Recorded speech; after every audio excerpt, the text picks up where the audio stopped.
anthem, which will be led by the Honourable Member for Richmond Hill South. Here. Here, here. O Canada, our home and native land, true patriot love in all of us command. Quand embrasser porter le pays, il sait porter la croix. Ton histoire est une épopée des plus brillants exploits. God keep our land glorious and free. O Canada, we stand on guard for thee. O Canada, we stand on guard for thee. Great job. Let the doors be opened, que l'on ouvre les portes. Thank you very much. Statements by members, déclaration de députés. L'honorable député de... The honourable member for Rosemont-la-Petite-Patrie. Last Saturday at the Maisonnette des Parents, we organized a luncheon to celebrate the citizenship of nearly 200 people living in my riding. It was an opportunity for discussions. It was an opportunity to learn more about each other's journey, why they came to Quebec, learning the language, their children's situation, their jobs, their degrees, or administrative hassles. It's touching to see how much effort these people are putting into learning French, integrating, and getting involved in their new community. We've been holding these meetings for years, but recently new questions have come up. Why do political parties and journalists speak ill of us? Why do some people point the finger at immigrants? They blame us for the housing crisis, and in schools and in hospitals, they discriminate against some of us based on what we wear. Are we really welcome? As parliamentarians, we have a responsibility to highlight their contribution to society and to defend their rights, to build an inclusive society where everyone has their place. L'honorable député de Hochelaga, Rosemont. The honourable member for Hochelaga, Rosemont Est. Mr. Speaker, a great lady of the theatre, of the big and small screen, has left us. Béatrice Picard was one of a kind in long ago and even in recent years, and we knew she was 96, but she managed to convince us that she was immortal. She was such a talented actress. All throughout her career, she moved us with her excellent acting. She made all of the roles hers, and she charmed us. She was an elegant and wild woman. She made us smile, sometimes snicker, when she played characters, including Marge Simpson, in such an unforgettable way. Beatrice, we loved you, we admired you, we will never forget you. The Honourable Member for Essex. Mr. Speaker, as the holiday season quickly approaches, I reflect on so many amazing people and organizations in Essex who make Christmas a little easier, special, brighter, and joyous for so many in need. Essex is compassionate. Essex is generous. Essex truly cares. I am extremely thankful to represent a community committed to leaving the world a better place than we found it. Finally, Mr. Speaker, I want to wish a happy anniversary to my amazing wife, Allison. 27 years of laughs and friendship, tears and stories, children and grandchildren. It's unique, to say the least. Thank you, Allison. I love you. Speaker, Jesus is the reason for the season. Merry Christmas, Essex.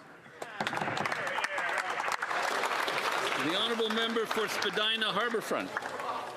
Mr. Speaker, last week I joined hundreds of residents from across my riding to celebrate the magic of the holiday season with the lighting of our 33-foot tree in the community square at Harbourfront Centre.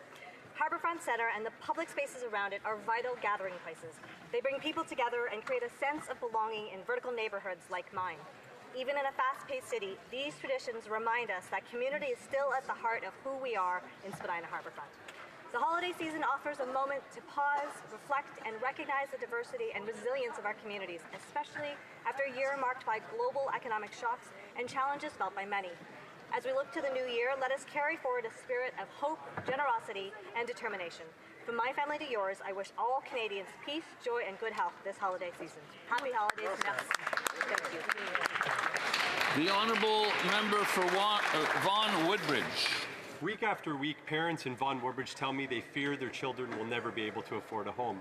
Home ownership is a key milestone in adulthood, a rite of passage for Canadian families. Yet under Liberals, that dream is slipping away. After promising 500,000 new homes, the Liberals now admit their new housing bureaucracy will deliver only a fraction of that. Build Canada Homes will cost $13 billion, yet will only add 5,200 homes per year. This failure is pushing families out of the communities that they love. Last year alone, more than 35,000 families left the GTA because they could not find affordable housing. Wow. And it's no wonder. Government-imposed costs and delays now make up between 30 and 50% of a new home. Conservatives have a real plan. Cut the GST on new homes, help reduce development charges, tie federal infrastructure dollars to building more homes, and get government out of the way so builders can build. We will restore the promise and hope of home ownership for young Canadians. Here, here. Well done. The honourable member for Barossa. Mr. Speaker, I'd like to take this opportunity to thank the people of Barossa for the trust they placed in me in the last federal election. Serving the people of Montreal North and the entire riding is an honour and responsibility I take very seriously. Since joining the House of Commons, I've been fully involved, particularly in issues relating to public safety, quality of life, and community development. I've also worked actively with organizations, businesses, and municipal partners to improve services to families. I'm proud, Mr. Speaker, to have contributed to the efforts to secure funding for the Montreal North Sports Centre, an essential facility for our young people, families, and the whole community. Mr. Speaker, this is just the beginning. I love this parliamentary experience, and I'm committed to continuing my work with determination, transparency, and accessibility, always serving the people of Barossa. As this session comes to a close, I'd like to wish everyone a joyful holiday season filled with peace, unity, and hope. Barossa can be proud, and we will continue to stand up for you. For North Island, Powell River.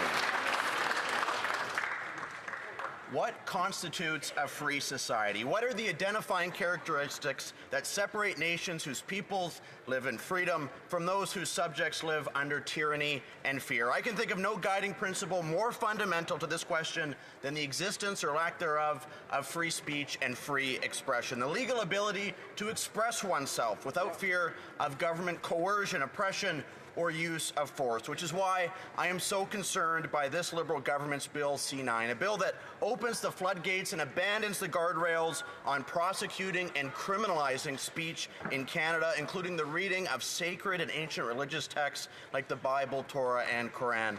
Make no mistake, once you cross this Rubicon, once you accept the premise that governments, that politicians in this House have the subjective right to determine what you may or may not say or what religious texts you may or may not read, we have lost the plot. Free speech is a Western value, a Canadian principle, and a human right, and we must always defend it. Here. The honourable member for Pierrefonds-Dollard. Monsieur le Président. Mr. Speaker, A fire destroyed an apartment building in Pierrefonds on the corner of Gouin and Boulevard des Sources, injuring one person and displacing 92 of our neighbors. my thoughts are with all the residents and families affected. I want to recognize the courageous response of our firefighters.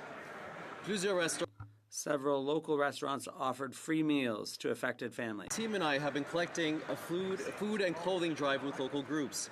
Sun Youth has contacted those impacted and put them in touch with On Rock Community Services.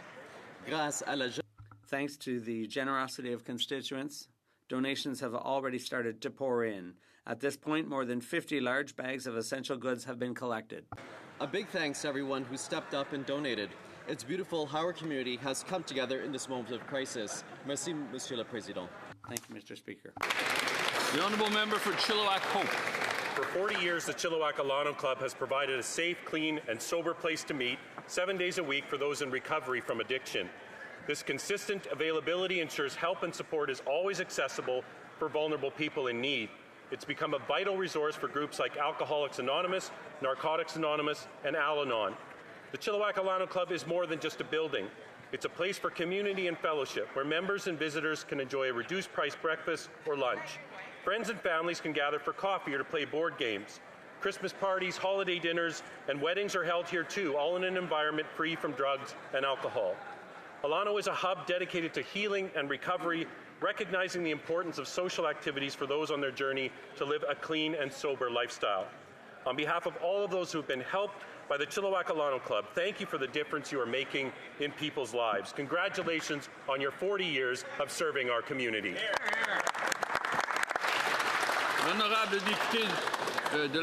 The Honourable Member for Lac-Saint-Jean. Mr. Speaker, a great lady has left us. The doyenne of our actresses, Béatrice Picard, passed away yesterday at the venerable age of 96, and yet we all felt she left us too soon. Béatrice Picard graced the stages of Quebec theatres for more than 60 years. She played iconic roles in more than 40 plays at the Duceppe, the theatre with which she will forever be associated. Think of La Mort d'un commis voyageur, or The Death of a Salesman, or Harold and Maude, which she performed just recently. She lit up our big and small screens alike and won over audiences with memorable roles. From Le Survenant to Un gars, une fille, from Saint-Florien to The Simpsons, Béatrice Picard was also, above all, the beauty of aging. As spokesperson for Les Petits Frères and Salon des Aînés de Saint-Jérôme, Béatrice Picard was committed to serving her fellow Quebecers, giving her time and energy. Yes, a great lady has left us. On behalf of the Bloc, on behalf of Quebecers, and more personally on behalf of the Duceppe family, I offer our deepest condolences to her loved ones and family. Thank you for everything, Béatrice. The Honourable Member for Kings Hants. Speaker, the Hants County Christmas Angels is a long-standing tradition in Kings Hants dating back to 1977 that is truly the definition of community and Christmas spirit. Every year, this volunteer organization seeks to raise funds to support local families in need. This year was exceptional. Over the course of a day filled with local musicians and local performances, $93,108 was raised for families in need right in Hants County. I would like to congratulate the Honorary Chair, Lisa Bland, and 2025 Coordinator Leanne Perry, and the entire volunteer board of directors for their contribution to this significant effort. To everyone who contributed and supported this wonderful holiday tradition, thank you for making Hants County and our communities across Kings Hants an even greater place to call home, especially this time around the Christmas season. Mr. Speaker, I'd like to take this opportunity to wish a Merry Christmas and a Happy Holidays to everyone back home in Kings Hants. Thank you very much. The Honourable Member for Calgary Nose Hill. After a decade of Liberal obfuscation and obstruction, Albertans have had enough. We need a pipeline to the Pacific. But yesterday, the Liberal member for Calgary Confederation voted against a motion that would have reassured his constituents that hope was possible, and they're applauding him for doing that. It reminded me of the time a few years ago when another Liberal MP from Calgary told Albertans that he would bang on the table for pipelines. He then betrayed his constituents by supporting the Liberal tanker ban and the Liberal No More Pipelines bill. It seems like history is repeating itself. But that Liberal member went on to lose his seat in the next election, while Albertans went through unnecessary hardships and lost jobs because of Liberal anti-energy ideology. Alberta has the right to develop its natural resources, and voting in favor of yesterday's motion would have been a step in the right direction. It would have reassured the province that the government could do something better. But the member did something opposite. He should do better. What a shame. The Honourable Member for Winnipeg West. I rise today to acknowledge the vital role of Deer Lodge Centre plays in our community and to recognize the ongoing support of the Deer Lodge Centre Foundation. As the third largest healthcare facility in Manitoba, Deer Lodge has long been a trusted place of care for families, offering rehabilitation, chronic care, dementia care, mental health, and bariatric services. Its roots stretch back to 1916, when it first opened to support returning World War I soldiers, and that deep commitment to serving veterans continues to guide its mission today. Deer Lodge remains a place where both aging veterans and younger service members receive specialized, compassionate care. The Foundation strengthens this connection by raising funds that enhance comfort, expand programs, and foster innovative care. I'm grateful to the staff, volunteers, families, and donors whose dedication ensures Deer Lodge remains a compassionate, community-centered place of healing and dignity. Thank you. The honourable member for Lanark Frontenac. In this week before Christmas, one might wonder why write a poem at all and not just use AI. AI knows meter and rhyme and all their uses, can make Clement Moore's verse sound like Dr. Seuss's. AI seems to do everything better than you can. Flies drones and drives safer than a real human. Its advantage in word search is very well sealed. It found me 29 words that rhyme with Brookfield. But there are things too bizarre for AI to know, like what draws Katy Perry to Justin Trudeau. You can ask, but AI can't give you directions why Jagmeet Singh lasted through 3 elections. And AI can't explain to me or to you why the Grits won't vote to support their own MOU. Some places there are where AI just can't budget. It's going to take humans to balance the budget, which is why... Member for Winnipeg South Centre. Mr. Speaker, Friday will mark 3 years since the passing of my father, the Honourable Jim Carr. My dad loved Canada, its people, its culture, its kindness and tenacity, and all that it gave him. He taught me from a young age that those with whom we disagree are merely our opposition, not our enemies. He conducted himself with integrity, honesty, and compassion. Seldom a week goes by without someone coming up to me to share a fond memory with him, and each encounter ends with some variation of the same. He was a good man, they say. Whenever the time may come that I look back at my own parliamentary career, I hope I will be able to genuinely say that I have lived up to the standard that he has set for us all. In the Jewish faith, upon one's passing, we have an expression of condolence that we offer. May their memory be a blessing. Mr. Speaker, on that account, I can say with all my heart that with him in my mind, I stand eternally blessed. Thank you, Mr. Speaker.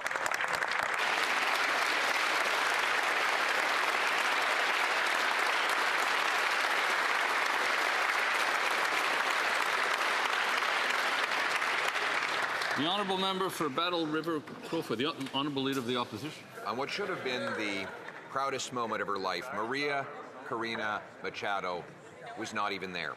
Unable to attend the ceremony after months of hiding and fighting the regime in Venezuela, her daughter accepted the Nobel Peace Prize on her behalf. Quoting her mother, "Our journey towards freedom has always lived inside us.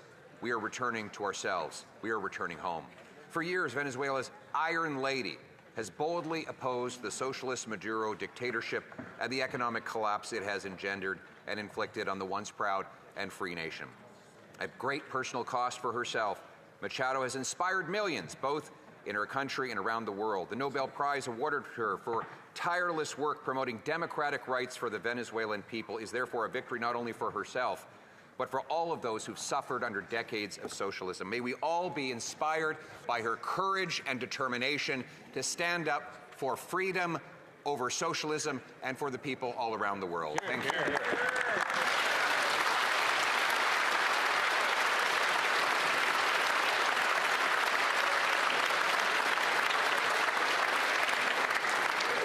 The honourable member for Dartmouth Cole Harbour.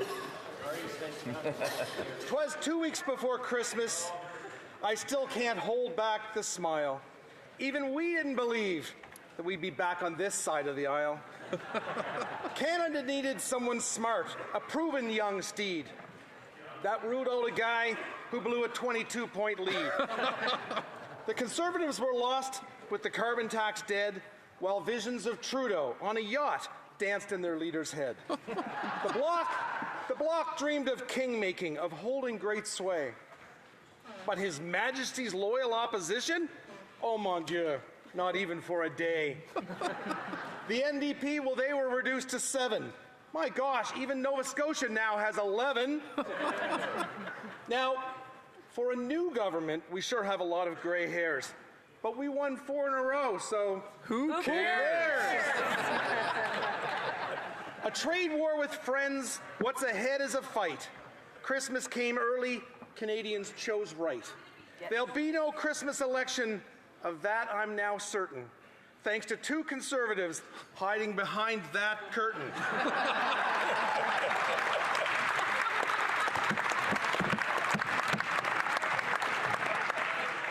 Now, I've thrown lots of jabs, but I promise they're in jest. To each and every one of you, I truly wish you all the best. I hope you all could hear me with my voice raised up. All we hear in this place these days are heckles. I hope the Speaker doesn't wake up. Merry Christmas, everyone. Merry Christmas. Merry Christmas.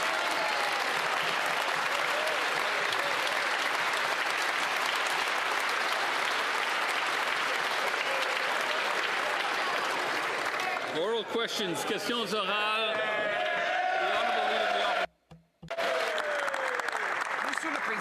Mr. Speaker, who suggested to the Liberals that they should open up our borders to out-of-control immigration that increased the cost of housing, took away jobs for Canadians, and put so much pressure on the healthcare system while causing the decline of French? Well, it was Mark Wiseman, ultra-liberal, the head of Mouvement Siècle, who suggested that the population of Canada should be tripled. Why is it, Mr. Speaker, that every time someone brings into place politics that are against our interests, the governments appoint them? First off, because it's tangentially connected, we want to wish the best to our ambassador, Kristen Hellman. Mr. Speaker, she has been of incredible service to our country, and she continues to guide us well and offer good counsel.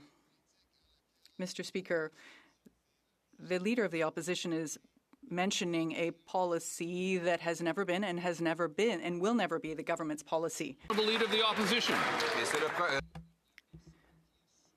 But the person who suggested this very radical policy, liberal policy, is Mark Wiseman. He said the population of Canada should be tripled to 100 million. And I quote, even if it causes Quebec to howl. This is someone who has shown contempt for Quebec and cannot negotiate for Quebec. He suggested policies that would increase the cost of living, took away jobs, and increases the cost of our healthcare system. Why would he want to appoint this person as an ambassador? The Honourable Minister, you'll allow me, Mr. Speaker, to also commend and thank Madam Hillman for her service to Canada. I've had the opportunity to work closely with Kirsten over the last few months. I truly appreciate her friendship and her work for Canada. I understand the Leader of the Opposition is trying to extrapolate a number of faulty elements of certain aspects that he's mentioned have never been and will never be the government's policy. I understand he's trying to get a clip on tonight's news, but this won't be the one. Opposition. Canadians have wanted to know who came up with the idea of radical open doors, liberal immigration that overwhelmed our healthcare, housing, and job market. Well, it turns out it was Mark Wiseman, the Prime Minister's corporate crony, longtime Liberal elite, and head of the Century Initiative, whose stated mission is to triple the population of Canada to 100 million people, a policy that is designed to profit multinational corporations by driving wages down and housing costs up. Why is it every time somebody comes along with an idea that harms Canadians and drives up their cost of living, the Prime Minister gives them a promotion? The Honourable Government House Leader. Well, Mr. Speaker, I wish to reiterate my thanks to our outgoing ambassador to the United States of America, Kirsten Hillman, who has furnished incredible, loyal, and very insightful services to the people and to the government of Canada. Mr. Speaker, I think our country owes her a debt of gratitude. And once again, the policy that the member across refers to has never been and will never be the policy of the government of Canada. The Honourable Leader of the Opposition. Mr. Speaker, every time a Liberal insider does damage to Canadians, drives up their cost of living, they get a reward. It's not just with Mr. Wiseman, it's the Prime Minister himself. His policies are driving up grocery prices for the year to come. And what did he do as punishment for himself? Gave himself an $800,000 privately chartered flight to Egypt, where there were meetings happening in which he had absolutely no role other than a photo op. Why is it that Canadians need to line up at food banks so that he can go jetting around the world for photo ops? The Honourable Government House Leader. Mr. Speaker, I know in the spirit of the holiday season, the Leader of the Opposition is not surely not suggesting that the Prime Minister not attend as auspicious an event as the ceremony with respect to peace in the Middle East and Gaza, and joining multitudes of other world leaders at that occasion and representing and making Canadians proud for his attendance at that event. The Opposition. Mr. Speaker, the Prime Minister was conspicuously irrelevant at that meeting, where he had played no role whatsoever in the agreement, and yet he charged Canadians $800,000 for a privately chartered jet. Apparently, his own prime ministerial jet was not good enough for him. He does this while he imposes an industrial carbon tax on farm equipment, on fertilizer, on food processors that has driven 2.2 million Canadians to a food bank. Why is the Prime Minister being the Grinch of the grocery store, charging taxpayers for flights when Canadians can't eat?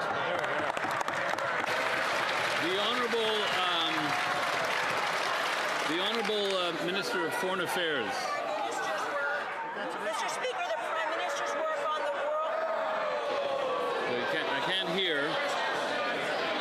can't hear. Also, I just would like to mention to the Honourable Member for Oakville West that I could hear her all the way here. So if we could keep it a little lower. We will now go to the Honourable Minister of Foreign Affairs.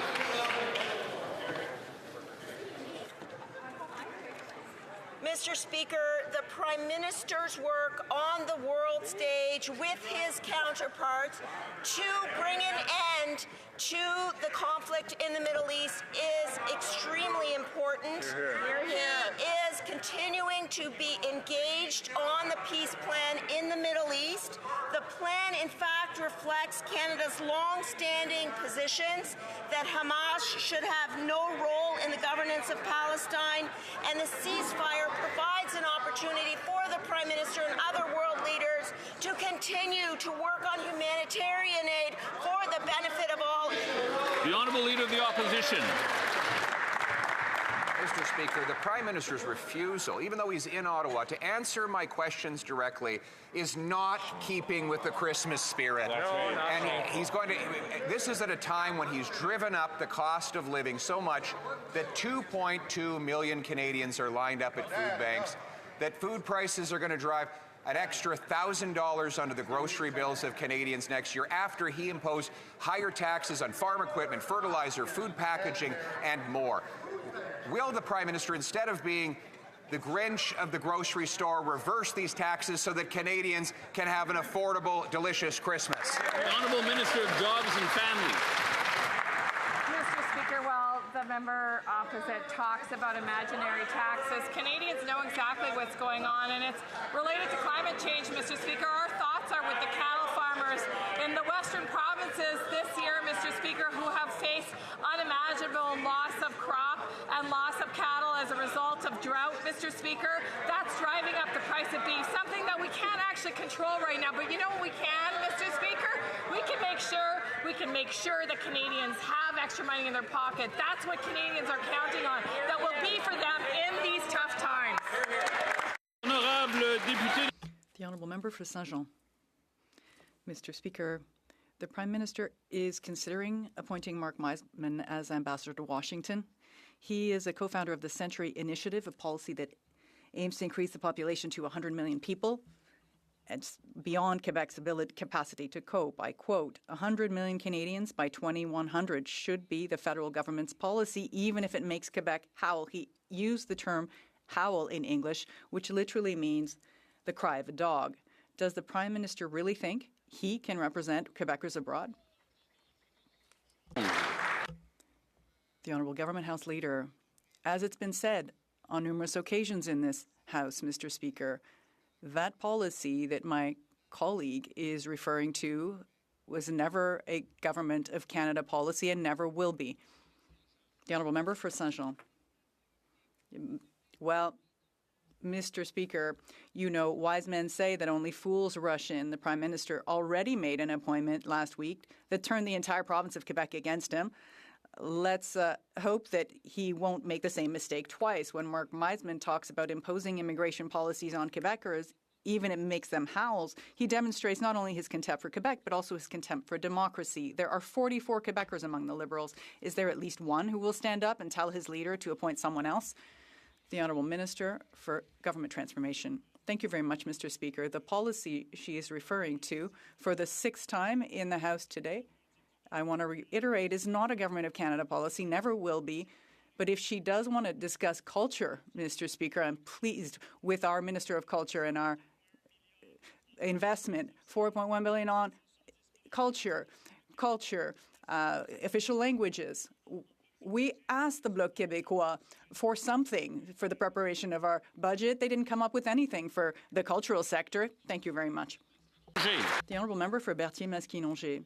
Mr. Speaker, the Liberal drift towards authoritarianism continues after Bill C-5, which gives the federal government the power to bypass all legislation for its major projects, such as pipelines. Now we have Bill C-15. The Liberals are enshrining in law the right for all their ministers to break any law under the pretext of innovation.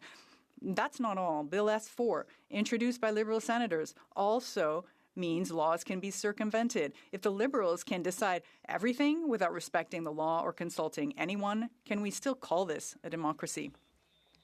The Honourable Government House Leader. Certainly, we can call it a democracy, Mr. Speaker. We are discussing these matters publicly, so I think that is the definition of a democratic debate. With respect to Bill C-15, it contains tools that are very important to advance our economy, to advance innovation in Canada, and to make sure that we can achieve great things together for Quebec to achieve its ambitions, for Canada to achieve its economic ambitions and other ambitions as well, Mr. Speaker. We are pleased to continue to debate these matters with the member and the House as a whole.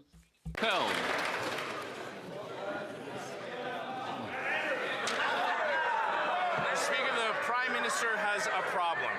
A pipeline to the Pacific is very popular with Canadians. Canadians want to stop the practice of selling Canadian oil at a massive discount to the United States when billions of customers lie just on the other side of the Pacific Ocean. But the Prime Minister has never believed in selling more Canadian energy. He wrote an entire book about leaving Canada's natural resources in the ground, and he cheered on the decision to cancel the Northern Gateway pipeline, and his caucus doesn't support one either. So isn't the real reason why he voted against his own MOU yesterday is he has no intention of actually getting a pipeline built? He just needs to pretend long enough until the next election. The Honourable Parliamentary Secretary to the Minister of Natural Resources. Well, Mr. Speaker, we support a pipeline. We support the whole MOU, which is a careful balancing of the economy, the environment, and it gets us away from the United States as a primary trading partner. And that's great news. It also is an MOU that balances the interests of Indigenous peoples and other jurisdictions. We do not support, and we are happy to vote against, games played by the opposition that make a pipeline less likely. That the Leader of the Opposition would do this is ridiculous. It lets Alberta down, but I shouldn't be surprised. Being elected in Battle River does not an Albertan make.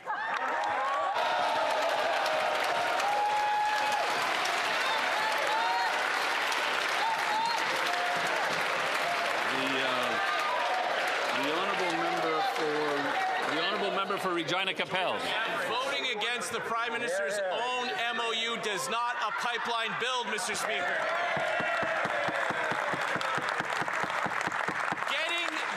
MOU through his own caucus should have been the easy part of the process. This self-declared master negotiator couldn't even do that. Instead, his MOU piles on new conditions and red tapes, ties approvals to other projects, hikes the industrial carbon tax, and hands unconstitutional vetoes to other levels of government. It's clear he couldn't even get it through his own caucus. If the Prime Minister couldn't do that, why should Canadians believe he can get a pipeline through all his new hoops and hurdles? The Honourable Secretary of State for Seniors.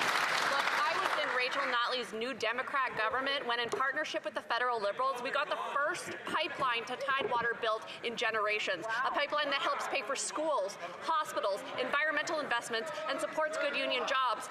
Now, as a Vancouver Island MP, I support our Prime Minister's vision to build Canada strong with Indigenous peoples, the provinces, and the environment. The Conservatives want to ram things through, never mind Indigenous peoples, never mind the environment. Our thoughtful approach ensures that no Canadian is left behind. The honourable member for Thornhill. Yesterday we found out that the Prime Minister spent almost $800,000 on a one-day taxpayer escape to Egypt to take a photo and not sign an agreement. Struggling Canadians are lining up at food banks, skipping meals, while the Prime Minister takes their money and skips town. We know that this is second nature for the Prime Minister to live large on other people's dime, but can he at least stand up today and explain to hungry Canadians why he treats their tax dollars like his personal travel fund? The Honourable Government House Leader. Mr. Speaker, once again, I know the Honourable Deputy Leader of the Conservative Party is not suggesting that the Prime Minister of Canada should not have joined with dozens of his international counterparts for as auspicious an event as the commemoration of a ceasefire in the Middle East, an issue upon which, I might add, she has had a lot to say over the last little while. The Prime Minister of Canada represents Canadians proudly, and Canadians are proud when our Prime Minister attends these events and does incredible business with his counterparts from all around the world. The honourable member for Thornhill. I will tell that member that that agreement was signed despite the Prime Minister, not because of him. And I'd like to remind the Prime Minister also that in the Toronto food banks got over 4 million visits last year. And they're going to get even more when the price of groceries rises $1,000 per family next year. Will the government kill the industrial carbon tax, the packaging tax, the new fuel tax, so Canadians can afford food, or will he hop on another plane and avoid answering questions in this place altogether? The Honourable Minister of Jobs and Families. The opposition wants to talk about nonsense taxes that don't exist on food. Instead of supporting the very things that Canadians have told us time and again they want. They want a Canada Child benefit that's indexed to inflation. They want seniors benefits that are indexed to inflation. They want to make sure, in fact, I think almost all mothers want to make sure that children get healthy food in schools, but not these Conservatives, Mr. Speaker. They want to stand in the way of the very things that Canadians know help them at this time. Honourable member for Haldimand, Norfolk. The Prime Minister promised to bring down the price of groceries. A family where I live in Haldimand, Norfolk, reached out to me in desperation. Despite a decent income, they said that they can barely afford groceries for their family and their household. When the Liberals took office in 2015, the average weekly grocery bill was $159. A decade later, it has more than doubled to over $338. Wow. So when will this Prime Minister cut the hidden food taxes so that Canadians can afford to feed their families? The Honourable Secretary of State for Children and Youth. I got it. Thank you, Mr. Speaker. Once again, members opposite are focused on imaginary taxes. On this side of the House, we are continuing to invest in Canadians and the supports that they need, including the Canada Child benefit, which is pegged to inflation and worth up to $8,000 per child under 6 years old. In this country. So on this side of the House, we will continue to invest in Canadians and the supports that they need, and we would encourage the members opposite to show a little more support for those programs as well. Thank you. Honourable member for Haldimand, Norfolk. Mr. Speaker, there's nothing imaginary about the hunger pains that many Canadians are feeling. Many families are also financially squeezed with a mortgage payment and utility bills, which are rising faster than they can keep up with. These pressures have worsened under the Liberals with the rise in the industrial carbon tax, the packaging tax, and the new fuel tax. All of these hidden taxes are driving up the cost of food. When will the Liberals stop their inflationary spending and cut these hidden food taxes so that Canadians can afford to eat? The Honourable Secretary of State for Children and Youth. Merci, Monsieur le Président. Thank you, Mr. Speaker. It is clear that we don't want any family to have a hard time feeding themselves, and that's why, in fact, we invest in programs and supports for families precisely so that they can put food on the table and also have school food through the school food program. At the same time, we are creating jobs. This is what Canadians really need, and this is something we're noticing over the last 3 months has been an increase in the number of jobs. Member for Brandon Souris. Food bank usage is at an all-time high this holiday season in Manitoba and across the country. Harvest Manitoba's latest report shows that 60,000 Manitobans are relying on food banks every month, and almost 50% of them are families with young children. This is what a decade of food packaging taxes, fuel standards, and a rising industrial carbon tax have done to Canadians. So, Mr. Speaker, my question to the Prime Minister is simple. When will his Liberals finally stop their inflationary spending and cut hidden food taxes so that Canadians can afford to eat this Christmas? The Honourable Minister for Northern and Arctic Affairs. Mr. Speaker, the member opposite is from Manitoba, and if he's listening to Manitobans, he would hear that Manitobans are happy with what our government is doing. We're seeing $10 a day daycare for northern Arctic communities. We're also seeing the National Food Program. We're seeing investments in housing and infrastructure like never before. We're seeing the child tax benefits supported with increases, GST housing credits, and enhanced benefits for families so that they can heat their homes. Member opposite needs to get on board. The Honourable Member for Pierre Boucher, les Patriotes Verchères. Mr. Speaker, when Quebecers and our truckers asked the Liberals to put an end to discount drivers, they ignored us. As a result, it's now the Americans who are asking the federal government to get a move on. I quote the embassy, simply targeting companies allows individuals who commit violations to create a new company under a new name. Mr. Speaker, there are 10 steps to take.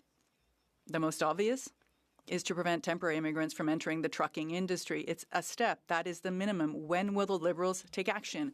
The Honourable Minister of Transport. Mr. Speaker, my honourable friend should speak to the Association des Camionneurs du Québec, who welcome the work of the government, the work of my colleague, the Minister for Labour, myself, and the Minister of Finance. We've instituted a number of measures specifically to put an end to this relic of the Harper days, where there were these discount drivers on the roads, and it was made possible. Now, Mr. Speaker, we've taken a number of steps to eliminate this. We are working in cooperation with the provinces, and the member should also welcome these efforts. The Honourable Member for Pierre Boucher, les Patriotes Verchères. Mr. Speaker, the Association des Camionneurs du Québec support our 10 measures. How many have the Liberals brought in? 1, the Liberals are doing nothing because they are infiltrated top to bottom by these discount drivers. The Prime Minister had, as an organizer and donor in his campaign, the spokesperson for a new association defending these low-cost drivers. Not 1, not 2, but 10 Liberal members showed up at that convention, establishing that organization in 2023. They received donations from the promoters of discount drivers. Now the Liberals have to make a choice. Are they going to protect people on the road, or are they going to continue to protect these discount drivers? The Honourable Minister of Transport. Mr. Speaker, this government has implemented far more than a single measure, Mr. Speaker. We scrapped the T4A moratorium. We have the sharing of information between the agency and the Labor Department. We made sure that inspections of the labor work was happening. The Labor Department was on, that there were blitzes. Now we're asking the provinces. We're hoping that they will focus on the certifications, issuance of driver's license, and the rest. That is the work of provinces. That the Bloc member want us to take over Quebec areas of jurisdiction? I don't think so. The honourable member for Louis Saint Laurent at Kyawenhak. Mr. Speaker, in Canadian diplomacy, there is no position more important than that of Canadian ambassador to the United States. That person who holds that position must be very tightly connected with the Prime Minister.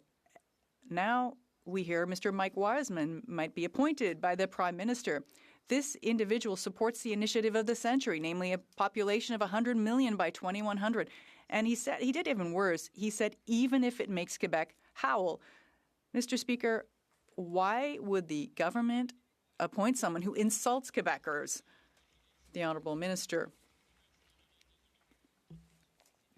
Mr. Speaker, with all the appreciation I have for my colleague across the way, the simple fact that he is repeating the very same question his leader asked, just to have a clip on tonight's news, perhaps at 6 p.m. show or maybe with Madame Galipo's show, he knows full well, Mr. Speaker, that public policy, those that he's referring to, have never been the Liberal government's public policies. They will never be. I understand he's trying to make something out of this, but it won't work. The honourable member for Louis Saint Laurent at Kyawenhak. What isn't working is that the architect of this very initiative will be appointed ambassador to the U.S. Even worse, the minister knows full well that this very Mr. Wiseman is an opponent of supply management. So we're not inventing anything by saying that. That's the truth. Imagine the prime...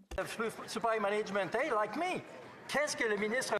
What will the minister say to explain the appointment of a man who insults Quebecers and then is against supply management?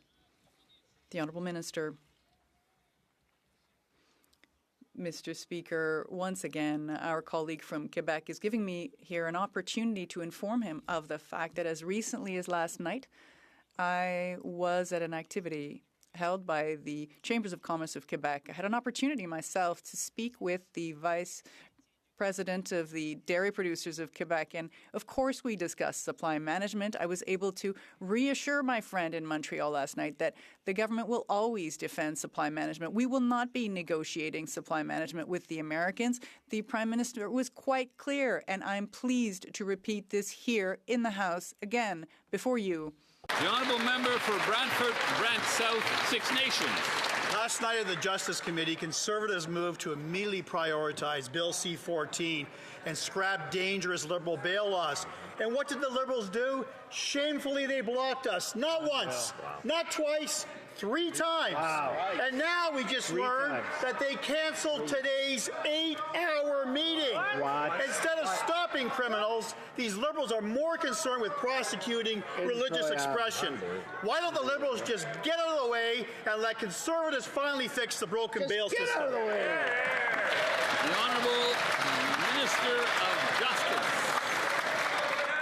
Mr. Speaker, methinks the member doth protest too much. We have watched he and his colleagues filibuster the work of the Justice Committee for many weeks on end. Mr. Speaker, he says that he's not responsible for it, but it's actually all on video. For hours they go on and on discussing their preference for puppies or kittens when they in fact could be debating laws that are designed to keep Canadians safe. It's essential that we move forward with an aggressive campaign to improve public safety that we campaigned on to fight hate in this country, to improve bail systems in this country, and to ensure every community is safe. The honourable member for Brantford, Brant South, Six Nations. The member may go ahead. The Liberals had multiple opportunities to crack down on violent repeat offenders. Instead, they chose religious censorship over public safety. Liberal members from Burnaby Central, Dorval, Lachine, LaSalle, Mount Royal, and even the Parliamentary Secretary to the Minister of Justice must answer to Canadians for why they keep obstructing the study of Bill C-14. They were given the chance to protect Canadians. They chose not to. How many more murders, sex assaults, and violent extortions are enough for this tired Liberal government to finally protect Canadians?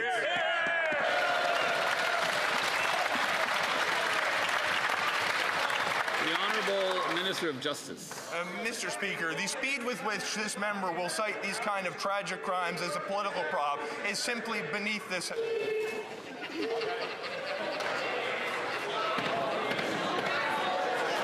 I don't know what to say to that. I mean, well, obviously, it's quite clear that I'll allow the minister to start from the top.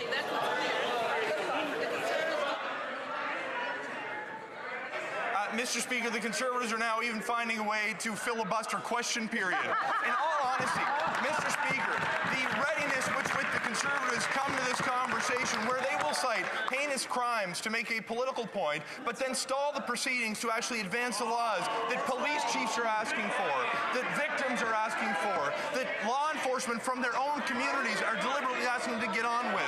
What's getting in the way? So,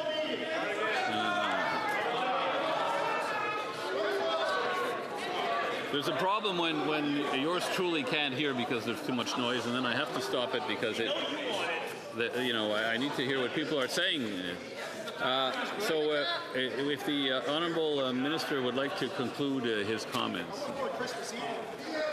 Mr. Speaker, the excuse they are using now to prevent addressing bail and sentencing is that they won't support measures that are designed to combat hate crimes in this country. We can fight hate. We can keep communities safe. The Conservatives should get out of the way. The Honourable Member for Elgin, St. Thomas, London South. Thank you, Mr. Speaker. Yesterday, Conservatives on the Justice Committee tried 3 times to let the committee prioritize the study of much-needed bail reforms on which it would be possible for us to have consensus. But what was so pressing the Liberals didn't want to study their own bail bill. They launched a full-scale assault on religious freedom in this country that risks prosecution of those who express religious beliefs. And now the minister says after passing the amendment, he'll start his consultations. This is the minister that said he would rather spend time with his family. Could he do that instead of censoring Canadians? The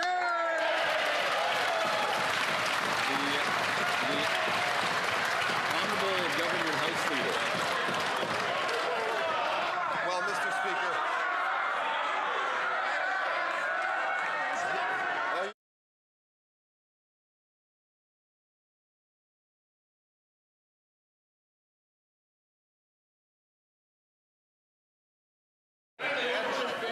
Well, Mr. Speaker, because that member wrote the biography of the member for Battle River Crowfoot, he knows very well the tricks of the trade when it comes to obstructing legislation. But here's the problem that Conservatives have. We have systematically tabled legislation in this House to battle child pornography, extortion, intimate partner violence, to do bail reform. We have put border measures, we have put immigration crackdowns all in front of this House. What do the Conservatives do? Filibuster, jam, just like the book says. The Honourable Member for Pickering, Brooklyn. Mr. Speaker, Canadians expect jail time for the most serious crimes, especially those involving children.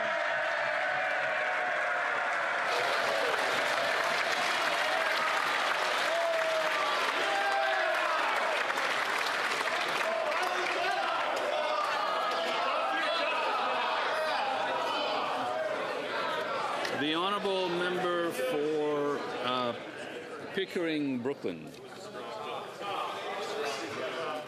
Canadians expect jail time for most serious crimes, especially those involving children.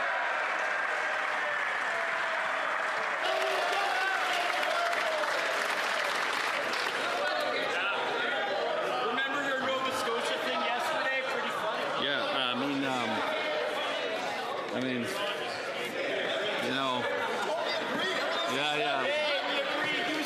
want strike 3 here, okay? So, because then I could always upset the order. I could always upset the order of questioning. The honourable member for Pickering, Brooklyn.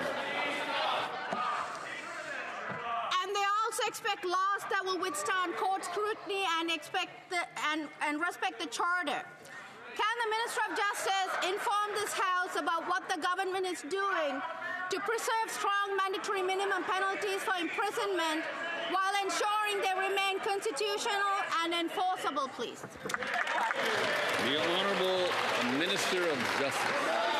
Mr. Speaker, I want to thank my honourable colleague for her question and her support in advancing the Protecting Victims Act, which treats more seriously femicide in this country, which criminalizes coercive control, and which includes new higher maximum penalties for a range of sexual offenses. In addition, Mr. Speaker, this bill restores mandatory minimum penalties for a range of sexual crimes and trafficking-related crimes that were struck down because they were not constitutionally compliant. We are moving forward with a path that is going to ensure people who commit heinous sexual crimes, including against our kids, spend time behind bars. If only the Conservatives would get out of the way and let this House adopt the law. The honourable member for Mission Matsqui Abbotsford. Mr. Speaker, nearly 1 in 4 British Columbians are food insecure, and food bank usage is soaring. The Prime Minister told Canadians to judge him by grocery prices. Well, the verdict is in. Under this Liberal government, food banks are not just for emergencies anymore. They are now an entrenched lifeline of support. When will these Liberals stop their inflationary spending and cut the hidden taxes on food so Canadians can afford to eat? The Honourable Minister of Veterans Affairs. Mr. Speaker, opposition MPs are too comfortable with fiction and fantasies. British Columbians demand facts and the respect that they can tell the difference. Here are the facts. Mr. Speaker, we're delivering a middle-class tax cut to put savings in the pockets of 22 million Canadians. We've made the National School Food Program permanent to save families up to $800 a year, and we're investing in 175,000 youth and student employment opportunities. British Columbians deserve the facts, Mr. Speaker, and the fact is we're delivering for Canadians. The honourable member for Mission Matsqui Abbotsford. Speaker, that member should be ashamed, outlining fiction and fantasy in respect to the challenges of British Columbians to feed their families.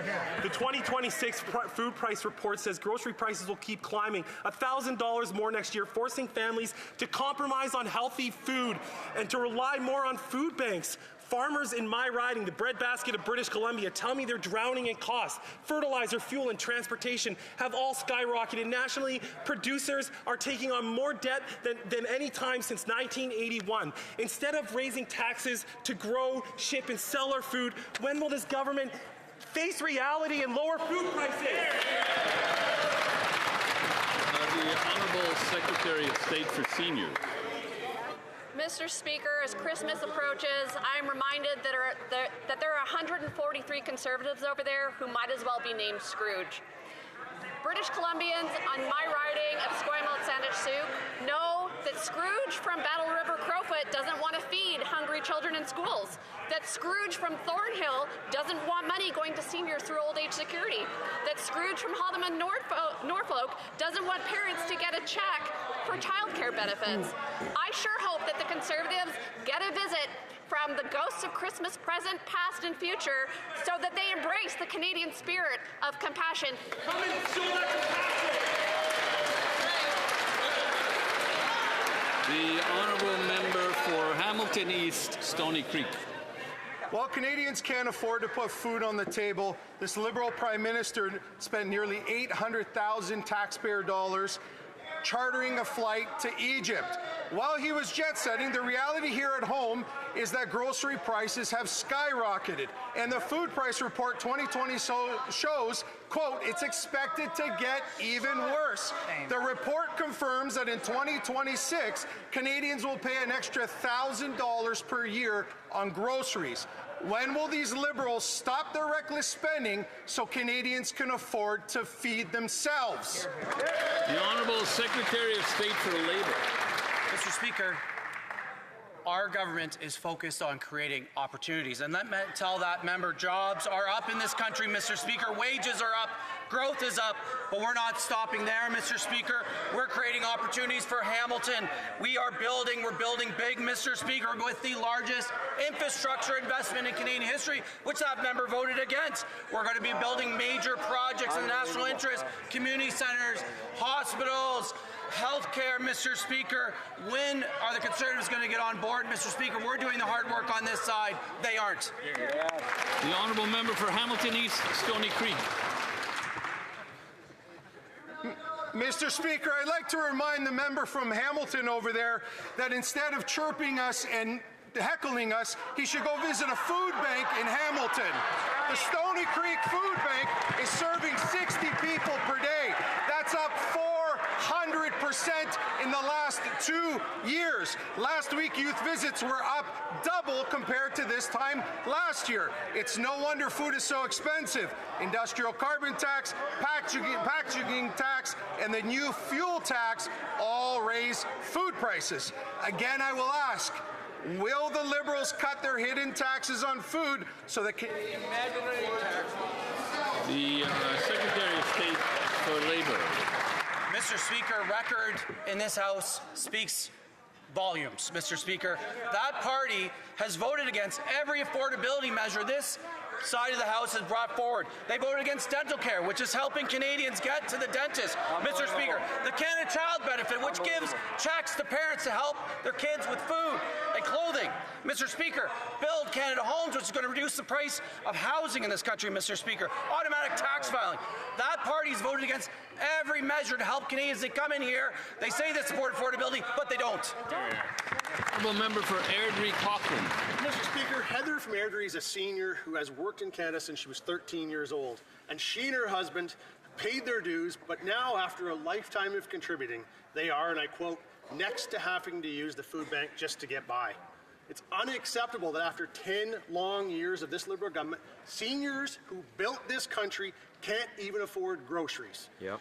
When will this Prime Minister axe his inflationary spending, his industrial carbon tax, his fuel tax, and his food packaging tax so Canadians can afford to eat? That's right. The Honourable Minister for Emergency Management and Community Resilience. Mr. Speaker, the industrial carbon tax has next to zero impact on the cost of food. School food programs, on the other hand, lower food costs for many families.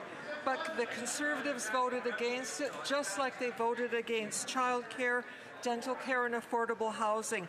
Day after day, we hear the Conservatives talk about making life more affordable for Canadians. So why do they keep voting against the things that would do exactly that? The Honourable Member for Airdrie Cochrane. Well, there's a lot of people struggling in this country who would beg to differ.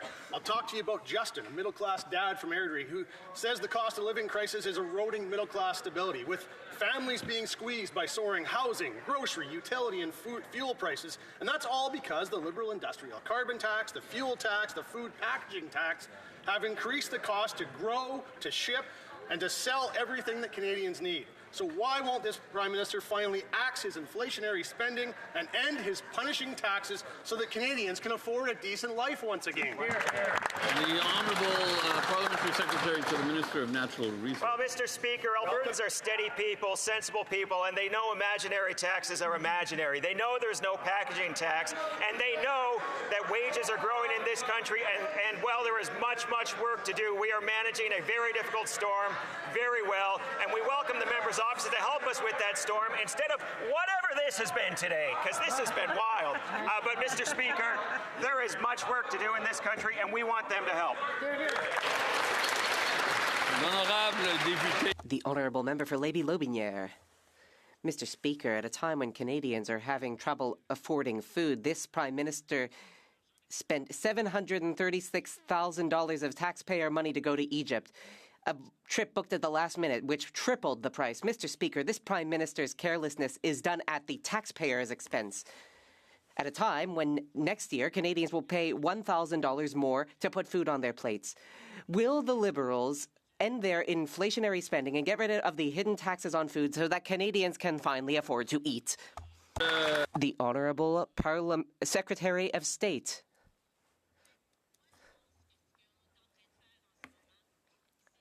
What we're doing is restoring Canadians' purchasing power, putting it in their Christmas stockings. We have put in place a series of measures which will make daily costs easier. $10 a day childcare, the Canada Child Benefit. There's a whole bunch of measures we are putting in place. We are also working hard to improve the economy so that there are good jobs across the country, including in my colleagues' riding. Merry Christmas to everyone. The honourable member for Lévis-Lotbinière. Mr. Speaker, out in the real world, food costs have exploded. This week, I heard from Ms. Ouellette that she is spending more on groceries than on her mortgage. Ms. Vallée told me that she has given up meat in order to keep within her budget. And Mr. Hardy said that people are eating chips and soda pop for dinner so that they can make rent. Mr. Speaker, when will the Prime Minister come down off his ivory tower and finally acknowledge what Canadian families are going through? The Honourable Minister. Thank you, Mr. Speaker. I can see that the Conservatives are making up imaginary taxes quicker than they're making up question period questions because they ask the same thing every day. You know what's not imaginary? The Canada Child Benefit, which has reduced child poverty by 40%. The dental benefit, which 1.5 million Quebecers have signed up to. The National School Food Program, which has fed 100,000 of the most vulnerable Quebecers. Jobs are on the rise. That makes opportunity for all Canadians and all Quebecers from all over the country. The Honourable Member for Côte-du-Sud, Rivière-du-Loup, Kataskamik-Témiscouata. Mr. Speaker, the Prime Minister said that he could be judged by the cost of groceries. Well, now Canadians are judging him. Groceries are twice as expensive as they were 10 years ago, and the most recent food price report said that the price will go up another $1,000 next year for a family of four. Today, families told me that they have to choose between milk and fruit. Some are skipping meals so that they can make it to the end of the week. In a country like Canada, that makes no sense. Will the Liberals get rid of their inflationary spending and their hidden food taxes so that Canadians can finally afford to eat? The Honourable Parliamentary Secretary to the Prime Minister. These are crocodile tears coming from the Conservatives. They say that Canadians are having trouble making ends meet, yet they are voting against Canadians' interests. We index the Canada Child Benefit to inflation. The Conservatives don't like that, and they voted against it. We put in place a dental care program for our young people and for seniors who are struggling. Conservatives voted against that. They're against that program. Why? Because it helps Canadians. Let's be honest. Conservatives do not have the interests of Canadians at heart. Member for Halifax. Mr. Speaker, during the campaign, I knocked on thousands of doors all over Halifax. I constantly heard the same concerns about access to health care. My constituents know that the federal government can and must be part of the solution to the problems in our healthcare system. Could the Minister of Immigration, Refugees and Citizenship inform this House about how our government is contributing to this essential mission? Thank you. The Honourable Minister of Immigration, Refugees and Citizenship. Thank you, Mr. Speaker, and I would like to thank my colleague for that question. On Monday, as part of our international talent recruitment strategy, I announced new measures to 1. Rapidly bring over doctors, specialists, and surgeons who are ready to practice in Canada, and 2. Retain foreign doctors who are already taking care of patients in our communities. Thanks to this plan, our government will build a more robust healthcare system, one that can benefit all Canadians. Thank you. For Dufferin Caledon.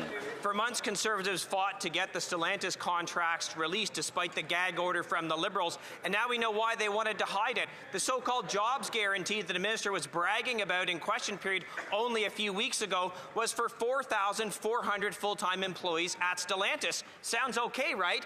Except Stellantis had 8,000 employees at the time the contract was signed. That would allow them to lay off 3,500 workers and still get the money. Is that why they fired 3,000 auto workers in Brampton, took the cash, and sent the jobs to Donald Trump? The Honourable Minister of Industry.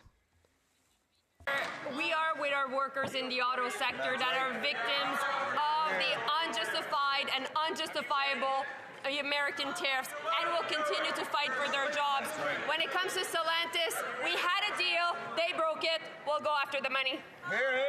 Member for Dufferin Caledon. You want to know what's unjustifiable? What's unjustifiable is giving a multinational company $15 billion and getting a job guarantee in the contract that allows the company to fire almost 50% of its workers. Let that sink in. They gave them $15 billion. They were allowed to fire 3,500 workers in Canada and still be in compliance with the contract. My question is this. This is gross negligence. It is incompetence beyond incompetence. How the hell has someone not been fired? Again, we have pretty much unlimited freedom of expression in this House, but there are some words that provoke a reaction, even if they're not technically unparliamentary on the list. The Honourable Minister of Industry. What's gross negligence? It's when these Conservatives under Harper decided to do a deal to bail out GM and Chrysler and shook hands with these two giants. And you know what happened? 2 Ford plants closed, GM plant closed, and an Orion bus closed. We have no lessons to take from them. We were the first government to bring jobs back to the auto sector, 3,000 right now. That's it. In Windsor at the Next Star facility, and we'll make sure that we get our money back from Stellantis. Honourable Member for Carlton Trail Eagle Creek. When the Liberal government was asked about its billion-dollar subsidy deal with Stellantis, the minister said to read the contracts and we would see job guarantees. Well, after her officials lied and were forced to release the documents, we see exactly what the Liberals got in return for Canadians' money. And I quote, "No penalties against the recipient should their aspirational target not be met." Why did the minister hand out hundreds of millions of dollars without any guarantee from Stellantis that jobs would be created?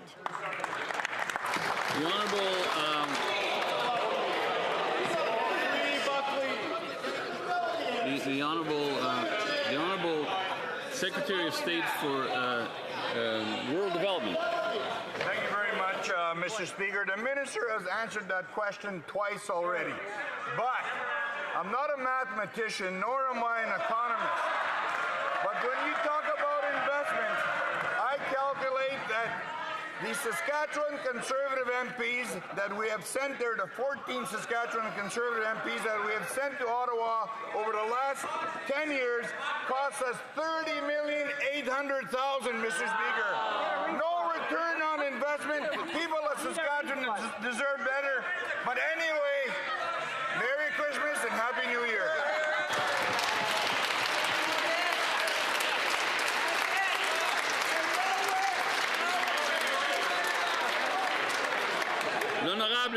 The Honourable Member for Compton Stansted.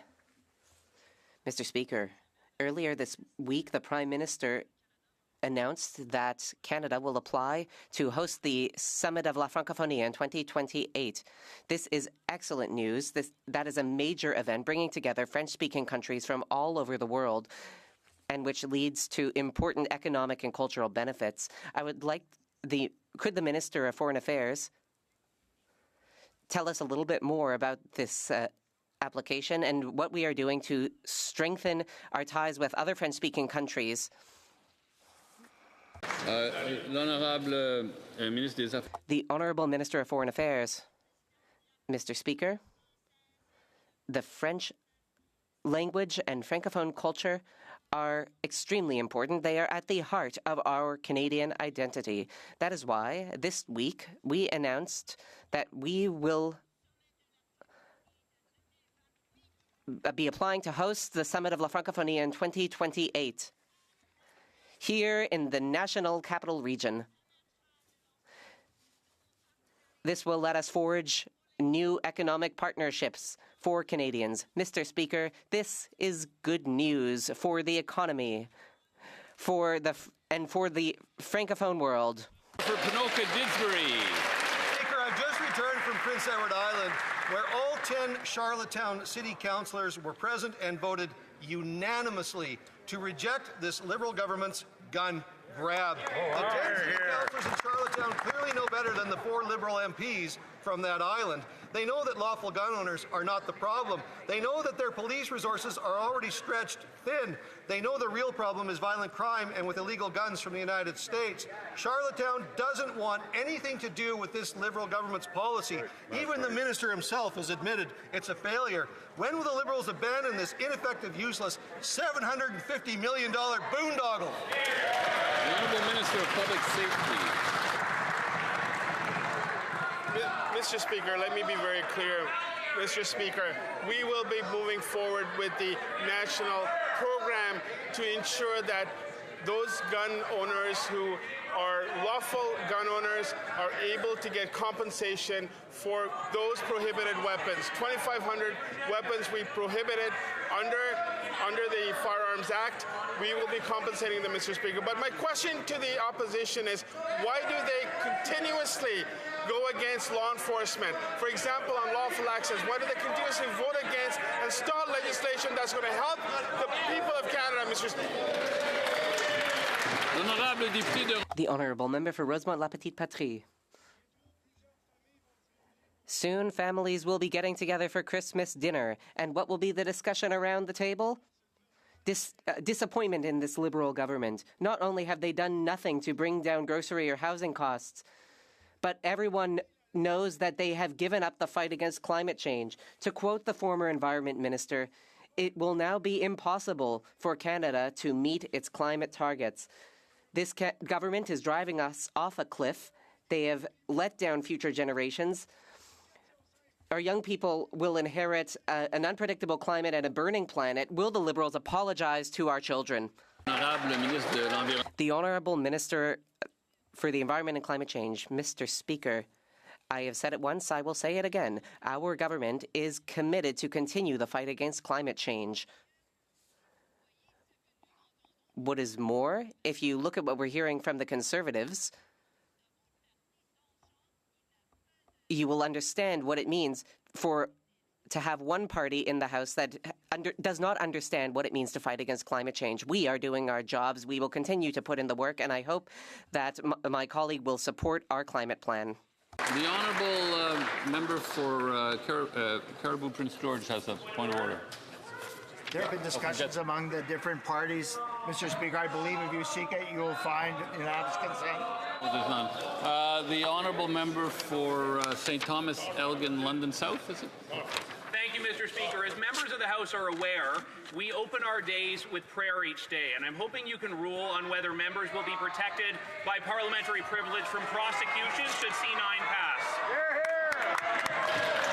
I can't even hear what the member said, to be honest. So maybe, if the member could repeat what he said, I couldn't hear it, unfortunately. So to avoid having the member repeat it a third time, maybe we could have a little more silence across the room.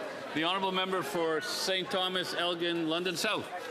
Thank you, Mr. Speaker. As members are aware, we open our days in prayer each day, which is a testament to the spiritual roots of this country. I'm just wondering if you can rule on whether our parliamentary privilege will protect us from prosecution if Bill C9 becomes law.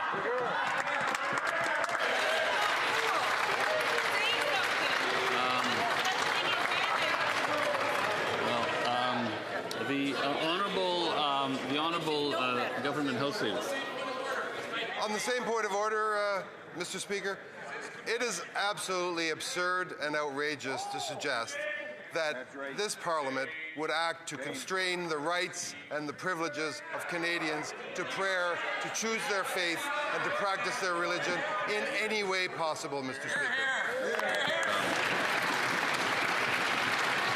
I don't see it being a problem. I don't see it being a problem. Any more points of order before we continue? The Honourable Government House Leader. Late in question period, the member from Saskatchewan suggested that public servants had misled or lied to a committee. I think that is something that you should review, Mr. Speaker. A point of order. I don't see that as a point of order, but are there any more points of order? No? Okay. We'll go to daily routine of business. Affaires courantes ordinaires, dépôt de documents. Tabling of documents. Yeah, okay. Well, that's what I have to read.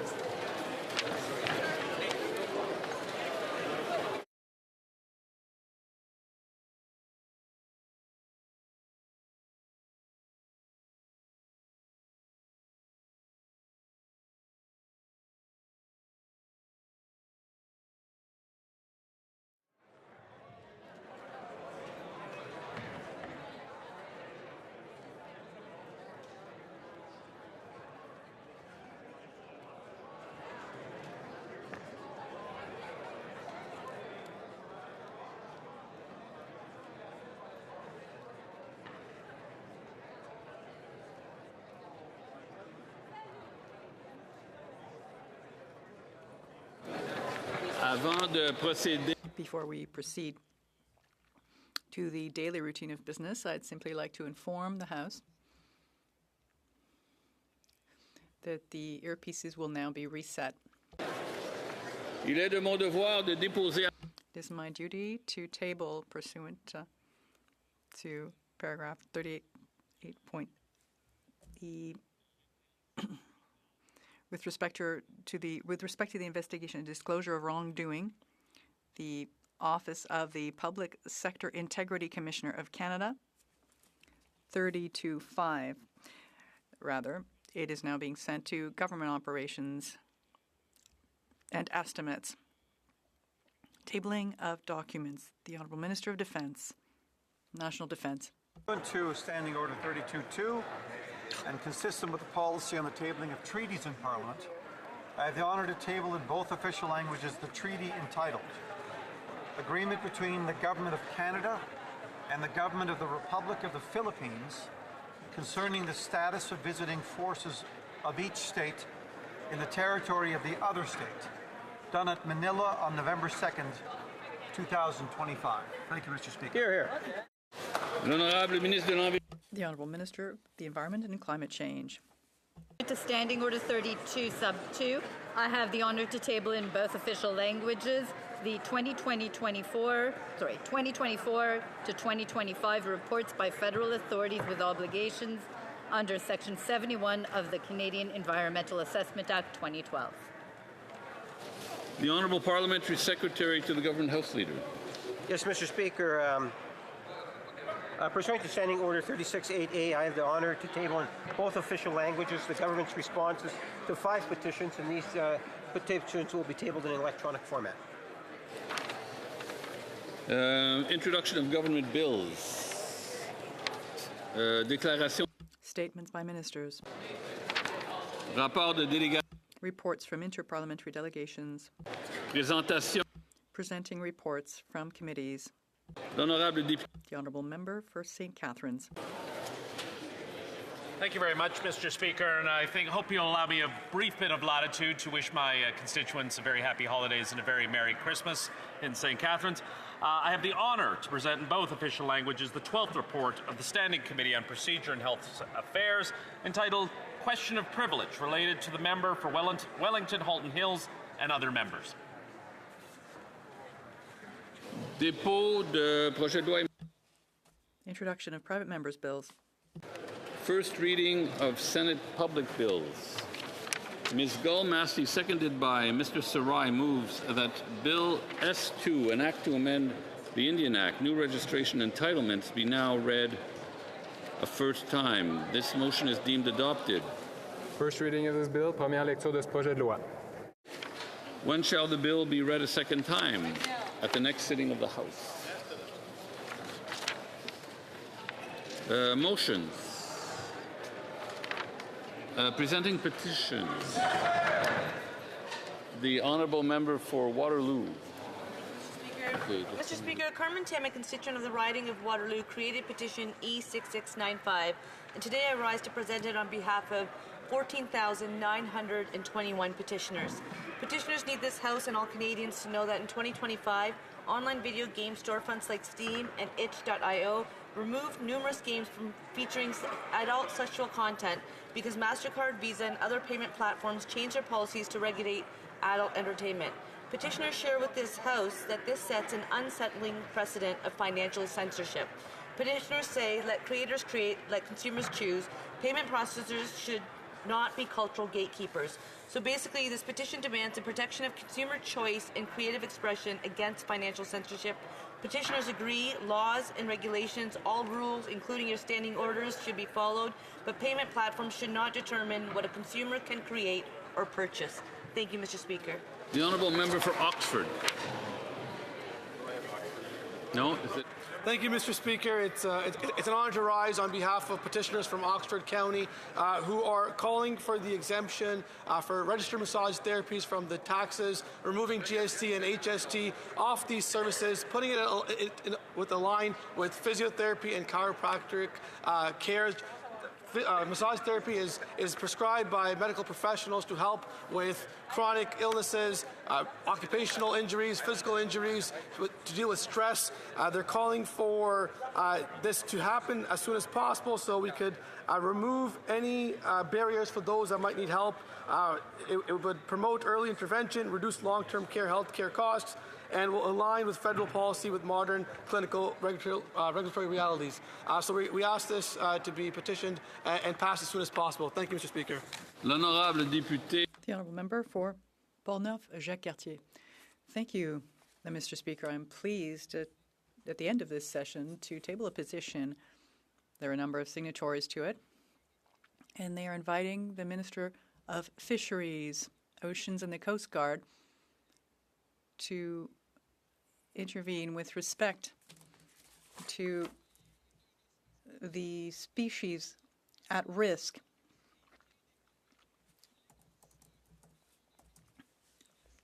That is the striped bass. It is in danger, and we want the minister to act quickly so that there is no knock-on effect on other species, so that fishers could be granted this privilege. Member for Dartmouth Cole Harbour. Thank you very much, Mr. Speaker. I'm rising to present petition E6931, spearheaded by my constituent Emily McEwen Fujita, regarding the Gaelic language and culture. The petition recognizes that Nova Scotia is the only region outside of Scotland where Gaelic language and the culture remain everyday aspects of community life, and that Gaelic is a heritage language for 6 million Scottish Canadians. The petitioners also point out that the Gaelic publishing has taken place in Canada for nearly 200 years, and that Gaelic publishers are struggling to access the federal supports that they need. They call on the government to ensure that Gaelic publishers have proper access to federal funding. Thank you, Mr. Speaker. Member for Courtenay Alberni. Mr. Speaker, I'm going to table two petitions. The first one I rise is to present a petition from Canadians who are calling for urgent federal investment on brain injury awareness, prevention, and treatment. These petitioners note that brain injuries can occur in many ways, from accidents to illness and strokes, and often result in serious physical, cognitive, emotional, and behavioral effects. They further point out that brain injuries are frequently linked with other challenges, including substance use and homelessness, creating additional barriers for those affected.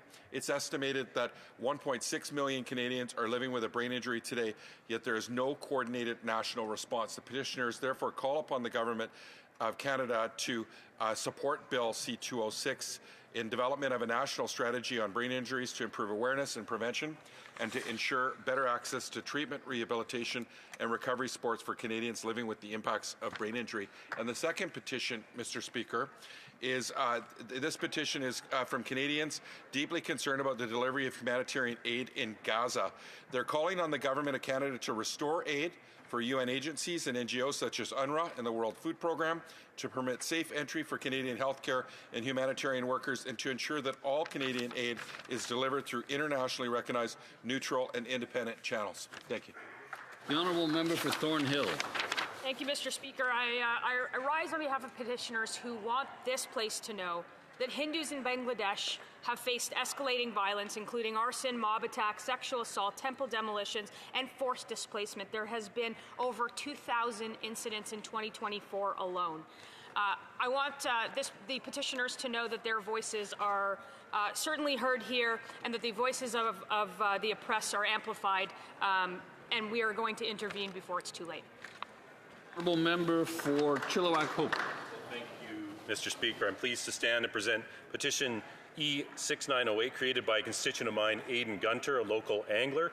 The petitioners are deeply concerned about a growing problem on the Chilliwack-Vedder River, including foul hooking, and they call on the Minister of Fisheries and Oceans to implement a maximum leader length of approximately 1 meter for sport fishing on the Chilliwack-Vedder River, to increase enforcement monitoring, to ensure compliance, and to protect wild salmon. Thank you, Mr. Speaker.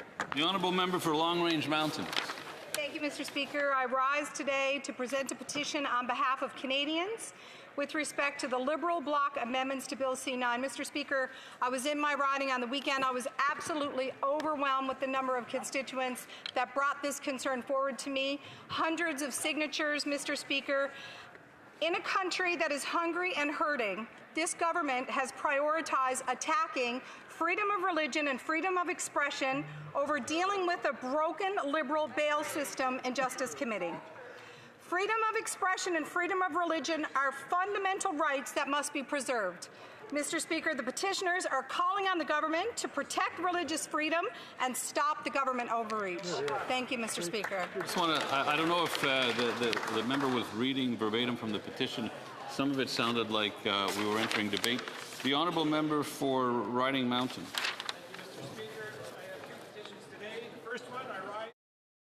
On behalf of the people of Dauphin, Manitoba, to present a petition on the rising rate of crime. Residents of Dauphin and the Parkland region are demanding that the Liberal government repeal their soft-on-crime policies that have fueled a surge in crime throughout their communities. Petitioners are deeply concerned by what they read in the local papers, including a November report that Dauphin RCMP are searching for a wanted man with 3 separate arrest warrants. Our once safe communities have now turned into places where people fear for their lives because government's catch and release policies have allowed violent repeat offenders to be out on bail instead of jailed. Mr. Speaker, the people of Dauphin and the Parkland region demand that this Liberal government repeal their soft-on-crime policies that directly threaten their livelihoods and their community. And I fully support the people of Dauphin. For my second petition, Mr. Speaker, I rise for a petition on synthetic food dyes. Petitioners are concerned that synthetic food dyes are negatively impacting consumers' behavior and memory and learning, especially among young children. Mr. Speaker, that is why petitioners are calling on the government to reform regulations that are permitting synthetic food dyes like Red 40, Yellow 5-6, and Red 3. Petitioners are calling for a reassessment of synthetic dyes under the Food and Drugs Act. They want to see regulations that respect experts and science-based approach that prioritize protecting the health of Canadians. The honourable member for Richmond Centre Marpole. Mr. Speaker, I rise to present a petition on behalf of Canadians concerned about the ongoing persecution of Falun Gong practitioners by the Chinese Communist Party. The petitioners note documented human rights abuses, including arbitrary detention, torture, and forced organ harvesting, as well as instances of transnational repression here in Canada, such as harassment, intimidation, and recent threats against Sun Yun performances. The petitioners call on the Government of Canada to publicly urge an end to the persecution, to impose sanctions and pursue accountability for those responsible, and to take stronger measures to protect the Falun Gong community from foreign interference. Member for Skeena-Bulkley Valley. Mr. Speaker, it's my honor to rise for the third time to present a petition on behalf of the residents of Skeena-Bulkley Valley, specifically law-abiding citizens who don't agree with the Liberals' confiscation plan. Provinces and police associations and now the Charlottetown Council don't agree with the confiscation plan. In fact, the Parliamentary Budget Officer has estimated that this program will cost over $750 million. The petitioners of this petition here want the government to actually stop this confiscation plan in Skeena Bulkley Valley and go after criminals. Thank you, Mr. Speaker. Member for Saanich Gulf Islands. Thank you, Mr. Speaker. On this year, the 80th anniversary of the falling of the nuclear weapons on Hiroshima and Nagasaki, petitioners wish to draw this House of Commons' attention to the fact that work towards nuclear disarmament has slowed and is sputtering to a halt.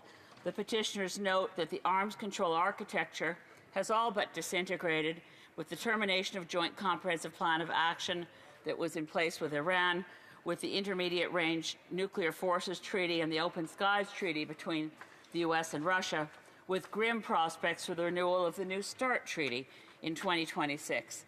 I'll abbreviate their concerns, Mr. Speaker, but they are deep and they command our attention, that we should, and the House of Commons Standing Committee on National Defense recommendations from 2018 should be followed, that we should, as a Parliament of Canada, urge the Government of Canada to make nuclear disarmament a foreign policy and national defense priority for the security of the globe, that Canada should assume a leadership position within NATO to work for nuclear disarmament, and that Canada should, with haste, join the Treaty on the Prohibition of Nuclear Weapons, TPNW, to negotiate on an urgent basis new legally binding treaties to achieve the ultimate goals, the complete elimination of the ultimate weapon of mass destruction, nuclear weapons. Thank you, Mr. Speaker. Member for St. Albert, Sturgeon River. Thank you, Mr. Speaker. I rise to present a petition with respect to the approval and accessibility of brain cancer treatment and therapies.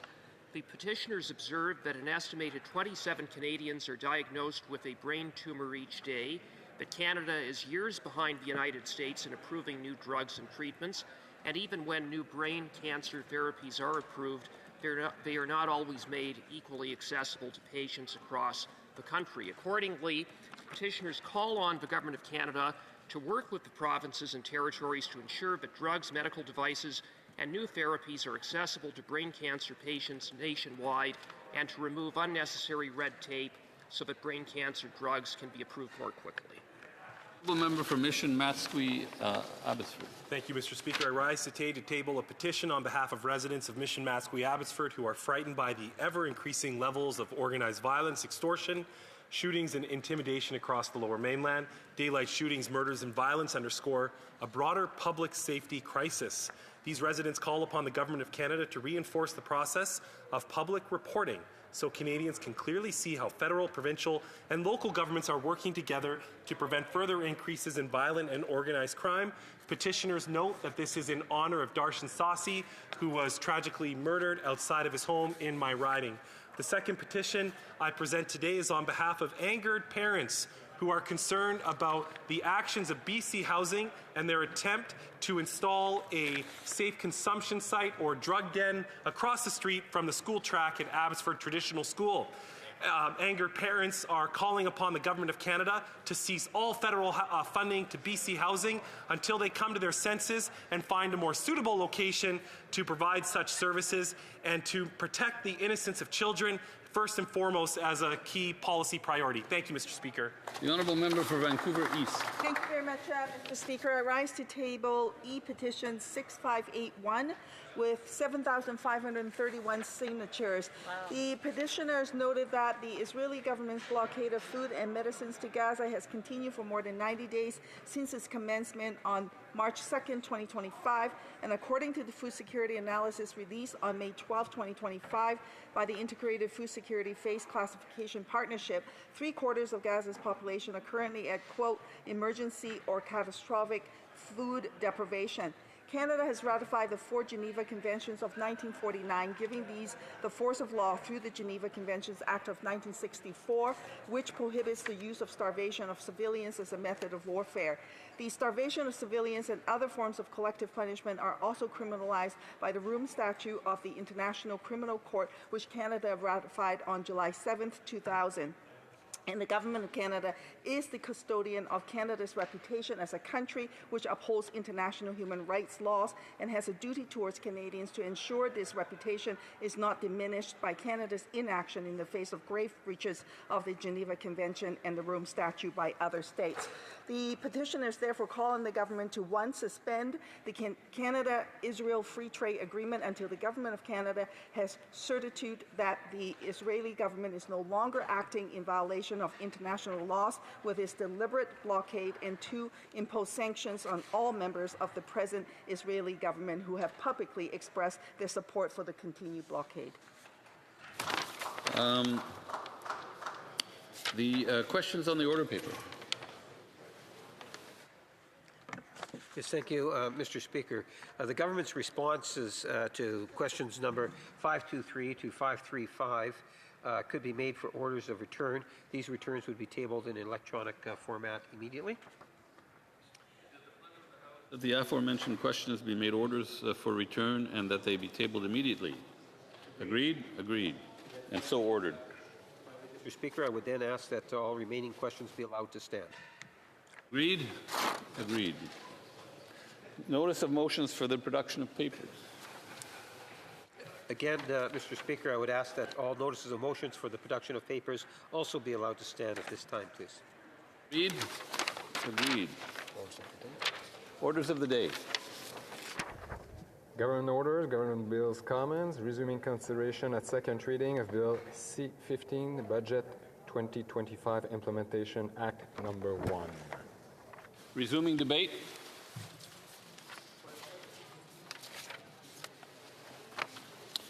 Is the House ready for the question? The question is as follows. Mr. Champagne, seconded by Mr. MacDonald-Malpeque, moved that Bill C-15, an act to implement certain provisions of the budget tabled in Parliament on November 4th, 2025, be now read a second time and referred to the Standing Committee on Finance. If a member participating in person wishes that the motion be carried or carried on division, or if a member of a recognized party participating in person wishes to request a recorded division, I would invite them to rise and indicate it to the Chair. The Honourable Parliamentary Secretary to the Government House. Yes, we'll carry on division, Mr. Speaker. I therefore declare agreed, eh? So it's agreed? Yeah. I therefore declare the motion carried on division.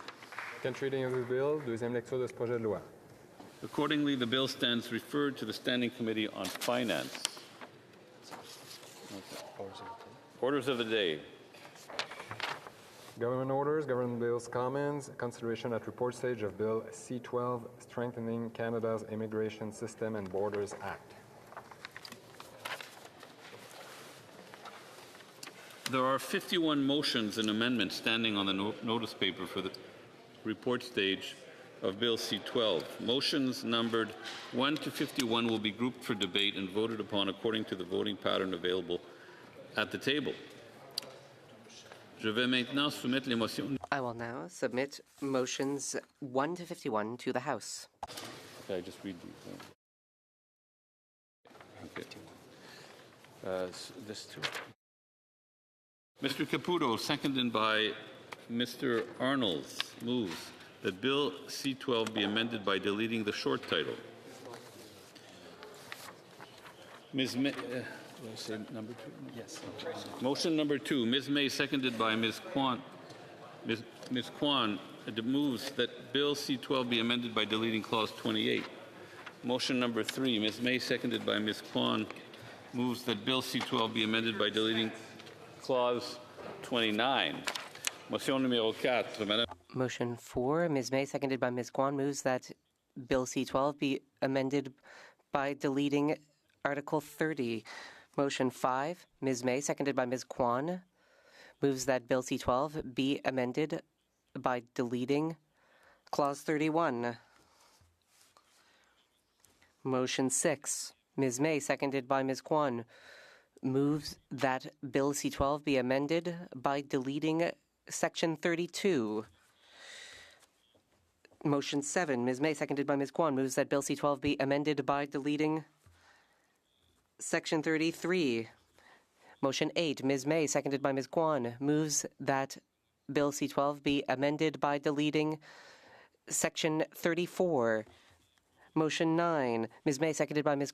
Kwan, moves that C12 be amended by deleting Section 35. Motion 10, Ms. May, seconded by Ms. Kwan, moves that Bill C12 be amended by deleting Section 36. Ms. May, seconded by Ms. Kwan, moves that Bill C12 be amended by deleting Clause 37. Motion number 12, Ms. May, seconded by Madame Kwan. Ms. Kwan moves that Bill C12 be amended by deleting Clause 38. Motion number 13, Ms. May, seconded by Ms. Kwan, moves that Bill C12 be amended by deleting Clause 39. Motion number 14, Ms. May, seconded by Ms. Kwan, moves that Bill C12 be amended by deleting Clause 40. Motion number 15, Ms. May, seconded by Ms. Kwan, moves that Bill C12 be amended by deleting Clause 41. Motion number 16, Ms. May, seconded by Ms. Kwan, moves that Bill C12 be amended by deleting Clause 42.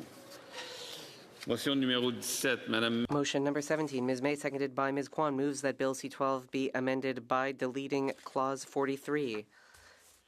Motion 18, Ms. May, seconded by Ms. Kwan, moves that Bill C12 be amended by deleting Clause 44. Motion number 19, Ms. May, seconded by Ms. Kwan, moves that Bill C12 be amended by deleting Clause 45.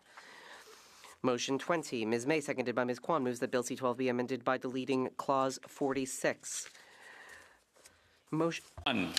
Ms. May, seconded by Ms. Kwan, moves that Bill C12 be amended by deleting Clause 47. Motion 22, Mr. Anandasangari, seconded by Mr. Sarai, moves that Bill C12 and Clause 47 be amended by A, replacing lines 4 to 8 on page 23 with the following. A, in the case where the person has voluntarily returned to the country in respect of which they claimed refugee protection, and the Refugee Protection Division has not yet made a decision in respect of the claim, must determine that the claim has been abandoned, and B, in any other case must not commence or must suspend consideration of the claim.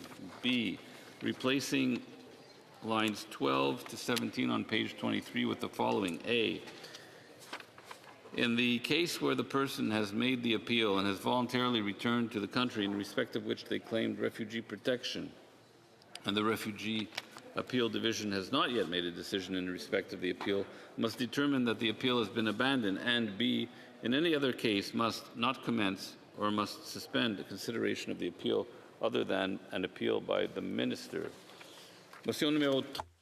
Motion number 23, Ms. May, seconded by Ms. Kwan, moves that Bill C12 be amended by deleting Clause 48. Motion number 24, Ms. May, seconded by Ms. Kwan, moves that Bill C12 be amended by deleting Clause 49. Motion number 25, Ms. May, seconded by Ms. Kwan, moves that Bill C12 be amended by deleting Clause 50. 6, Ms. May, seconded by Ms. Kwan, moves that Bill C12 be amended by deleting Clause 51. Motion 27, Ms. May, seconded by Ms. Kwan, moves that Bill C12 be amended by deleting Clause 52.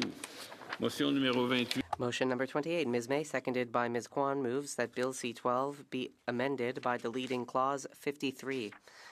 Motion number 29, Ms. May, seconded by Ms. Kwan, moves that Bill C12 be amended by deleting Clause 54. Motion number 30, Ms. May, seconded by Ms. Kwan, moves that Bill C12 be amended by deleting Clause 55. Number 31, Ms. May, seconded by Ms. Kwan, moves that Bill C12 be amended by deleting Clause 56. Motion number 32, Ms. May, seconded by Ms. Kwan, moves that Bill C12 be amended by deleting Clause 57. Motion number 33, Ms. May, seconded by Ms. Kwan, moves that Bill C12 be amended by deleting Clause 58. Motion number 34, Ms. May, seconded by Ms. Kwan, moves that Bill C12 be amended by deleting Clause 59. Motion numéro 30. Motion number 35, Ms. May, seconded by Ms. Kwan, moves that Bill C12 be amended by deleting Clause 60. Motion 36. Ms. May, seconded by Ms. Kwan, moves that Bill C-12 be amended by deleting Clause 61. Motion number 37. Ms. May, seconded by Ms. Kwan, moves that Bill C-12 be amended by deleting Clause 62. Ms. May, seconded by Ms. Kwan, moves that Bill C-12 be amended by deleting Clause 63. Motion 39. Ms. Quay, seconded by Ms. Kwan, moves that Bill C-12 be amended by deleting Clause 64. Motion numéro 40. Madame. Motion number 40. Ms. May, seconded by Ms. Kwan, moves that Bill C-12 be amended by deleting Clause 65. Motion number 41. Ms. May, seconded by Ms. Kwan, moves that Bill C-12 be amended by deleting Clause 66. Motion number 42. Ms. May, seconded by Ms. Kwan, moves that Bill C-12 be amended by deleting Clause 67.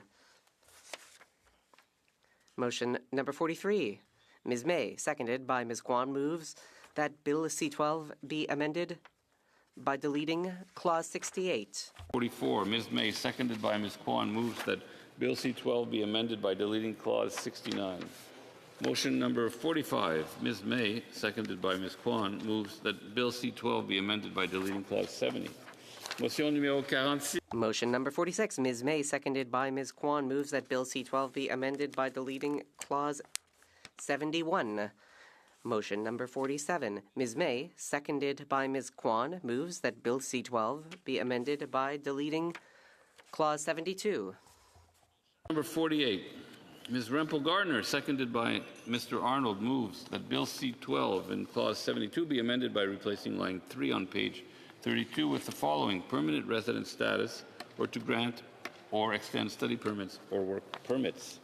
Motion 49. Ms. May, seconded by Ms. Kwan, moves that Bill C-12 be amended by deleting Clause 73. Motion number 50. Ms. May, seconded by Ms. Kwan, moves that Bill C-12 be amended by deleting Clause 74. Motion 51. Madame May, appuyée par... Ms. May, seconded by Ms. Kwan, moves that Bill C-12 be amended by deleting Clause 75. Debate. The Honourable Kamloops Thompson Nicola.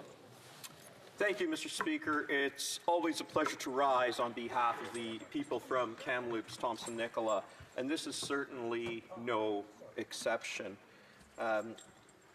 C-12, what originally was conceived of as C-2, well, it was Mr. Speaker, now Madam Speaker, welcome to the chair, really has had a very long journey. Let's be real here. We've been here since, well, the election was in April. We came here in May, and C2 was really the first substantial bill. I hadn't really dealt with a lot of omnibus bills, and I still remember when the Liberals came to power, they talked about the effect of omnibus bills on democracy. And they talked about using parliamentary tricks and omnibus bills and time allocation and things like that, and how they would never, ever do that. And we now see that the Liberals, I think, to be very candid, actually put way too much in one bill. They may have, so to speak, bit off more than they could chew. When you put lawful access, for instance, in parts 14 and 15 into a bill that touches on the sex offense registry, putting the Coast Guard under the authority of the Minister of National Defense, talks about cash transactions over $10,000, requires mandatory reporting from all sorts of financial agencies, and has dramatic immigration reforms, you are going to end up with a bill that is a hodgepodge of policies. And lo and behold, we dealt with a bill that was largely unworkable at the end of the day. And we know it was unworkable because this bill was originally tabled in the form of Bill C-2.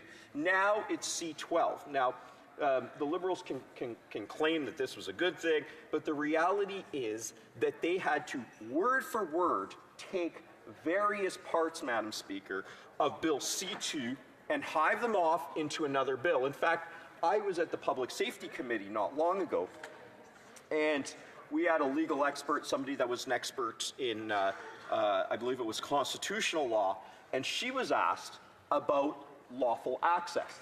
Now, lawful access is something that lawyers debate about. It's not an easy topic to comprehend.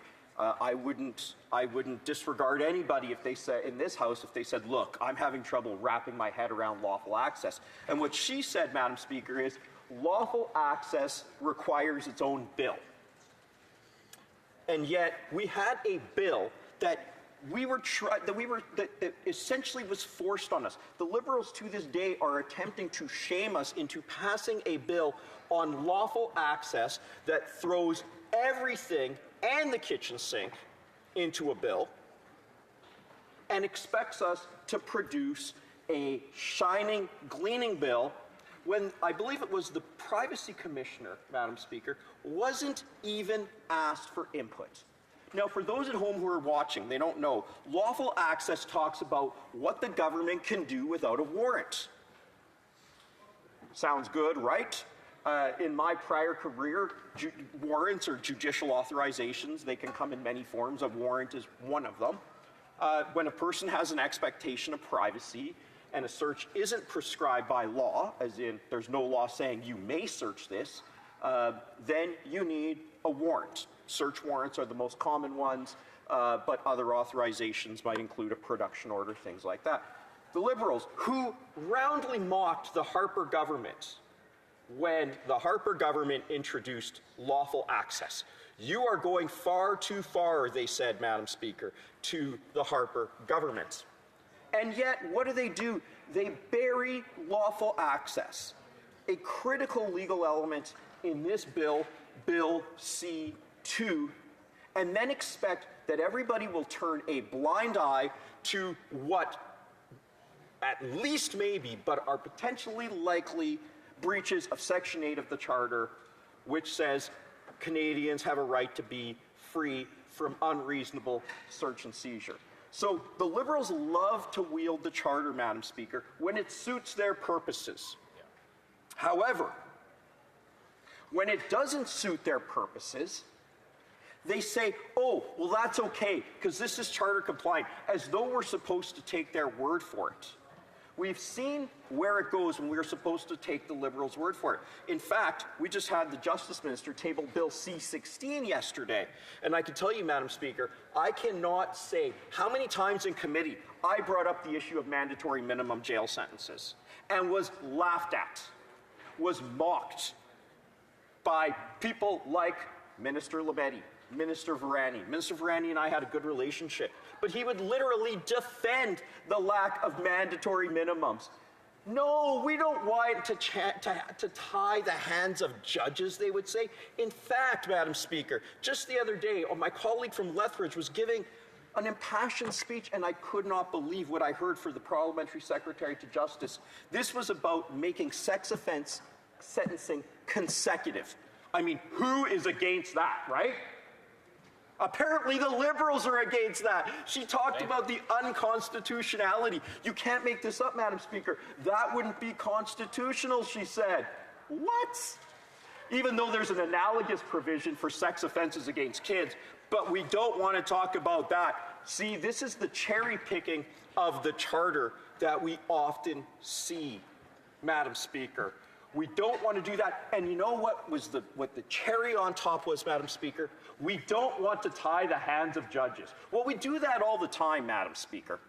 We do it all the time. In fact, we do it in bills that say you must get a warrant, or the parameters of what a warrant can be.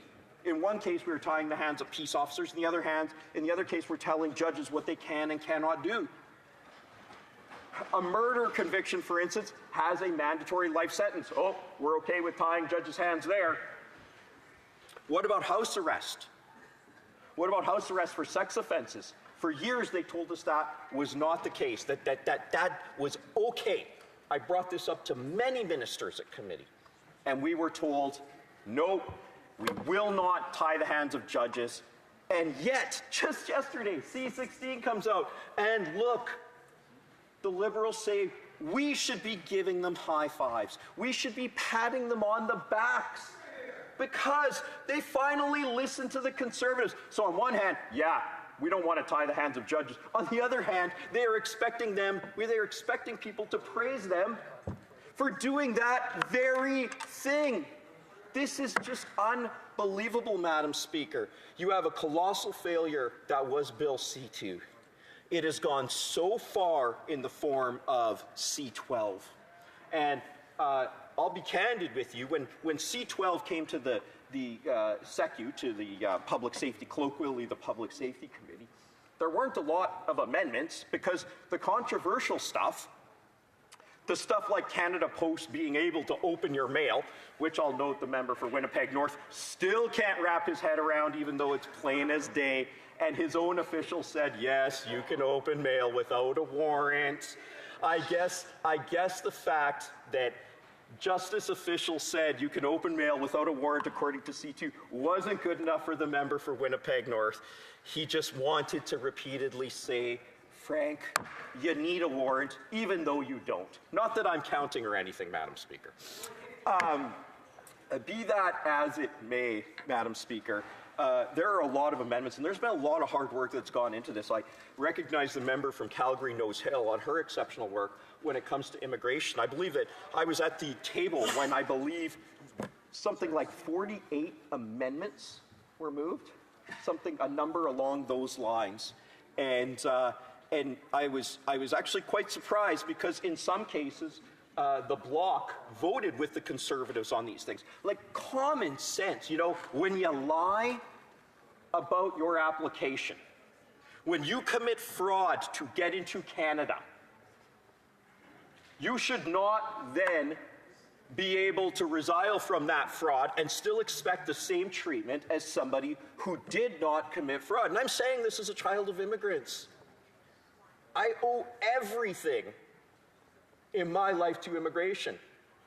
The night of my election, my mom said to me, my first election, she said, can you imagine what your nonno Pasquale, my grandfather, his name was Pasquale, would say if he was observing this? He had to borrow money to buy a chicken on Christmas Day when he first got to Canada. So when we think about these things, Madam Speaker, nobody here on this side of the House is opposed to immigration. That's right. Nobody is the member for Winnipeg is actually saying, well, and doing this. Yeah, you know what? Do you know what? It's true, he says, Madam Speaker. The audacity to say that when we have members on this bench who immigrated to Canada. When we have members, that member can be quiet, Madam Speaker. I'm making a point. Could we listen to the honourable member's speech? That member can be quiet. We can joke around about different things, but when that member says that we're on immigration, when our front bench has people who came to Canada for a better life, when our front bench has people that I would get behind and who would get behind me, who fight for families like Bailey McCourt's. That's right. And to say that we're on immigration. My family didn't have 2 pennies to rub together, and I am darn proud of my immigration legacy, and I'm proud of the legacy of every member in this House, whether they were born here or they came here for a better life. Questions and comments? The Honourable Parliamentary Secretary to the Government House Leader. Yes, Madam Speaker, that'd be for another day in regards to, I don't believe 100% of the Conservative caucus and the type of stuff that they put on social media is what I would classify as immigrant friendly. Let's just leave it at that. The issue that we have before us today is a substantive piece of legislation that's going to make our communities and our country safer. And we have had, through this government, a number of pieces of legislation, some of which the member has actually brought forward.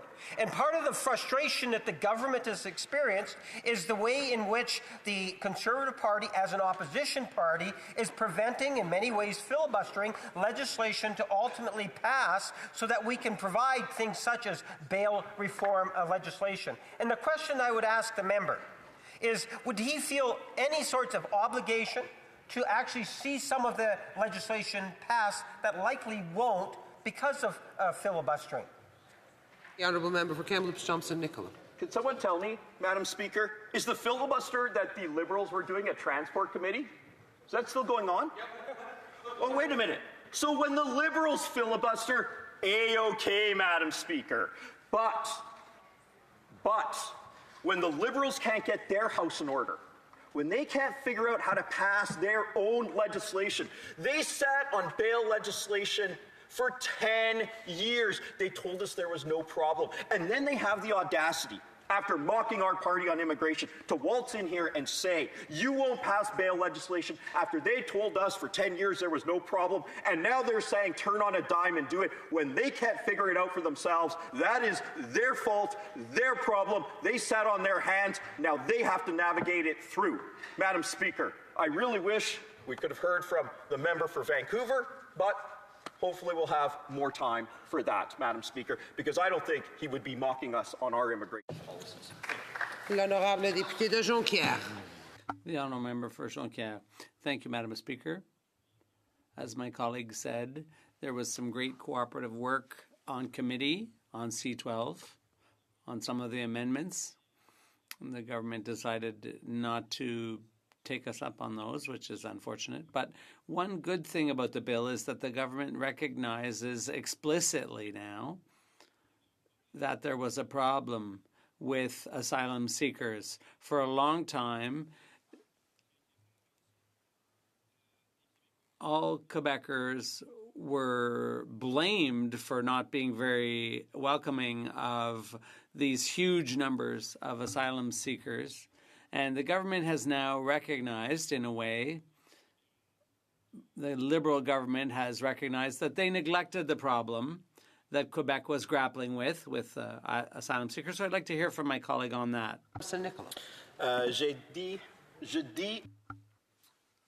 I would like to say through you, Madam Speaker, thank you for the question. My bloc colleague. Madam Speaker, when it comes to refugees and asylum seekers, I don't think anybody in this House says there's a problem with people coming from another country who are fleeing persecution. Some of the greatest Canadians I know fled persecution. I have somebody with redistribution. He's no longer in my riding. He fled Afghanistan with a backpack. I believe he actually watched a family member be killed. I don't take issue with that person. In fact, he has come here for a better life, fleeing persecution. So I want to be very clear when I talk about the Conservative standpoint. When we say refugees under international law and asylum seekers after international law, with international law, we must be welcoming to those people. And I could talk about this for hours. I could probably have a long conversation about that. The immigration portion that I'm sure my colleague from Calgary Nose Hill is going to talk about the issues that sometimes we have there. But legitimate people arriving as asylum seekers, legitimate people who are legitimately seeking to arrive as refugees, in my view, and on behalf of the Conservative Party, there is absolutely no issue with legitimacy in immigration in those regards. Thank you. À l'ordre, conformément à l'article 38 du règlement, je dois faire connaître. Pursuant to Standing Order 38, it's my duty to inform the House that the questions to be raised tonight at the time of adjournment are as follows. The Honourable Member for Peace River Westlock, Natural Resources. The Honourable Member for Calgary Crowfoot, Finance. Next, go violence. Yeah. Thank you, Madam Speaker. I wish I could say I was pleased to rise today. December 10th is coincidentally Human Rights Day, and I stand here at the point of report stage on Bill C-12, which threatens to actually violate international human rights law.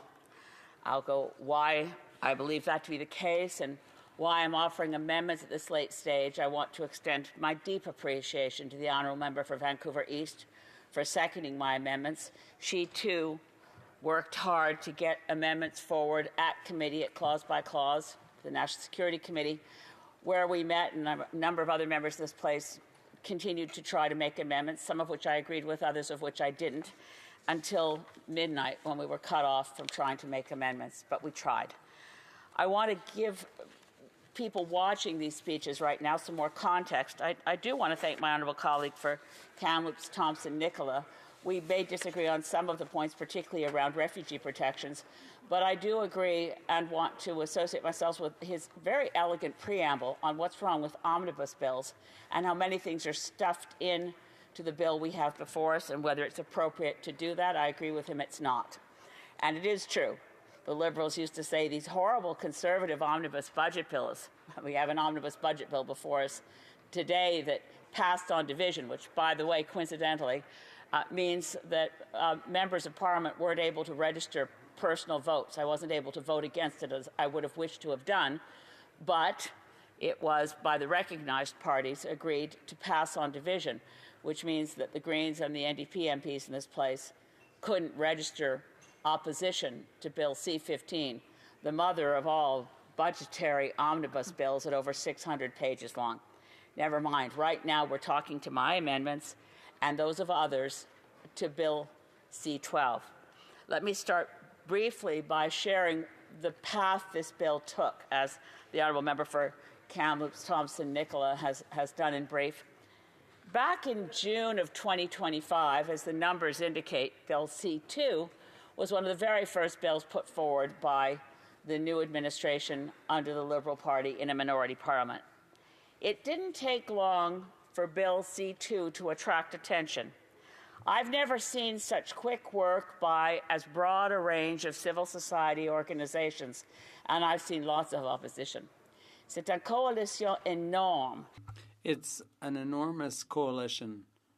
Over 300 NGOs are dead set against Bill C-12 because of the violation of human rights, because of the indifference and the indifference towards our privacy rights, like the member for Kamloops already said.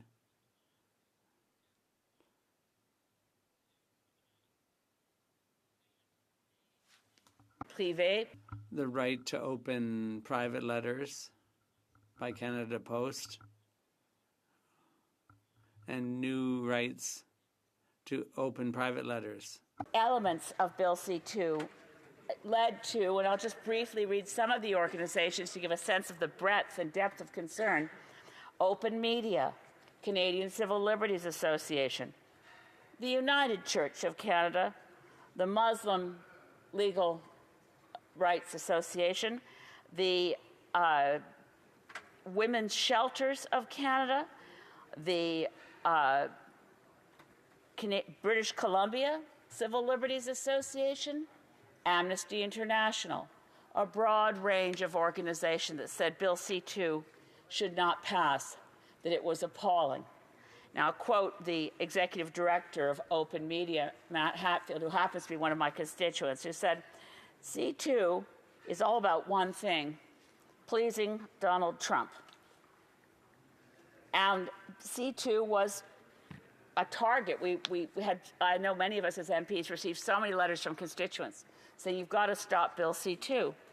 I thought we'd won a victory when it was reported in the media that this Liberal government was going to withdraw C-2 and replace it with something that wasn't odious. Now, what happened in October of 2025, and I have to say, Madam Speaker, I've had the great honor of serving in this place since 2011, but I've never seen a shell game as gross as this. Because in October 2025, the government brought forward the bill that's before us today, Bill C-12, which contains as many offensive elements towards the rights of refugees, violating human rights law internationally, as the original C-2. They sort of bait and switch. They withdrew the parts about being able to open our mail, have access to our data from internet service providers.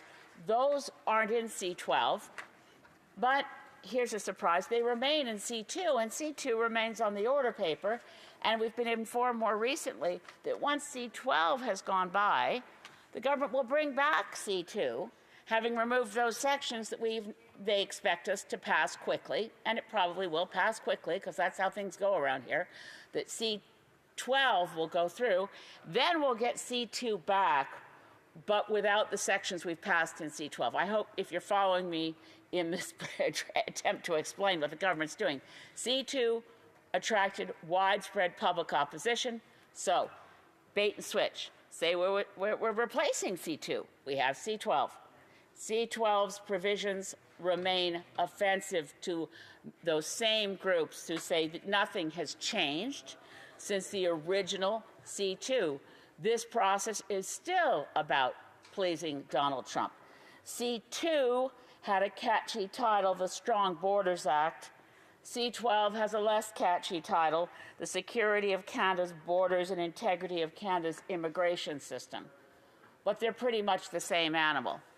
We will get C2 back, but with the sections that have been passed in C12 removed. Now, what's offensive about all this? And as again I say, I find it deeply ironic that I'd hoped I might find a chance to speak on December 10th on Human Rights Day to talk about international human rights. And ironically, I am, because I'm presenting amendments to C12. Otherwise, Human Rights Day would go by unobserved in this place. We observe it by pushing through a piece of legislation that violates international human rights.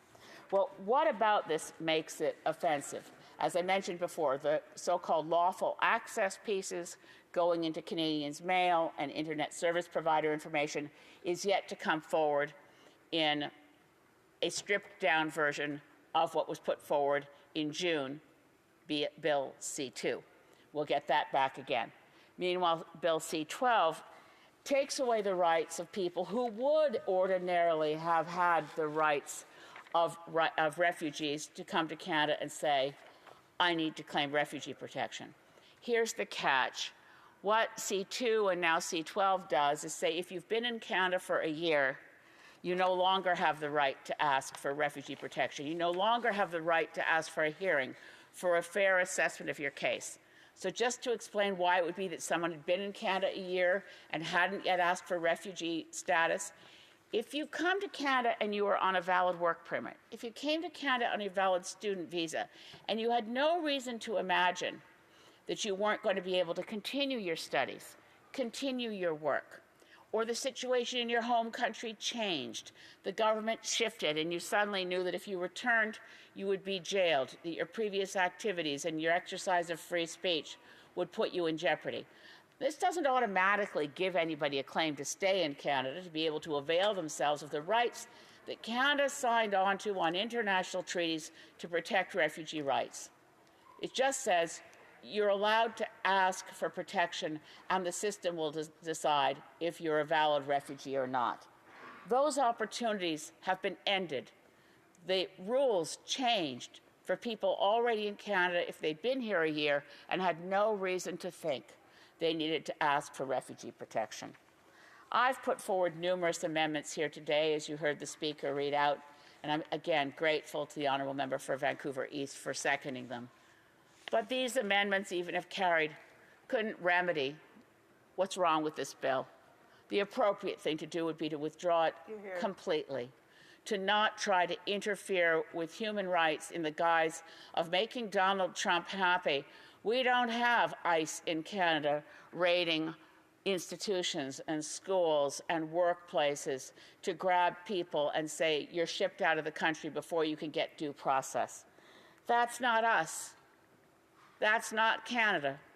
But we move closer to that actually being who we are if C12 is passed without amending, without accepting the amendments put forward today by the Honourable Member for Vancouver East and myself. We need to protect human rights. Thank you, Madam Speaker. Questions and comments? Questions or commentaires? The Honourable Parliamentary Secretary of the Government House. Yes, thank you, Madam Speaker. And I'm wondering if the member, she alluded to the things of Bill C2 compared to Bill C12. One of the issues in Bill C2 was the area of lawful access. And when you think of lawful access, Madam Speaker, I think it's important to note that Canada is the only one of the Five I nations that does not have a formal lawful access legislation. And I would ultimately argue that there is a need. Is the member saying that or the leader of the Green Party saying that there is no need for lawful access legislation, or is it just certain areas of concern she would have with respect to lawful access? The member for Saanich Gulf Islands.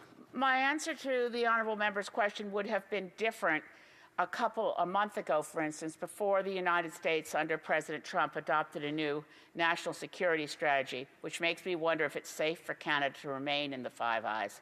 The new national security strategy of the U.S., the so-called Trump corollary to the Monroe Doctrine, is deeply distressing. But let's just set that aside. I would say yes, a lawful access program makes sense. We need to know when there is probable cause to decide we need to move to access to mail or information, but that should be the process of long consultation, deeply respectful of human rights and Canadian rights, and that was not where C2 came from. Des commentaires, questions and comments. The Honourable Member for Vancouver East. Thank you very much, Madam Speaker, and I just also want to say thank you to my colleague, the member from Saanich Gulf Islands, for her amendment motions here today. We are in the opposition here doing our level best to stop this. Really, rightfully, Bill C-12 should be withdrawn. With that being said, though, I wonder whether or not, what her thoughts are with respect to this. During committee, I tried to move an amendment, at least for the government, to change the provisions related to the one-year bar. Instead of deeming someone ineligible to make refugee applications if they've been here in Canada for 1 year, with the latest entry, to at least strike that provision, or at least in the minimum move towards the date, instead of having it being in the first entry to Canada, to move it to the latest entry to Canada. And I wonder what her thoughts are, because the Liberals, Conservatives, and the Bloc voted against it. The Honourable Member for Saanich Gulf Islands. Yes, the Honourable Member for Vancouver East and I are in the unenviable position of being forced by motions passed by every committee to produce amendments on 24 hours notice, but not allowed to vote on our own amendments. So yes, I completely support what the member for Vancouver East was trying to do. It only makes sense. Why go back and say your first point of entry into Canada, as opposed to when you were last lawfully, when did you last come to Canada, and has it been a year since then, as opposed to your first entry into Canada? Much changes with time. Governments are toppled. Human rights are suspended. Thank you, Madam Speaker. Questions et commentaires, l'honorable député Jonquière. The honourable member for Jonquière. I find the most recent question quite interesting. In C-12, we saw that there was a denial of democracy when we were studying the bill. Certain things were tabled, voted on duly, but then the government found some means in this very House to overturn these.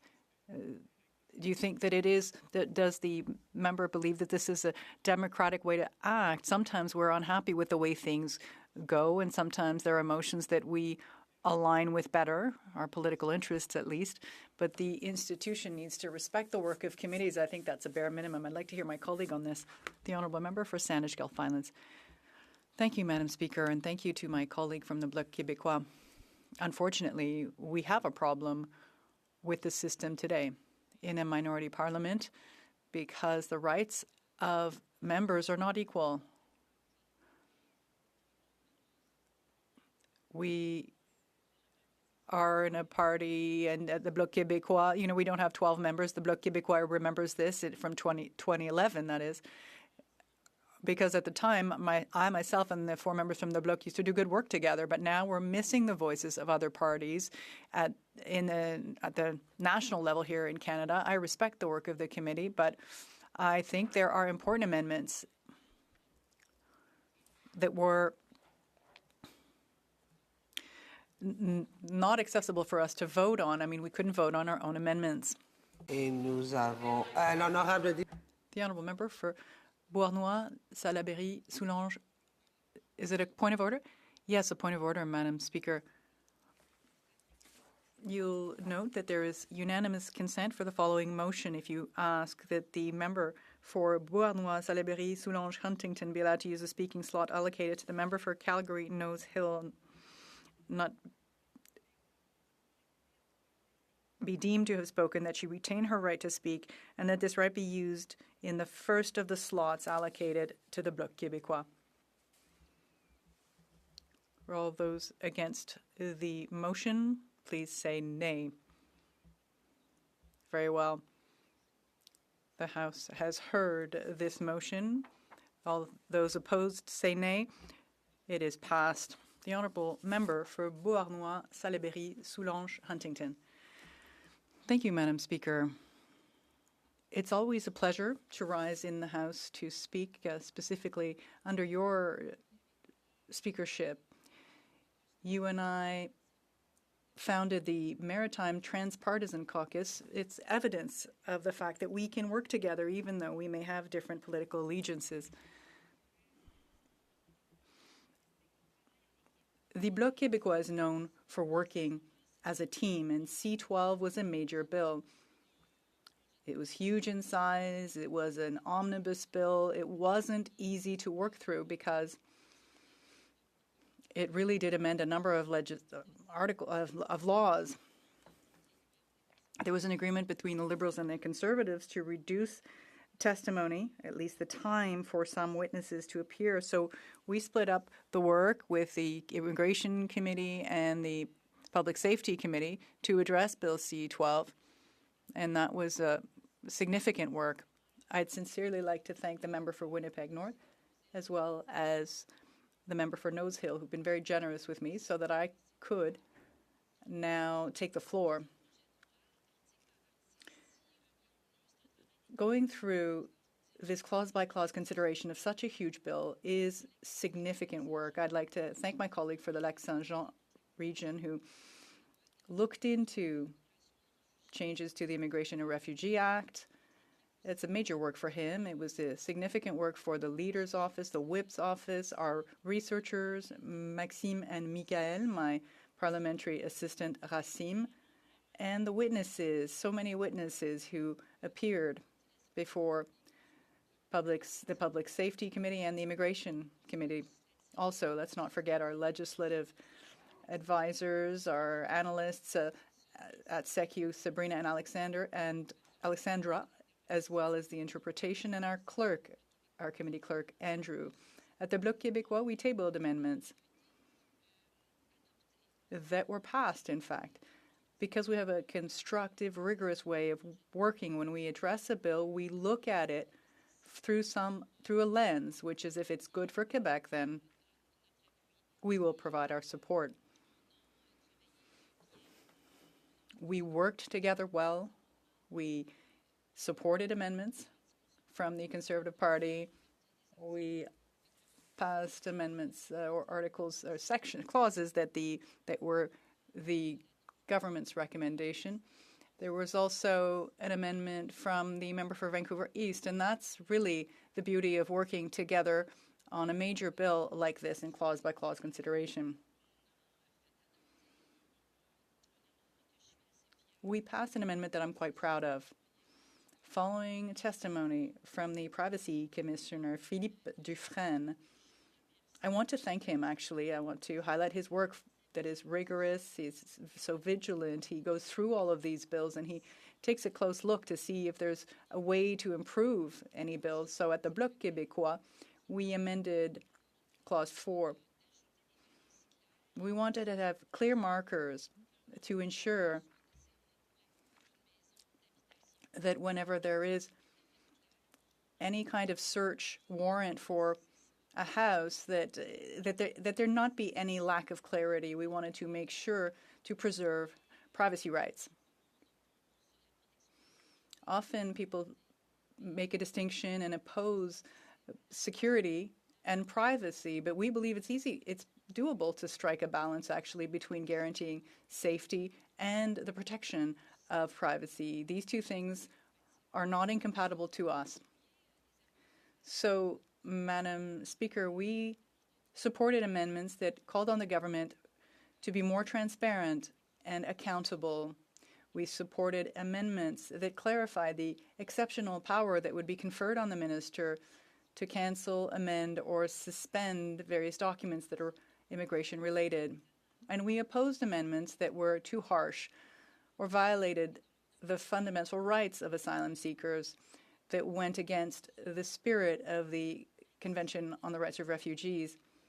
Even though all members of the committees were acting in good faith, I can say that I was still surprised by the agreement between the Liberals and the Conservatives to have the committee sit until midnight to do swift passage by dealing with clause by clause in that way. Madam Speaker, I found it not productive. I don't find that it's really in keeping with a work-life balance or other things. How much energy, how much productivity, how capable are members how able are they to listen when we are working until midnight? So I was surprised by this. We had a midnight sitting, or a sitting until midnight at one point.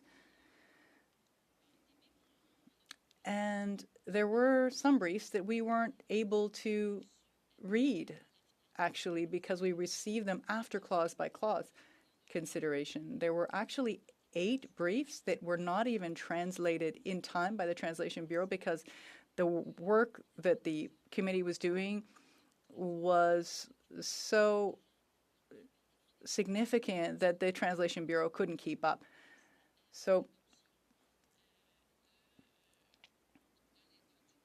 we weren't even able to hear from certain witnesses in their briefs before the passage of the bill. I was also surprised by some filibustering that happened around the committee table to try to strategically address some sections later than they should have been. I think it was a real waste of officials' time, interpreters' time, just for parliamentary strategy purposes. I'm not the most partisan member myself, but I have to say it's really unfortunate that we ask officials to appear for clause-by-clause consideration, and we realize the time is not actually spent on clause-by-clause consideration, but rather on wasting the time of our officials and interpreters, as well as the time of the members who are there to work. At report stage, there are amendments that if we were to pass them, well, essentially there would be no purpose to Bill C-12. We will oppose some of these amendments that have been moved tonight. I would say we have done rigorous work here, and in my view, we could have perhaps spent a little more time to study this bill in detail. I'm a bit disappointed that some people on the day of the passage of the bill, some of these people were asking me to testify before my committee, and of course, everything had been passed swiftly.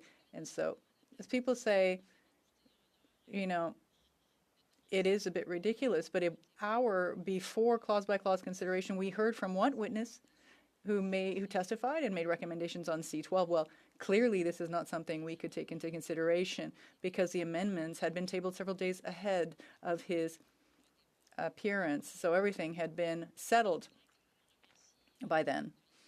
That being said, I would like to thank all colleagues. I really enjoyed working with the colleague for Nose Hill. She's a hard-working member of Parliament, and she explained her amendments.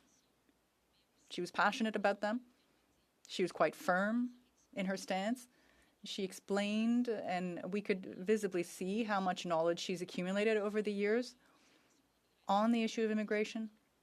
We may not always share the same views, but we do share respect for one another, respect for parliamentarians, and we enjoy being able to debate matters in a collegial way. Sometimes we agree to work together and sometimes we don't work together, and that makes perfect sense. I would like to see other parliamentarians show the same kind of respect for one another. It is a place of debate here in Parliament, and I very much enjoyed working with the member. I also want to say I enjoyed working with colleagues from other parties as well. In the course of our study of C-12, they certainly seemed very interested in improving the bill. Madam Speaker, I'll close off here by saying that we will be waiting for the vote at report stage of this bill so that we can then move to third reading of the bill. even though we're looking forward to the end of the parliamentary session, we are also looking forward to meeting at SECU committee because we will be addressing Bill C8 on cybersecurity. That's what we should be addressing as soon as we come back from the winter break. So once again, Madam Speaker, I'd like to thank all members for the efforts they've put into improving the bill that was tabled by government. Secretary to the Government House Leader. Yes, thank you, Madam Speaker. I think I'll take advantage of the members' goodwill in terms of just there has been a great deal of cooperation to a certain degree in terms of the getting Bill C-12 through the system. And I've always been, especially in the last number of years, looking at ways in which the House should actually look at updating, modernizing, having the potential of having legislation go through a certain process, and I'd be interested in her viewpoints. I always thought with a standing committee that if there was a way in which you could make changes that would allow for more time at the committee stage and assure that there's more actual studying that takes place. And I would suggest to her that at some point we'll be reviewing standing orders, and if she has some specific examples as to what she would like to see in terms of how we could better facilitate more dialogue that's maybe not as political. There's always going to be politics there, but maybe not as political, so we can go through line by line on legislation, if she has some thoughts. The Honourable Member for Beauharnois, Salaberry, Soulanges, Huntington. I'll thank my colleague for the question because I'm interested. As a former whip, we looked into regulations and procedure. We're always seeking means to improve participation in debates in a constructive way. I'm not sure if this time around we'll manage to table suggestions before PROC to improve things, but I certainly believe in teamwork. I certainly believe in compromise, which often means I'm not as interested in partisan games. Unfortunately, what seems to be dominating at committees, for instance, at the Justice Committee, is not the collective good or the wisdom of the bill that we're actually addressing, but rather I'm faced with these ways of working that are just horrifying to me. It's these partisan games that take precedence over the collective good. I will actually reflect on my colleague's question and maybe make some good suggestions. Thank you, Madam Speaker, and I want to thank my colleague as well for her collaborative efforts in amending Bill C-12. Her colleague from Jonquière raised the issue of the fact that the government took several of the amendments that we had worked collaboratively to pass and then on their own initiative exercised House procedure in order to strip out those amendments. I'm wondering if my colleague could expand upon the fact that a lot of the measures that we passed that were in the bill that came to the House, I think the government's probably going to have to undertake them anyways. We've been talking about a waste of House time. Would it have not been better for the Liberals just to let those amendments go through rather than initiating House procedure in order to remove them? The Honourable Member for Beauharnois, Salaberry, Soulanges, Huntington. That's a great question, Madam Speaker.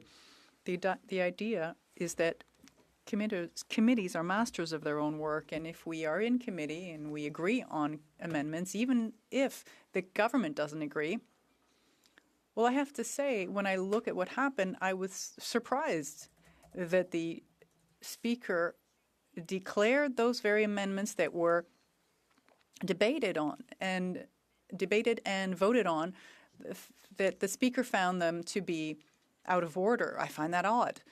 Perhaps we should look at things from a procedural standpoint so that it doesn't recur in the future. The idea is that we also had that happen for Bill C-3. That is, that committee does this incredible work and all of a sudden it doesn't suit the government of the day. Then they work with the NDP and do away with the entire democratic work of a committee, Madam Speaker. The Bloc Québécois was in minority in 2011 and 2015. And the rules are that if you don't form a party, then you don't have a spot in the committee, but that doesn't mean that what happens in the committee is not to be respected. I think that needs to change so that we can have democratic debates that matter. Questions and comments? The Honourable Member for Repentigny. Madam Speaker, I'd like to hear my colleague on a major problem that hasn't been addressed under C-12. the number of CBSA agents, apparently, according to the union there's a shortage of 2,000 to 3,000 agents. The honourable member, you have 20 seconds to answer. Yes, Madam Speaker, C12 expresses a number of intentions for border security, but the government doesn't have the means of its ambitions. And 1,000 officers will not be in a position to take on this workload. The honourable member for Calgary-Nose Hill. Thank you, Madam Speaker. After a decade of Liberal mismanagement, describing Canada's immigration system as a tire fire in need of sorely in need of competent management and dramatic reform wouldn't be an exaggeration. And so Conservatives, to show we're a government in waiting, proposed multiple constructive amendments to the immigration components of Bill C-12 in an attempt to improve the legislation and fix Canada's broken immigration system. So here's what we proposed and why we did it. First, the why. Recently, Britain's governing Labour Party proposed drastic, sweeping immigration reforms in response to the ongoing illegal migration / bogus asylum claim crisis that they have in their country. Those who think the situation is better on our side of the pond are profoundly wrong. In fact, between January 2022 and October of this year, the United Kingdom had around 375,000 people enter the country and make asylum claims, representing about 0.5% of their population. But during the same time frame in Canada, we saw nearly 500,000 claims, or roughly 1.2% of our population today. The fact that the Liberals also paired the surge in illegal migration and bogus asylum claims with allowing record levels of temporary foreign worker and foreign study permits is extra problematic. This is an incredibly serious situation which has strained Canada's public health care system and many other taxpayer-funded social programs past their breaking point. It's made housing unaffordable, caused a youth jobs crisis, and led to a heavier reliance on social programs. It's also begun to tear apart Canada's social fabric, just as it has in the UK. The volume of people the Liberals have allowed to enter Canada has also made security screening difficult. A recent explosive news story claimed that there are, at a minimum, hundreds of people in Canada with links to a state-sponsored terrorist organization. All of this has led to a precipitous drop, very concerningly, in support for immigration among the Canadian public. And this must change. If that's the why, then this is the how. Conservatives proposed a series of substantive reforms to address these issues, presented as amendments to Bill C-12 during its clause-by-clause review at committee. I want to thank my colleagues Miguel Ryson, Andrew Evans, and Chloe Clifford for working literally endless hours until 1 a.m. on a Friday a couple of weeks ago, with me over 6 months to develop nearly 40 substantive amendments that, taken in combination, present one of the most substantive sets of immigration policy reforms seen in decades. Given the bill's scope, Bill C-12, our amendments had two objectives. The first was to truly fix Canada's broken asylum system. Once an efficient and compassionate means for Canada to welcome and protect the world's most vulnerable and truly persecuted persons, in the last decade, the system has morphed into a backdoor, lucrative means for illegal migrants who likely wouldn't have otherwise had a pathway to permanent residency in Canada to skip the line and stay here.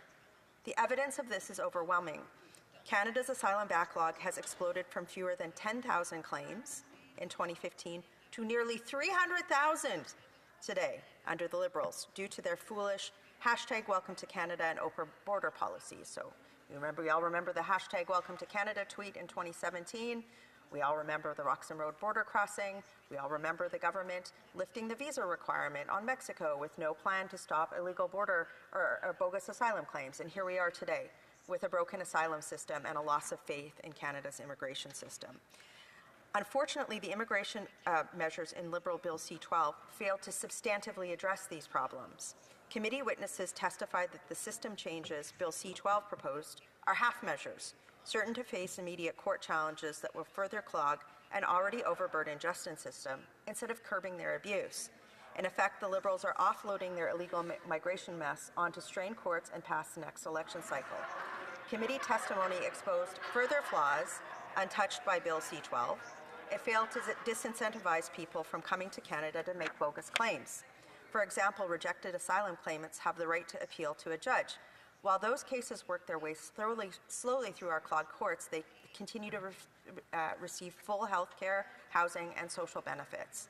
The pedantic and loophole-ridden process for appealing a bogus claim and removing bogus claimants from Canada also begets system abuse and needs reform, which C-12 as written did not provide. The asylum and deportation system also urgently requires greater accountability and transparency. It needs to be far easier for MPs to get the data they need in these areas in order to hold the government to account. To fix these issues, Conservatives attempted to amend Bill C-12 to undertake the following system changes: removing the ability of migrants with failed asylum claims to claim any federal social benefits beyond emergency health care, disallowing asylum claims to be made by nationals of or by those arriving in Canada having transited through a G7 or EU country, modernizing security requirements, requiring educational institutions who accept foreign students to share the cost of any bogus asylum claims made by foreign students they welcome to Canada, requiring that claims made by migrants who return to their home country while their claim is pending be abandoned, rejecting claims made after a claimant is found to have lied to an officer, placing the onus on a claimant to prove that they have made their claim in a timely manner, not the government, requiring asylum claimants arriving in Canada to immediately provide on the record their full grounds for seeking protection, preventing the later use of unscrupulous lawyers to game the system, creating a new, transparent, and clear reporting requirement for the government to disclose the amount of federal benefits received by asylum claimants, updating the content of the annual report to Parliament, and introducing merit-based appointments at the Immigration and Refugee Board to better consider the provinces and to include more board members with law enforcement experience. The second objective of our amendments was to strengthen Canada's border security vis-a-vis non-citizen criminals.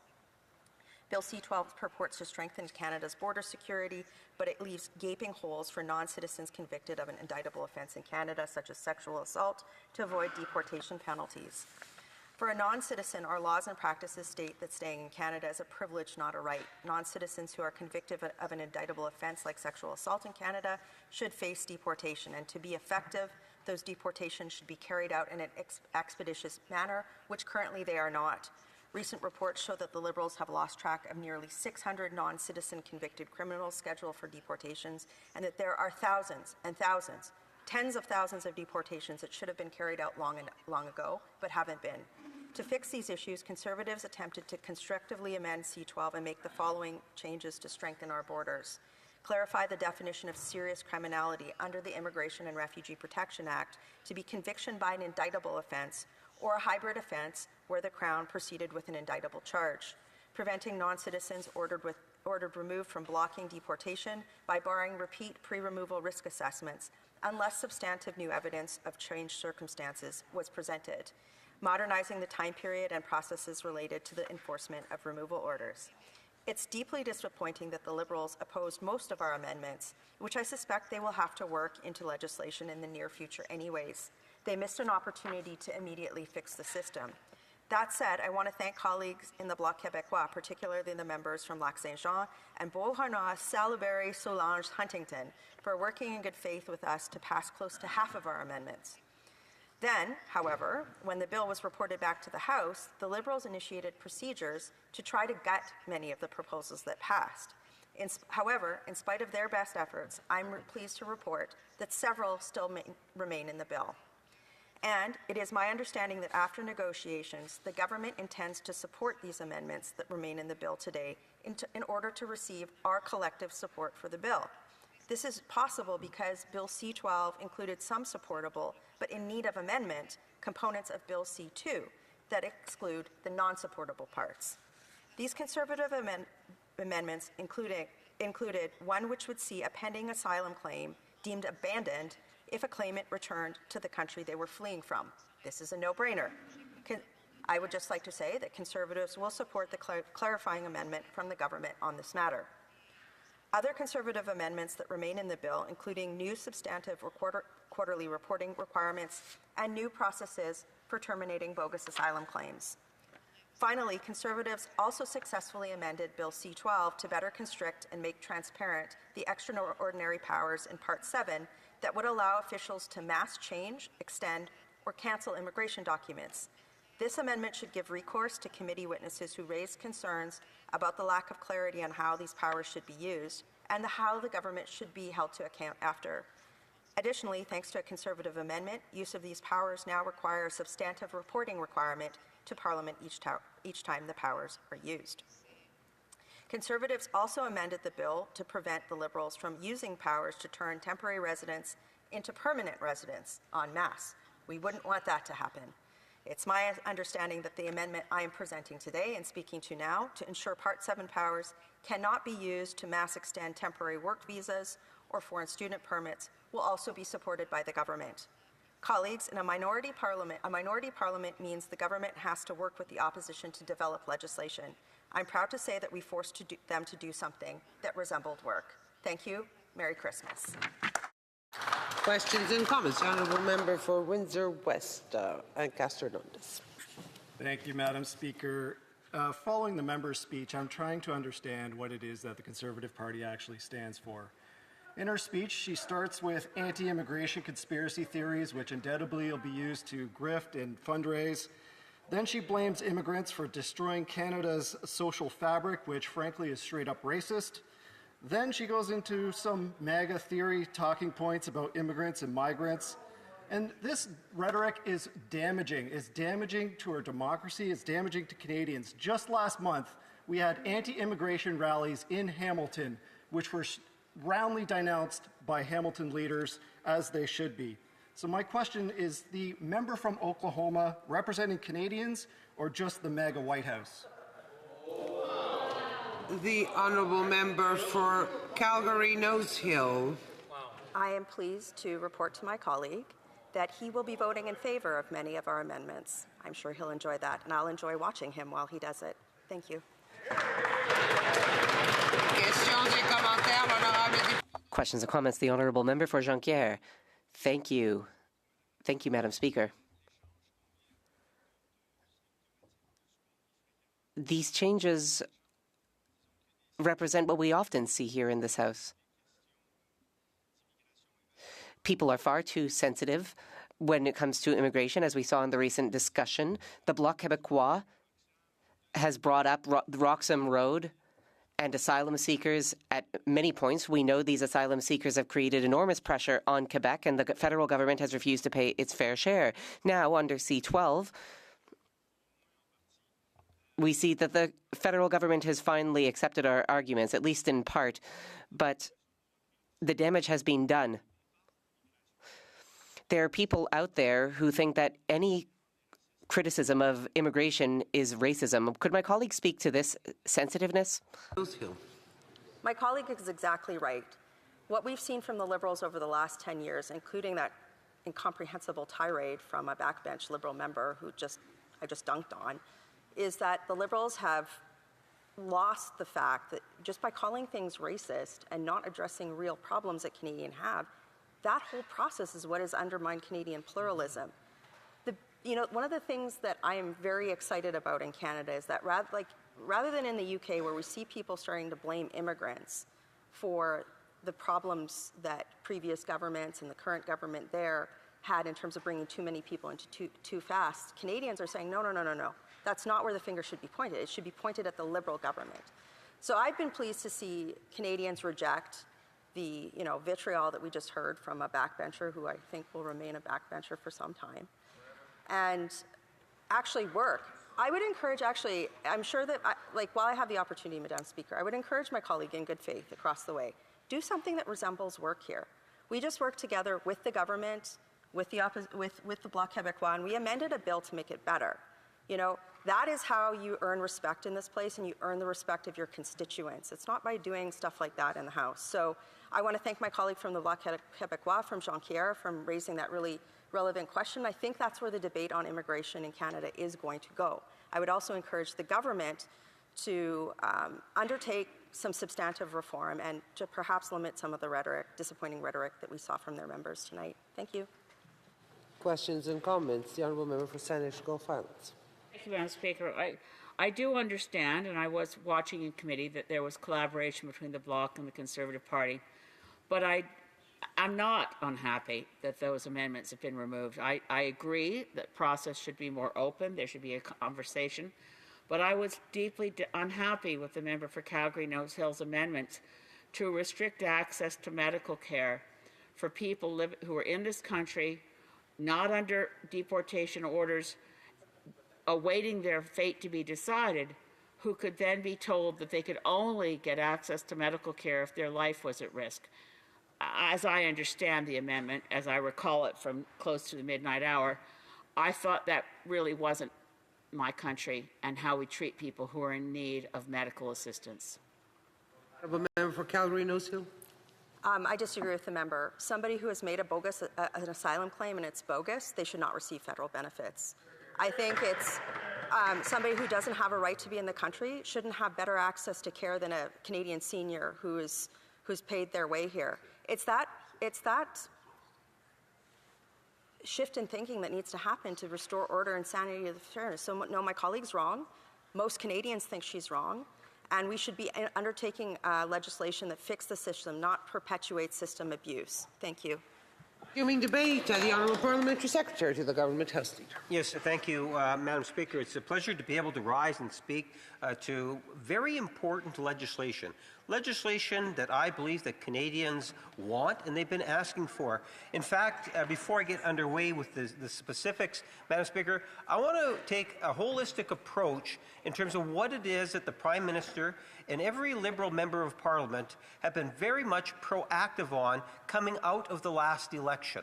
We had a Prime Minister that made a solemn commitment to Canadians to deal with things such as securing Canada's borders, such as bringing in substantial bail reform legislation, such as reinforcing the strength of our RCMP and CBSA. And shortly after the election, what we saw was a commitment from the Prime Minister to upsize to the degree of 1,000 new RCMP. We saw a commitment to upsize in regards to the Canada Border Control Service Agency by 1,000. We saw several pieces of legislation that have been brought forward to the House for debate, and ultimately in hopes that it passes through the system. It pleases me to a certain degree that we've had some cooperation with regards to securing Canada's border. It's something. But I would have liked, as I know my colleagues in the Liberal Party would have loved to have seen more legislation get passed. In fact, I can recall standing here a number of weeks ago saying that, the Prime Minister pledged that we're going to get bail reform legislation in fall, and we did that, Madam Speaker.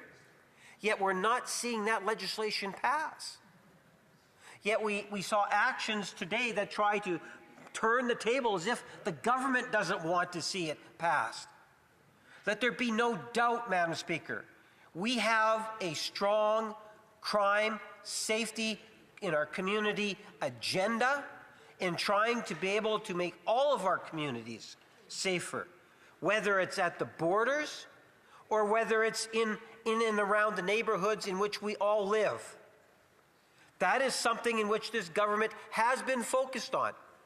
Canada's newly elected Prime Minister just months ago made that commitment, and Liberals have been working diligently to materialize on that.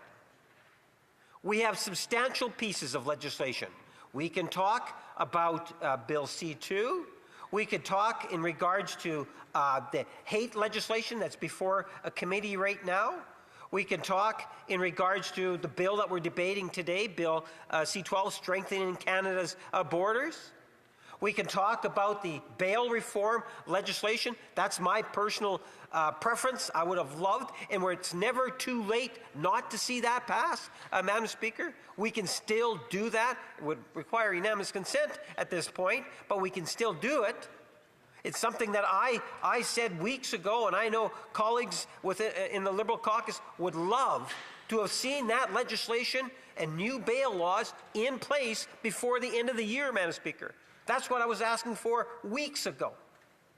So when I think in terms of how we operate as a caucus, bringing forward legislation that is a reflection of the election commitments and platform issues, we want to deliver for Canadians. We want to be able to cooperate where we can with opposition parties and where there's a willingness to do so.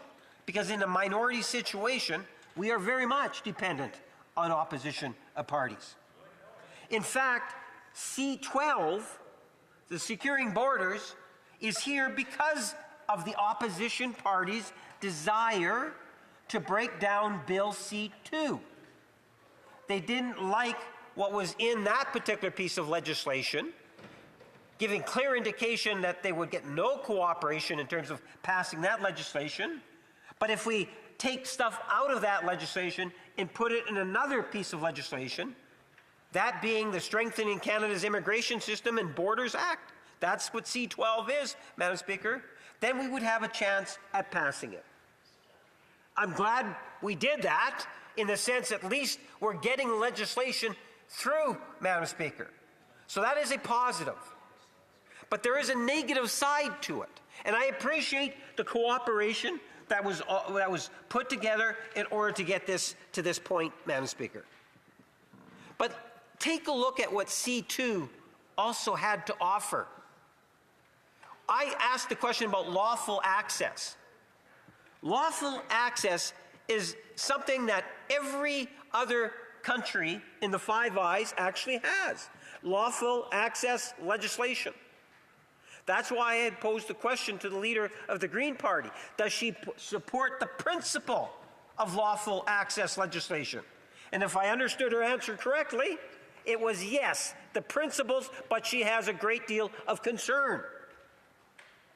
There's no reason why Canada cannot have lawful access legislation, which was proposed, Madam Speaker. Why is that important? Think in terms of money laundering. Think in terms of terrorist financing. These are things that are very serious issue that actually pose a genuine threat to Canadians. And that's one of the reasons why you have Five Eye nations that have that type of lawful access. You know, the Conservative critic raised the issue of, well, the mail and the letters. I genuinely believed when I spoke on Bill C2 that you're not going to have letter carriers opening up mail. But I'll tell you what my concern is. We have northern communities and communities virtually in all the regions of the country in which you could just put a little bit of a fentanyl in an envelope and mail it. And we can't do anything about it, Madam Speaker.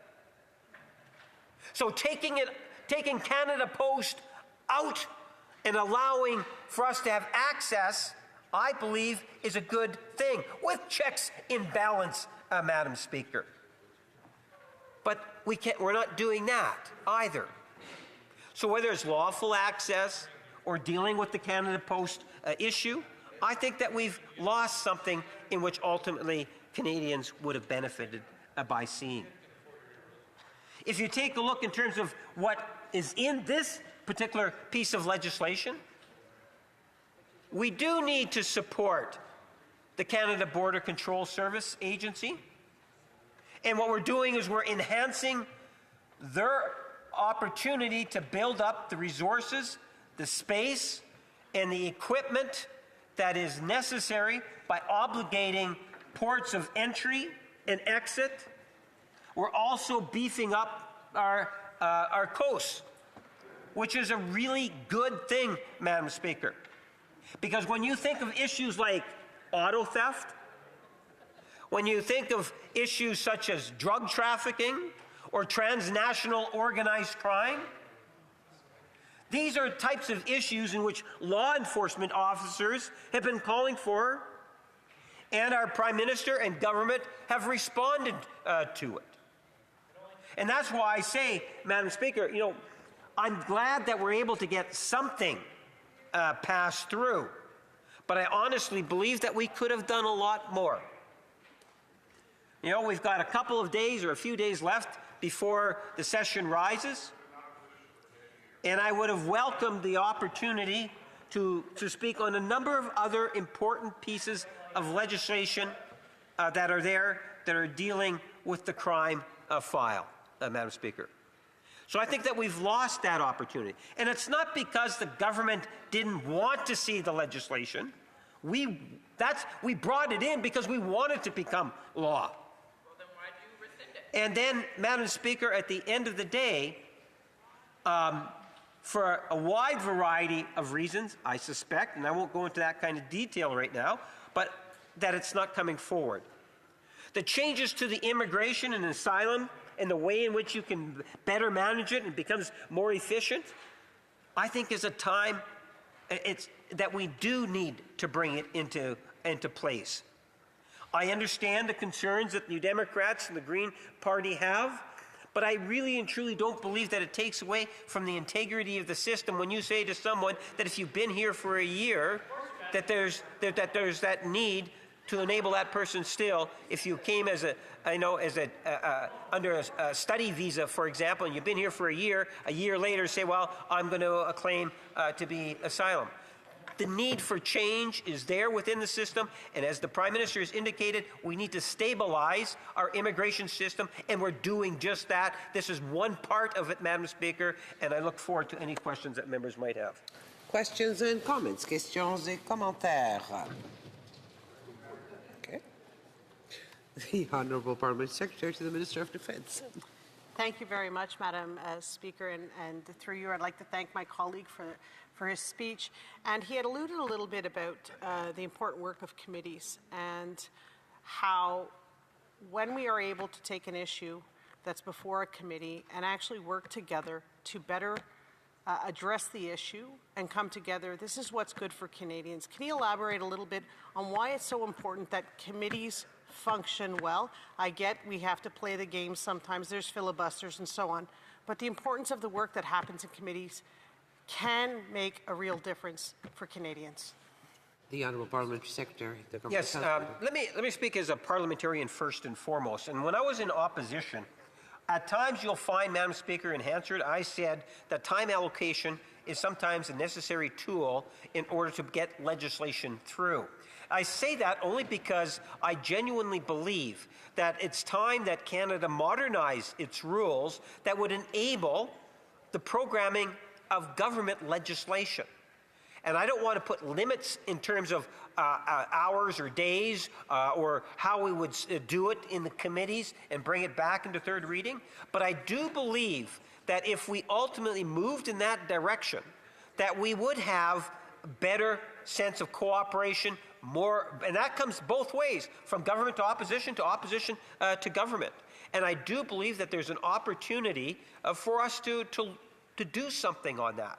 Because what we have witnessed over the last 15 years, my 15 years here, is that it doesn't matter whether it's in opposition or you're in government, at times it can be very, very difficult to get things through. And the best example I can cite is look at what happens for private members' business. You know, and I'm not saying we have to have the same as private members' business, but programming works for private members' business. I would suggest it can also work for government agendas also. The Honourable Member for Medicine Cardston Warner, yes. Thank you, Madam Speaker. And thank you to my colleague for his presentation today. I'd like to ask, Part 1 of the Act amends the Customs Act to provide CBSA with facilities free of charge for carrying out any purpose related to the administration or enforcement of that Act or any other acts of Parliament, and to provide officers of that agency with access to certain locations to goods destined for export. It also includes transitional provisions. Now, this would force operators to provide facilities for both import and export inspections. Now, as CBSA can already compel operators to provide this, is CBSA or the government really actually going to compel operators to provide these facilities? Or is that just words in the Act? Because along with the fact the agency needs to have qualified, trained people to carry out these inspections, I'm just curious to know whether the government is serious about providing the inspections, the facilities, and the training to complete the requirements under the Act. The Honourable Parliamentary Secretary. There is a high level of professionalism within our Canada Border Control Service agents, Madam Speaker. A great deal of training that goes into that, and that will continue. We'll continue to see that. Where you have ports of entry or exit, There is an obligation for those entities to ensure that we have the proper space, and we have to actually have this proper tools, whatever those tools may be, to ensure that we can enforce and protect the interests of the laws that we pass here in Ottawa, and protect and secure our borders. Questions and comments? The Honourable Member, the Honourable Parliamentary Secretary to the Government House Leader to himself. Yes, thank you, Minister. I expect if you were to canvass... No, we cannot ask a question, I believe. Yes. Yes. The Honourable Member for Ponoka Didsbury. Madam Speaker, I think if you seek it, you will find unanimous consent of the House to see the clock at 5:30. Does the Honourable Member, the Honourable Member, does the Honourable Member have unanimous consent to see the clock at 5:30? Yes, agreed. The Honourable Parliamentary Secretary, the Government House Leader. I think that I'm going insane or anything of that nature, Madam Speaker. That's what I was going to ask for. This is a point of debate. Okay. It being 5:30, the House will now proceed to the consideration of private members' business as listed on today's order paper. Mr. Hussein, orders of the day. Sorry. Private members' business, consideration at second reading of Bill S-227, Arab Heritage Month Act, standing in the name of Mr. Hussein. Mr. Hussein, seconded by Mr. Lamoureux, moves that Bill S-227, an act respecting Arab Heritage Month, be now read a second time and referred to the Standing Committee on Canadian Heritage. Debate. The Honourable Member for York South-Weston Etobicoke. Thank you very much, Madam Speaker. I'm honoured to rise in this House to speak to Bill S-227, an act respecting Arab Heritage Month, which seeks to formally designate the month of April as Arab Heritage Month across Canada. This is a bill that speaks not only to the importance of recognizing a vibrant and diverse community in Canada, but to the larger principle of what it means to belong, to be seen, and to be celebrated in this great country. This bill has already passed in the other place, and I'm proud to sponsor it here in the House of Commons as it makes its way through Parliament. Madam Speaker, some members may recall that this is not the first time that the House of Commons has seen this bill. In fact, in the 44th Parliament, the Honourable Member of Parliament for Ottawa South introduced Bill C-232, which carried this very same purpose. This bill was passed unanimously at all stages in the House of Commons, a rare and powerful show of unity. Members from across the political spectrum, from every region and background, stood in recognition of the importance of Arab Heritage Month. I want to particularly acknowledge some of my colleagues for their work on this. Of course, the Honourable Member for Ottawa South, who was the first to bring this legislation forward back in 2022. Without him, we would not be here today. And he said, and I quote, "In my own family, my Syrian-Canadian godfather, who was a man of great intelligence, kindness, and integrity. His origins were humble. In fact, there was poverty, and his values instilled in me a deep appreciation for hard work, giving back, and public service." Madam Speaker, that's the Honourable Member for Ottawa South, quoting his godfather from this community. I'd also like to, of course, express my gratitude to the member the Member of Parliament for Edmonton Manning, whose steadfast support played a key role in moving this bill forward. He said, and I quote, as I said, "My story is typical of so many Arab Canadians who have come to this country to seek a better life and to give back to the community. I'm proud of my heritage, and I'm happy to see the establishment of Arab Heritage Month," end quote. I also want to recognize former members Sylvie Berube, Blake Desjardins, and Brian Massey, who all contributed meaningfully to helping the member for Ottawa South bring this important piece of legislation to life. Their collective efforts reflect a shared belief that Arab Canadians deserve formal national recognition for their long-standing and ongoing contributions to the very fabric of our country. Unfortunately, despite that unity and momentum, this bill reached third reading in the Senate, but died on the order paper following Parliament's dissolution in 2024. Today we have an opportunity, and I would argue a responsibility, to complete that unfinished work, to reaffirm our commitment to diversity and inclusion, and to ensure that the contributions that Arab Canadians have made and continue to make are formally recognized every April of every year across this country. But Madam Speaker, why April and why now? Well, the choice of April is actually very deliberate. It coincides with several cultural and historic celebrations in Arab communities and provides an annual opportunity to highlight the vast diversity of Arab heritage, culture, language, and contributions to Canadian society. We know that Arab Canadians are not a monolith. This is a very diverse, dynamic community. The Arab world spans over 22 countries from North Africa to the Middle East, with a population of over 450 million people. It encompasses a rich mosaic of languages, religions, and traditions. Arab Canadians include Christians, Muslims, Jews, Druze, and others. They speak Arabic in many dialects, as well as French, English, Armenian, Syriac, and more. Their cultures are as diverse as the regions from which they originate from the mountains of Lebanon to the deserts of Jordan, from the cities of Egypt to the coasts of Morocco. Designating April as Arab Heritage Month is a way to recognize that diversity, Madam Speaker, and to celebrate the ways in which it has enriched our own social fabric in this country. Madam Speaker, Arab Canadians have been building this country alongside others for over more than 140 years. Immigrants mainly from what is present-day Lebanon were the first Arab group to come to Canada. The first documented Arab immigrant to Canada was Ibrahim Abu Nadir, a Lebanese Maronite Christian who arrived in Montreal in the 1880s. He worked as a peddler, going from town to town, selling goods, and eventually becoming a successful merchant. He paved the way for thousands of others from what was then known as Greater Syria, the Levant, today's Lebanon, Syria, Jordan, and Palestine. These early pioneers helped establish some of Canada's first Arab churches and mosques. Madam Speaker, I had the opportunity to visit one of those mosques in Edmonton, which was started so long ago. A former Ukrainian community church, which was turned into a mosque, again another sign of diversity and inclusion in our communities.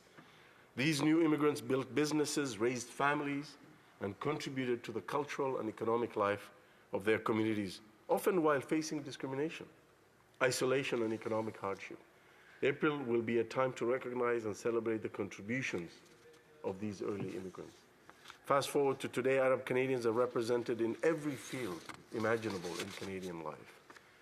Peter Baker, who served as an MLA in the Northwest Territories in the 60s, is believed to have been the first Arab Muslim elected to public office in Canada.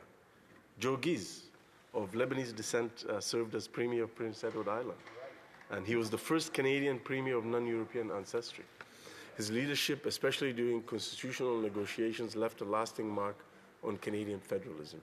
In the arts, Paul Anka, born in Ottawa to Syrian parents, became one of Canada's greatest musical exports, known worldwide for his songwriting and his timeless voice. In business, Salim Rasi, later known as Rossi, a Syrian Lebanese immigrant, founded a small general store in Montreal in 1910 that would eventually evolve into the national retail chain that we know today as Dollarama. In academia, Dr. Besma Mamani, one of Canada's leading voices on analysis of Middle East affairs, has contributed to our understanding of international politics and security issues. In science, Noubar Afeyan, Canadian-Lebanese entrepreneur, inventor, and philanthropist, best known for co-founding the biotechnology company Moderna. His family moved to Canada actually during the Lebanese Civil War. In 1975, he received his Bachelor of Chemical Engineering from McGill University in 1983. In 2022, Afeyan was awarded an Honorary Doctor of Science from his alma mater, McGill University. He points to his immigrant background and mentality as the driving forces of his philanthropic, scientific, and business work. You see a lot of members of this community who give back repeatedly because of their appreciation of what Canada has done for them. These stories are not isolated. They reflect thousands of untold contributions, from small businesses, artists, teachers, doctors, frontline workers, police officers, firefighters, paramedics who have quietly but powerfully shaped Canadian society and communities. Madam Speaker, this bill is not simply a symbolic gesture. It is a practical and timely tool for inclusion, another powerful reminder of the importance of diversity and inclusion. It invites all Canadians to learn about and celebrate and appreciate the cultural richness of Arab Canadians, and to recognize the obstacles many continue to face, including racism, Islamophobia, anti-Arab sentiment, and misrepresentation. By celebrating the month of April as Arab Heritage Month, we make space not just in our calendars, but in our conversations, in our classrooms, in our workplaces, and in our communities for the voices, stories, and contributions of Arab Canadians to be heard, to be honored. It is a gesture of recognition, yes, but it's also a commitment to education, equity, and dialogue. Madam Speaker, the sponsor of this bill, Bill S-227, Senator Mohammed Al-Zaibak, his leadership on this file has been exemplary, and I wish to commend him publicly for championing this bill in the Senate and for his powerful second reading speech earlier in October.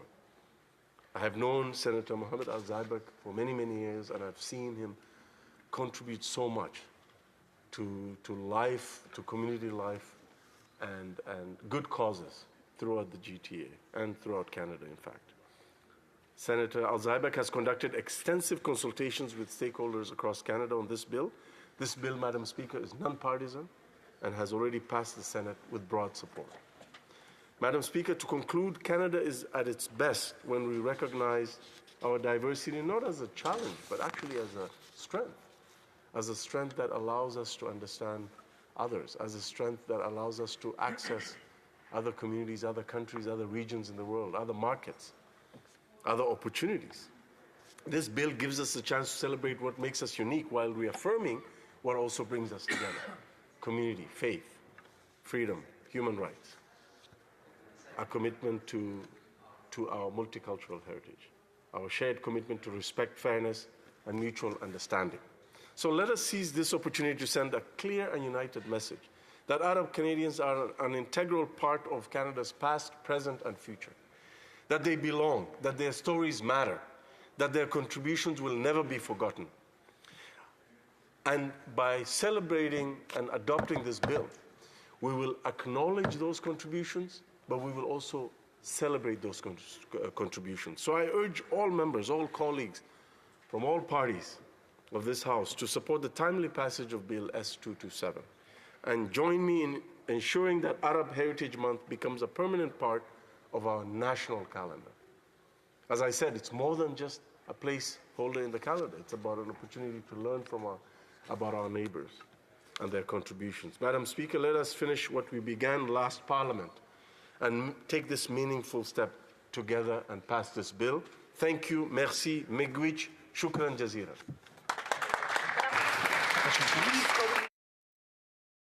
Questions and comments. Question et commentaire. The Honourable Parliamentary Secretary.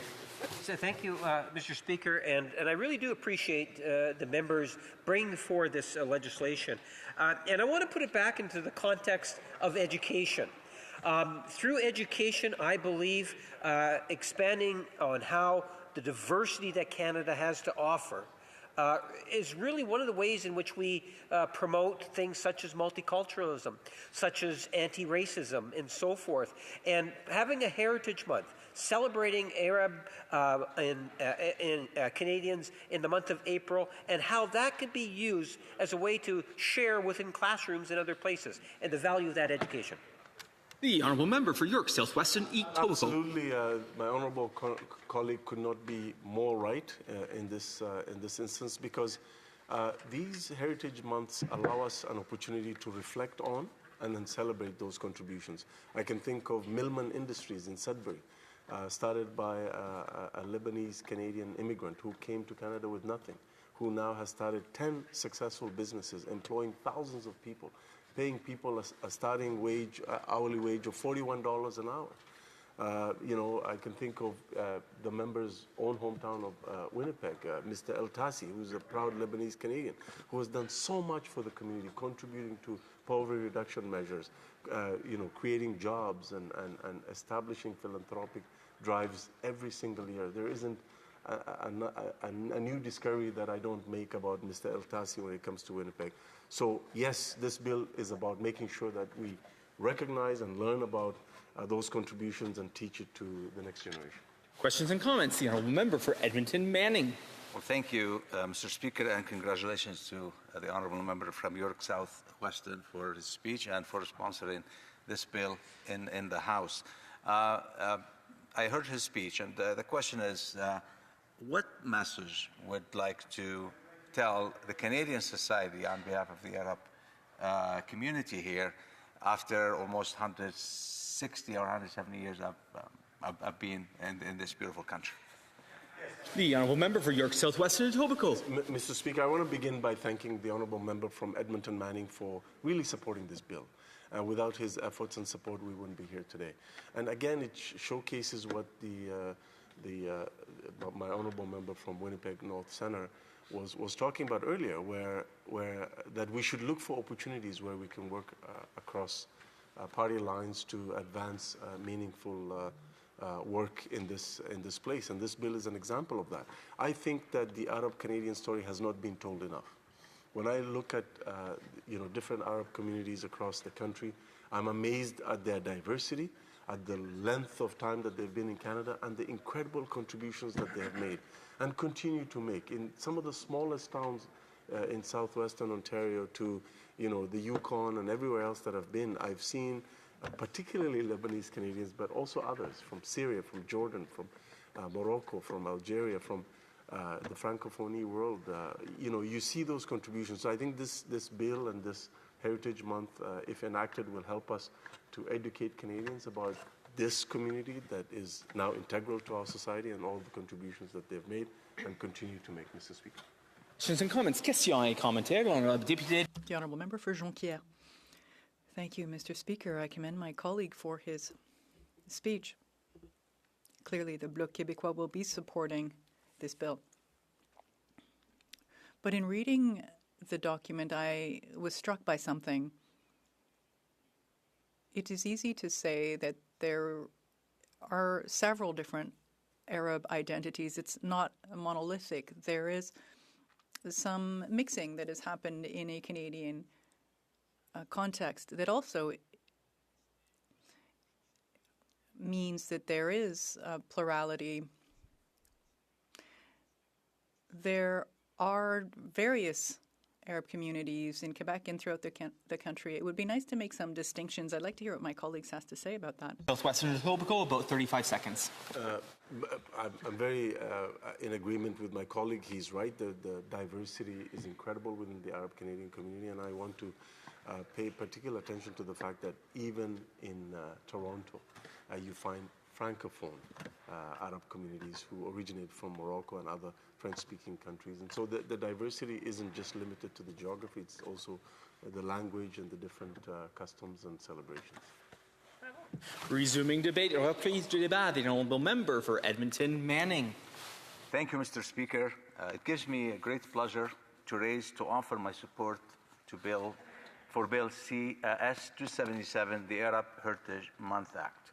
There are more than 1 million Canadians of Arab descent. They are found in every province and territory. Each one has a different story of how they or their ancestors came to this country. No matter where you came from, originally Lebanon, Syria, Iraq, Egypt, Palestine, Morocco, Jordan, or any of the dozen other countries, one of the things you'll find that the Arab Canadians have in common is that they came seeking a better life. Another thing they have in common is their desire to give back to Canada. I'm one of these million Canadians of Arab descent. As so many have, I came to this country as an immigrant, escaping the dangers of war and economic upheaval. Here, I have made my home, raised a family, and I'm proud now to be able to give back by serving all Canadians in this House. I'm proud of my heritage, my Arab background, but I'm prouder to be Canadian, which means I will be pleased to celebrate April as Arab Heritage Month. I will celebrate the contributions of Arab culture and Arab people to Canadian society, but I will not allow myself to be defined by the hyphen that people use when they call me an Arab Canadian. When I became a Canadian citizen, I made a choice to become fully part of this country. I did not make a partial commitment. I went all in. Like most Arabs, I love the land of my birth. Who I am has been shaped by that heritage, but my present and my future is found in Canada. As the late John Diefenbaker, the 13th Prime Minister of Canada, reminded us upon the passage of the Bill of Rights in 1960, and I quote, "I'm a Canadian, a free Canadian, free to speak without fear, free to worship God in my own way, free to stand for what I think right, free to oppose what I believe wrong, free to choose those who shall govern my country. This heritage of freedom I pledge to uphold for myself and all mankind." End quote. When you are a Canadian, no hyphen is needed. There are no second-class Canadians. It doesn't matter what your race or religious beliefs are. Your background does not define you. Your character does. That is the Canadian ideal. And as individuals, and as a nation, we don't always live up to that. But when we fail, we try again, always striving to do better. We learn from our mistakes. Wanting to do better is one of the reasons the Arab people want to come here, to be part of Canada. We come from a region where old rivalries, sometimes going back thousands of years, can hinder progress. Canada offers an opportunity for a fresh start, and Canadian values are also Arab values. Looking at the Bill of Rights, upon which the later Charter of Rights and Freedom is based, I see the values that founded Canadian society that resonated with me as a new Canadian.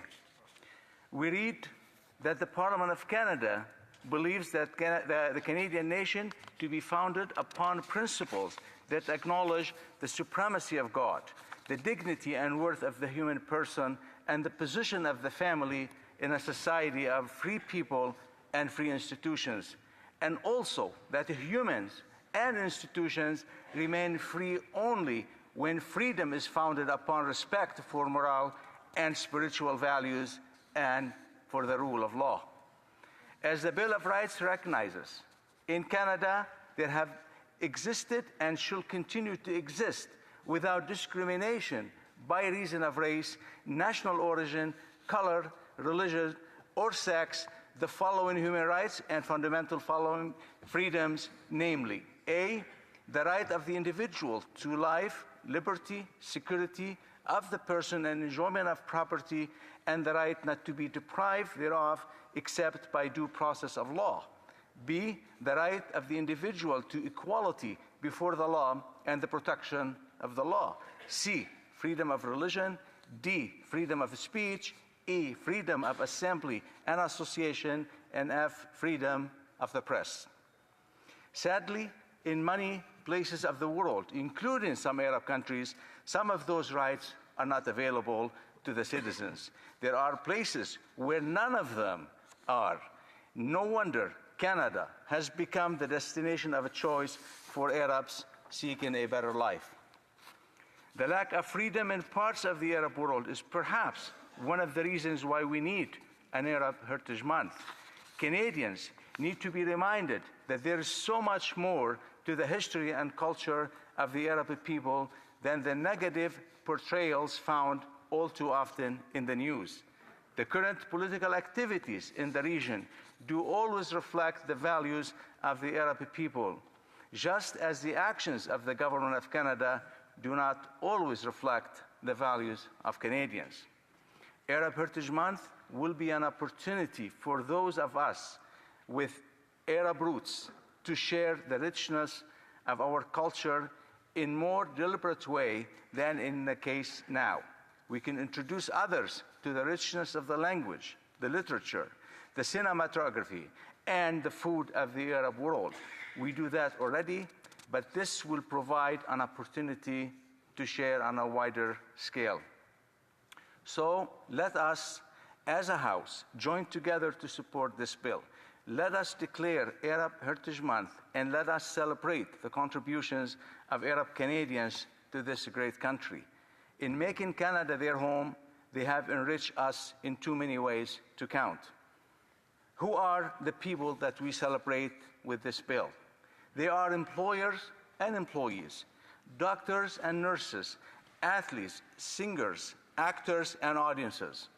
They come from all walk of life, from every area of society, united by their heritage and a common identity as Canadians. I'm proud of my Arab heritage, and I'm happy to see the establishment of the Arab Heritage Month. I'm prouder still to be a Canadian. It is a great honor to have been chosen by my fellow Canadians from all different backgrounds to represent them in this House. Recognizing my heritage, they have asked me to serve all Canadians, to affirm, as the Bill of Rights says, that the Canadian nation is founded upon principles that acknowledge the supremacy of God, the dignity and worth of a human person, and the position of the family in a society of free men and free institutions. This April and every April thereafter, let us celebrate Arab Heritage Month and the contributions of Arab Canadians to this great country. Since the 1880s, Arab Canadians have been enriching our nation, adding their ideas, energy, and values to making this the best country in the world. As I have said before, Canada is an example of what a society can be when the people celebrate their heritage without forgetting what unites them in common purpose. Let us celebrate Arab Heritage Month, whoever we are and wherever we are from. Thank you, Mr. Speaker. Resuming debate, reprise du débat, l'honorable député. The honourable member for Jonquière. Thank you very much, Mr. Speaker.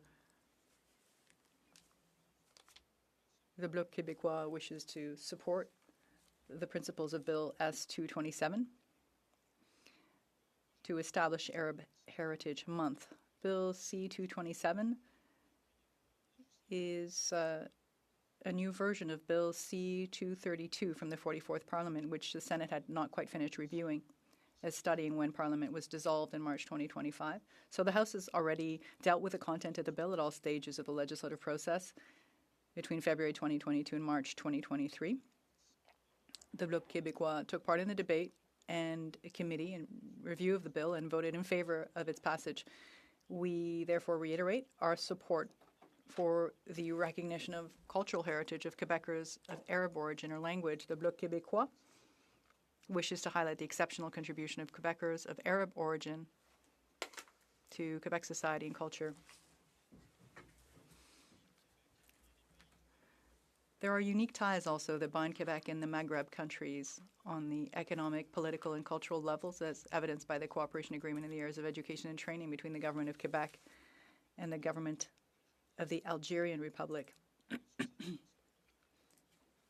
The success of immigrants admitted to Quebec in recent years from countries such as Algeria, Tunisia, Morocco, and Syria, as evidenced by statistics, is a sign of the importance of French language proficiency in ensuring successful immigration to Quebec.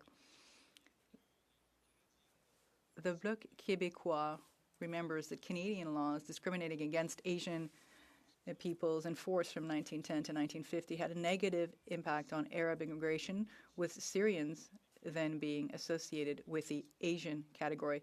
We recognize the courage of Arab Canadian citizens at the time, particularly those who politically worked to change laws and attitudes, as well as to promote the successful integration of new citizens of Arab origin.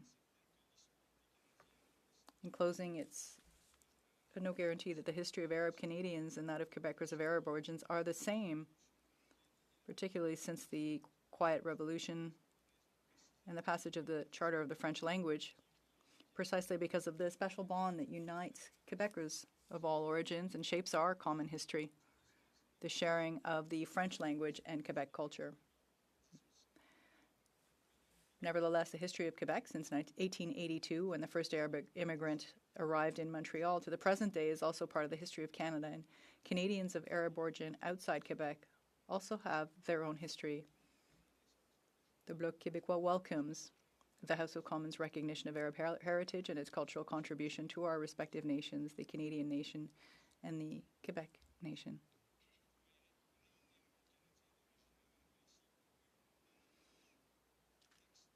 By referring to Canadians of Arab origin and Arab Canadian communities, the text of the bill presents a picture of the people of Arab origin in Quebec and Canada that does not reflect reality, suggesting that the Arab diaspora forms a uniform community across Canada. This approach is not surprising, as it's consistent with the Canadian multiculturalist vision, which presents Canada as a vast cultural mosaic that is not influenced by the existence of nations within Canada. However, the national realities of Quebec and Canada influence how we have welcomed successive waves of immigrants over the decades.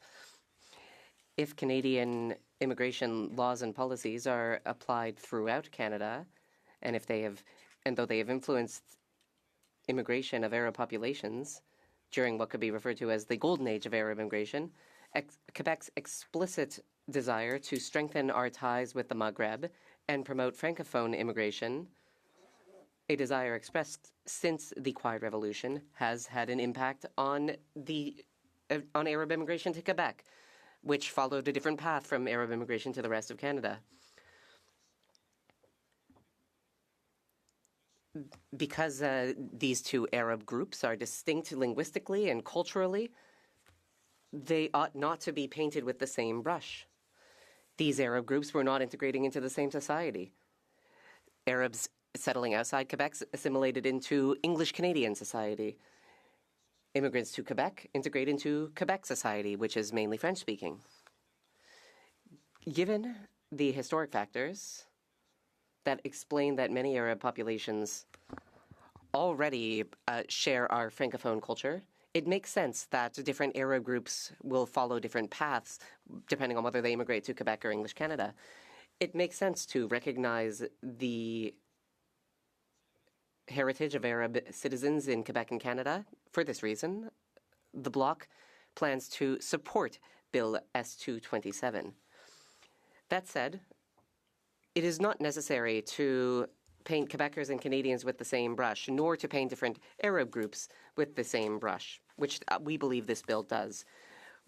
That said, we would like to support the bill, all while highlighting the contributions of Arabs to Quebec society and the essential role of the French language in the success of Arab integration into Quebec. And to conclude, I would like to encourage everyone here in the House to read the work of Rashida Asdul,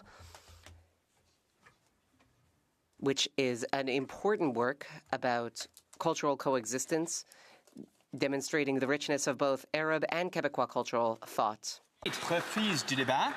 The Honourable Parliamentary Secretary to the Minister of Industry. Thank you, Mr. Speaker, and I appreciate the opportunity to speak on this bill today and to speak to the proud history of Arabs and Arab Canadians in Canada and to try to, I think, contextualize how we can get to a moment at this time in 2025 when we have the prospect of an Arab Heritage Month, but not yet an Arab Heritage Month for Canada. My colleague from York Southwest and Etobicoke, I think, has described in some detail the history of the community in Canada, or more properly, perhaps, history of the communities in Canada. To our knowledge, the Arabs, or more specifically Syrian Lebanese immigrants, began to arrive in Canada in small numbers beginning in the 1880s, but the real waves of immigration began in the 1950s and 60s. And as we know from the history of immigration in this country, there were certain groups in the pre-1960s era who were more welcome in Canada than others. And I think the case of the Arabs and Arab Canadians and Arabs in Canada is a special case because being Arab, as I self-identify, and as I know some members of this House on both sides of the aisle do, and being thinking of the Arab world requires a feat of imagination. The Arab world is a geographic area, but it's quite a sprawling geographic area that starts in the west part of North Africa and goes all the way towards the Levant and obviously the Holy Lands and a bit further east into what we sometimes call West Asia. Arab Canadians are often identified, and Arabs are often identified with the Arabic language, a very beautiful language, which is spoken in such a rich array of dialects that some parts of the language are not necessarily even that mutually intelligible. It is, as we know, in its classical form is the language of the Holy Quran for Muslim and Islamic adherents, and so we have people from around the world who have some capacity to speak Arabic, even if they are not Arabs themselves. The Arab world is sometimes seen as a geographic construct, and the country that my family is originally from, Egypt, was actually in a political union with Syria for a period of time, a confederation which created something called the United Arab Republic. So again, this idea that we are a geographic group, we are in part a linguistic group, we are in part an ethnic group, we are a state of mind, Arabs and Arab Canadians. And in the more modern sense, especially since the Second World War, it has been difficult for us not to think of Arabs and Arab Canadians in relation to geopolitical issues, especially in the Middle East. And so with all this context, I think it's important to lift up Arabs and Arab Canadians with whatever self-conception they have of themselves. And that's why this month is so important.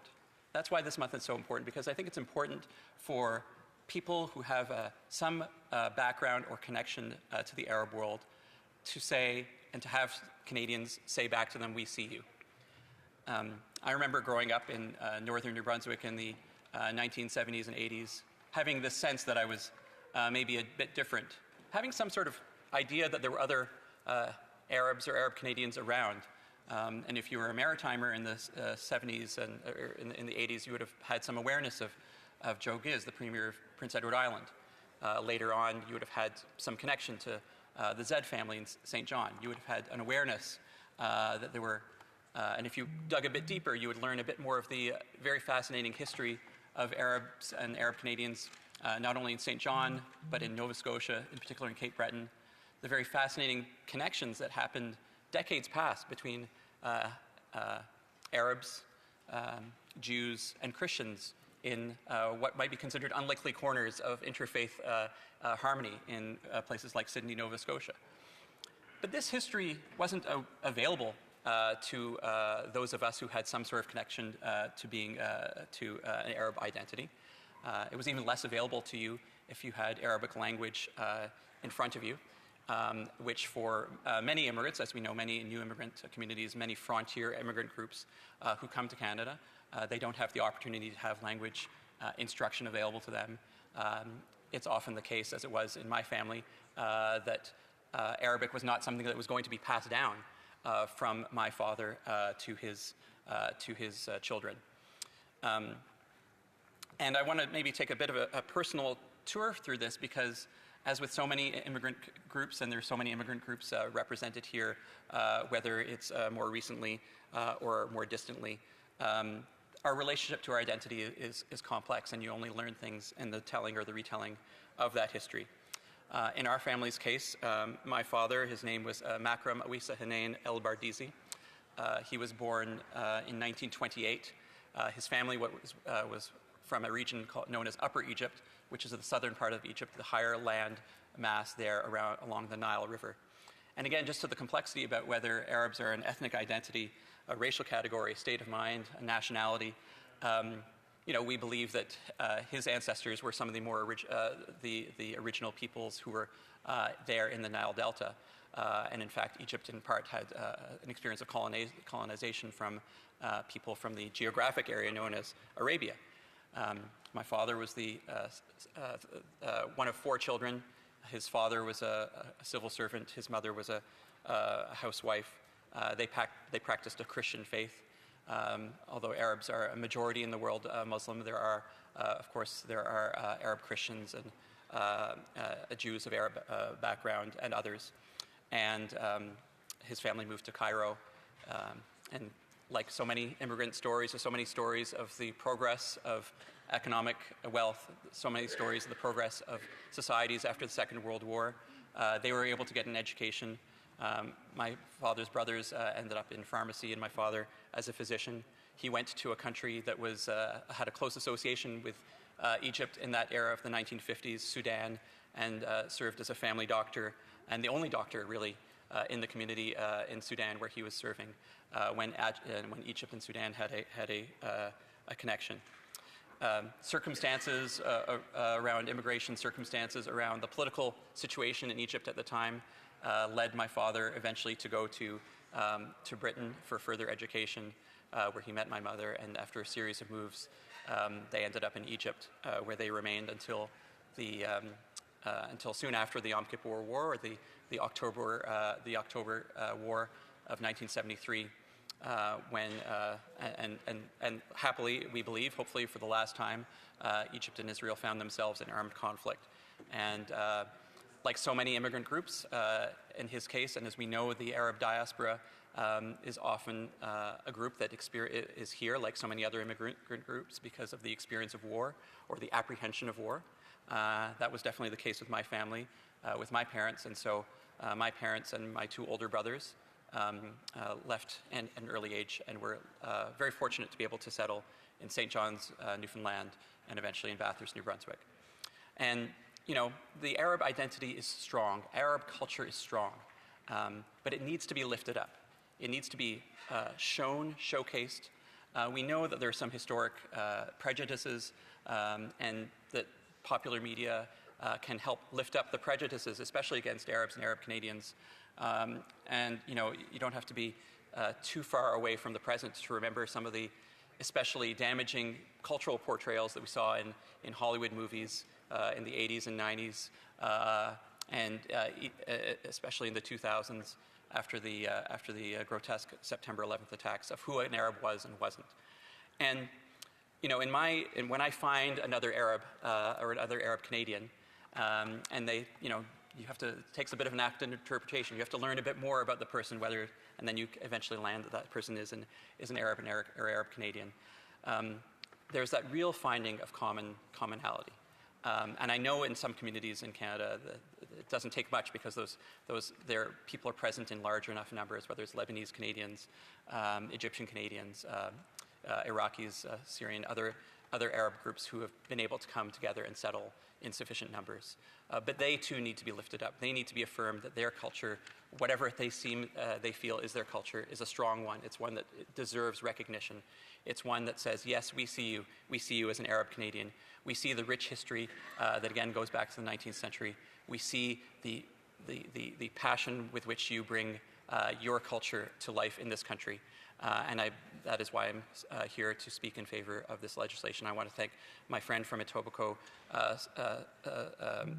York Southwest and Etobicoke, who has his own very interesting family history of Arab connection in his case to Yemen.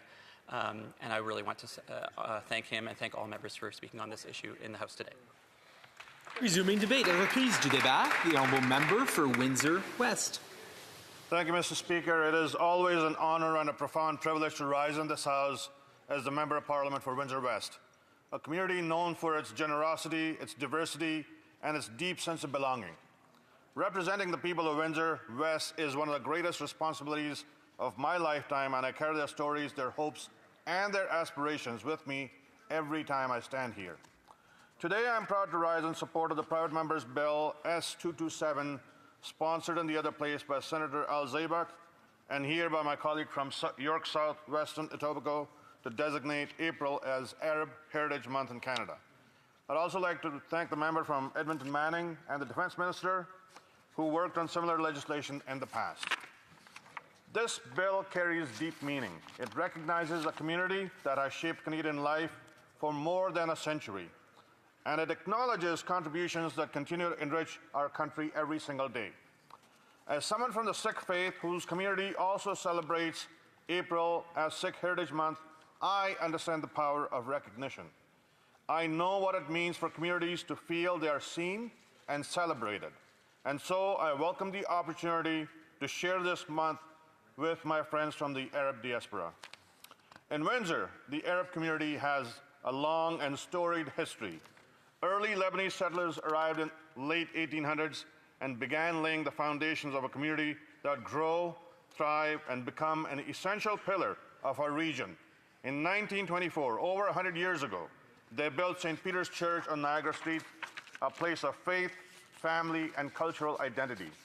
And in 1960, the city welcomed its first mosque built by Arab families who wanted space where their children could learn, gather, and pray. These institutions remain symbols of their courage, sacrifice, and commitment to building a better life in their new homeland. Over the generations, people of Arab heritage in Windsor have contributed to our region in extraordinary ways. We saw it in the leadership of former Mayor Eddie Francis, the youngest mayor in Windsor's history, whose historic tenure helped modernize our city and position Windsor as a forward-looking community ready to grow and renewal. We see it in the dedicated service of healthcare professionals like Dr. Tafor, Dr. Osman Tarabain, whose works and philanthropic efforts have benefited everyone in our region. We especially honor the memory of the late Dr. JC, a remarkable man whose compassion and commitment to his patients touched countless families across Windsor, Essex. To his family, his children and grandchildren, and to the many he cared for, his legacy will be a lasting source of pride and gratitude.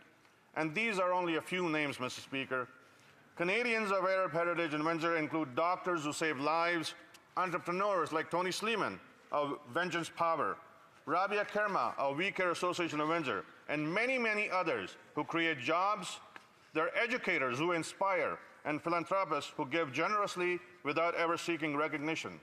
There are police officers like Sergeant Oliver Jibrail of the Salt Police, who came here as a young lad from Iraq and is now serving the community.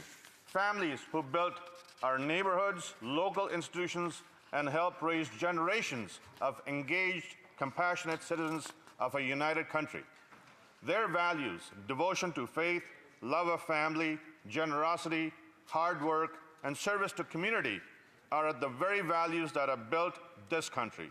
They are values that resonate deeply with me personally and with many conservative households across Windsor and indeed across Canada. This is why Arab Heritage Month matters. It is not simply a symbolic gesture. It is an opportunity for Canadians to learn about and honor the diverse cultures, languages, traditions, and histories that shape Arab communities, from Lebanon, Egypt, Syria, Iraq, Palestine, Jordan, Yemen, Morocco, and so many others. It is a time to acknowledge that Arab Canadian story is not a story of one group, but of many, be it Christian, Muslim, Jewish, Zoroastrian, Druze, and people of various backgrounds, all of whom have shared values and also a deep commitment to a unified Canada. In Windsor, we know firsthand how much the Arab community contributes to our shared life.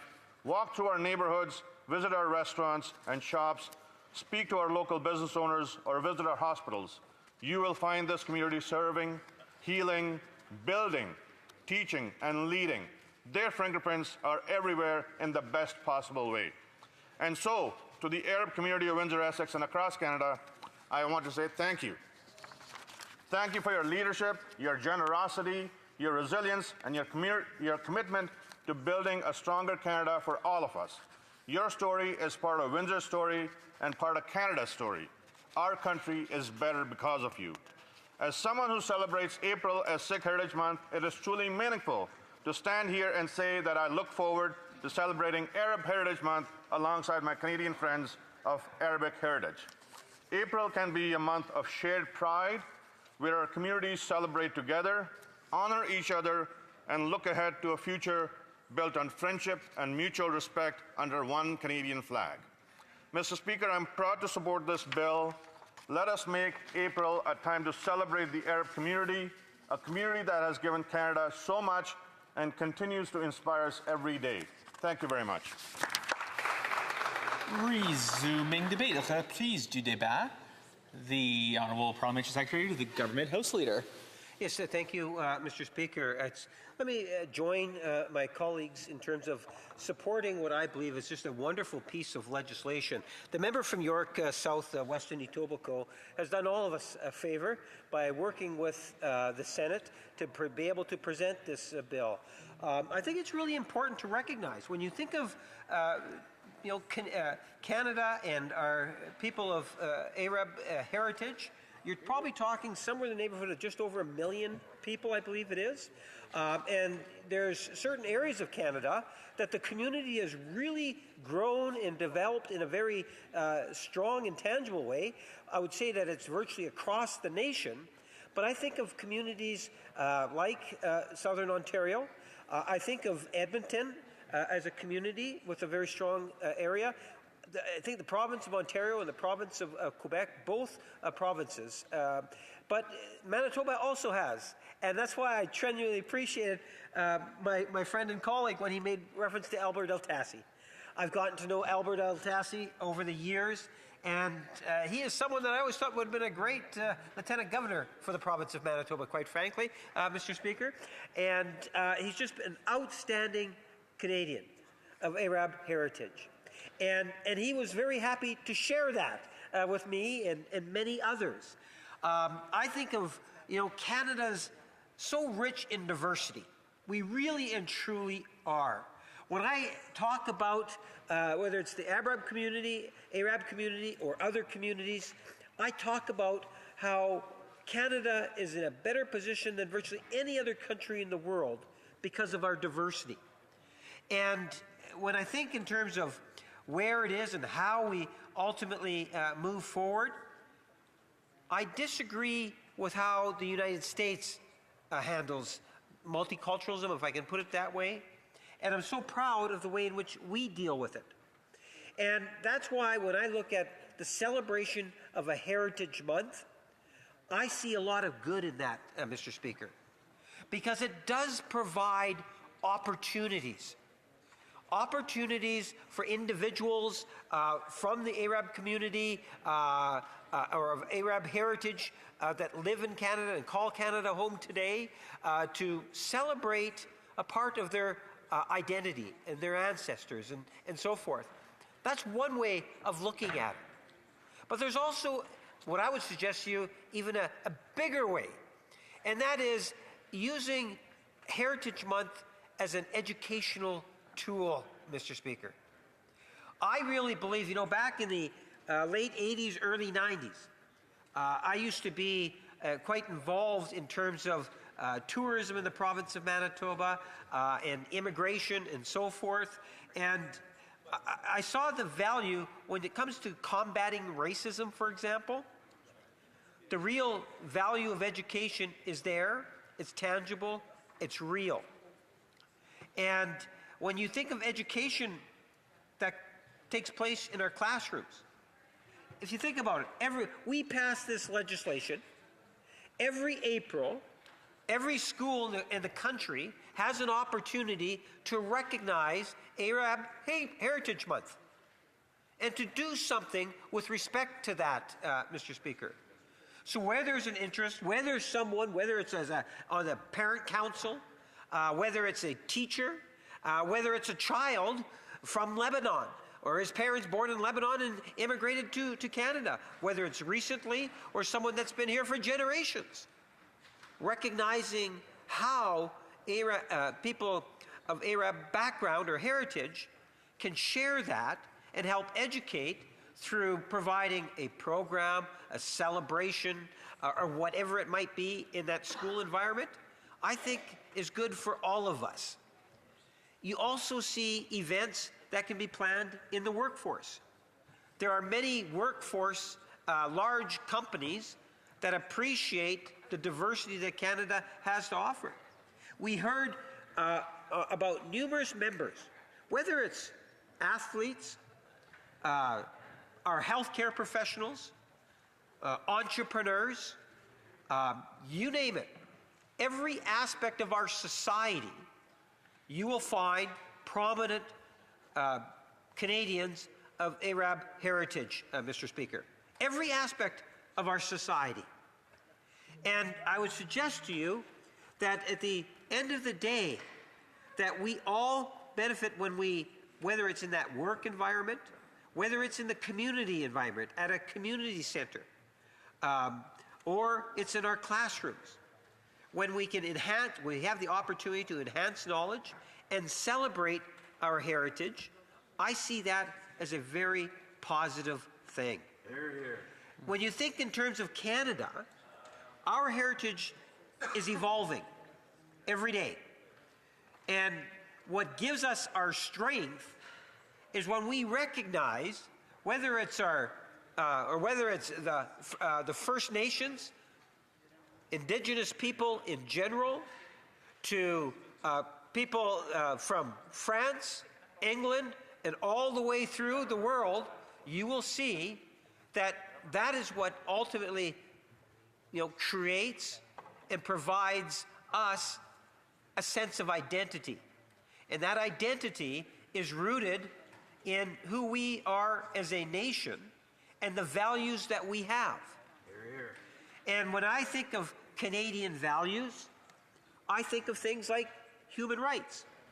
Whether it's here in Canada and recognizing where we need to improve, or it's human rights abroad and recognizing that Canada, because of our diversity, I would ultimately argue, is in a great position to be able to lead the world, or be one of the leaders in the world, at the very least, in terms of providing and promoting things like peace, human rights, even things like trade, Mr. Speaker.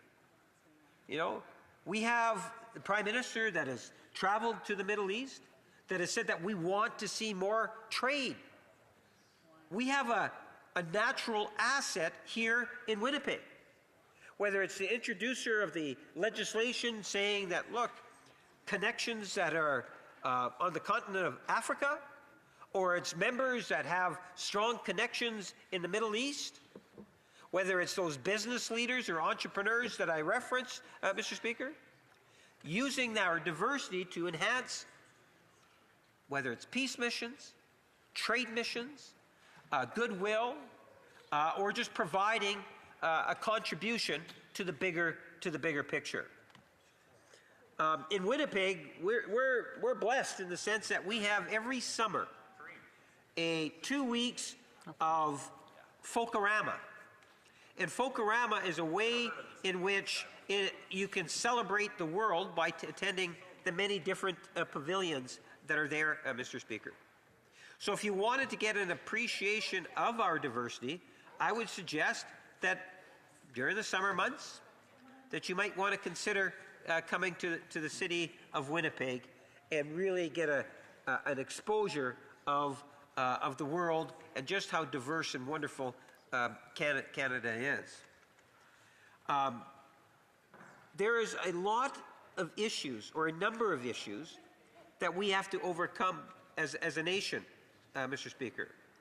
And some of those issues I would suggest to you, it's all good, Mr. Speaker. And some of those issues are very sensitive. The member that spoke before me talked about Sikh Heritage Month.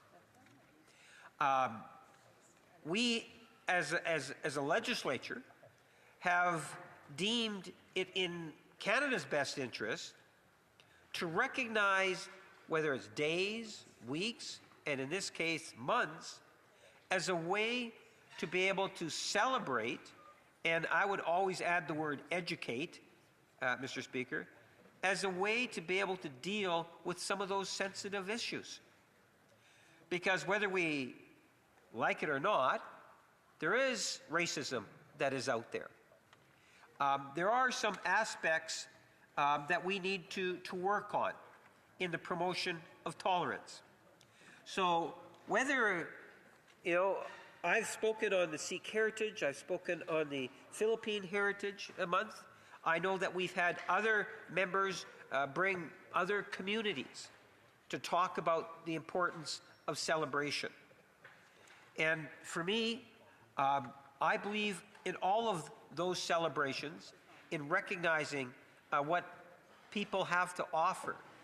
Because yes, where I kind of disagree with one of the members opposite is that it's okay to say I'm a Canadian of Arab heritage. That does not offend me at all, Mr. Speaker. Just like it doesn't offend me to say I'm Canadian of Filipino or Indian heritage or whatever it might be. Having that sense of pride, I think, enables us to build on our diversity, Mr. Speaker, and education. And this is something in which ultimately I believe takes place when we have things like Heritage Month celebrations. And what I've noticed is it doesn't matter whenever we have motions of this nature or legislation of this nature, that we always see good, substantial support coming from all sides of the House. I think that says a great deal in terms of the type of society that we have, as I suspect that the member from York South, Western Etobicoke will be pleased when we ultimately see this hopefully pass with unanimous consent as it's done through the Senate. Thank you, Mr. Speaker. Order. Now, I will say, colleagues know that I'm a bit of a stickler for rules, but whenever I'm offered the chance to hold a baby, I'm not going to say no. So this is baby Mary Pearl, and her parents are Jordan and Sarah, and I promise I'll give her back, and she won't have to sit through the remainder of adjournment proceedings. But here we are. Order. The time provided for the consideration of private members' business has now expired, and the order is dropped to the bottom of the order of precedence on the order paper. Order à l'ordre. À ce moment-ci. At this time, pursuant to Standing Order 38, a motion to adjourn the House is deemed to have been made and seconded at this time. Therefore, the question is that this House do now adjourn. For Peace River, Westlock. Well, thank you, Mr. Speaker. Mr. Speaker, 2 weeks ago, I asked the government, while they were waving around their MOU, whether they could actually offer Albertans a guarantee on a pipeline that when it would be built, not just another headline or announcement. I was told that this memorandum would set out a comprehensive economic path forward for Alberta. The only problem is there's no guarantee with this plan. It's more of just a pinky promise. Anyone can make a plan to do anything. That's not the problem. The problem is following through on that plan. The Prime Minister has the ability to get several pipelines underway today. And in fact, that was something that I was worried about after we passed C5 through this House. He has the ability to provide investors with certainty so that communities and families can rely on the energy sector in Northern Alberta. Mr. Speaker, if the Prime Minister was serious about turning Canada into an energy superpower, as he said he would, we would have had shovels back in the ground back in April. He had the ability back then, but even then he wouldn't.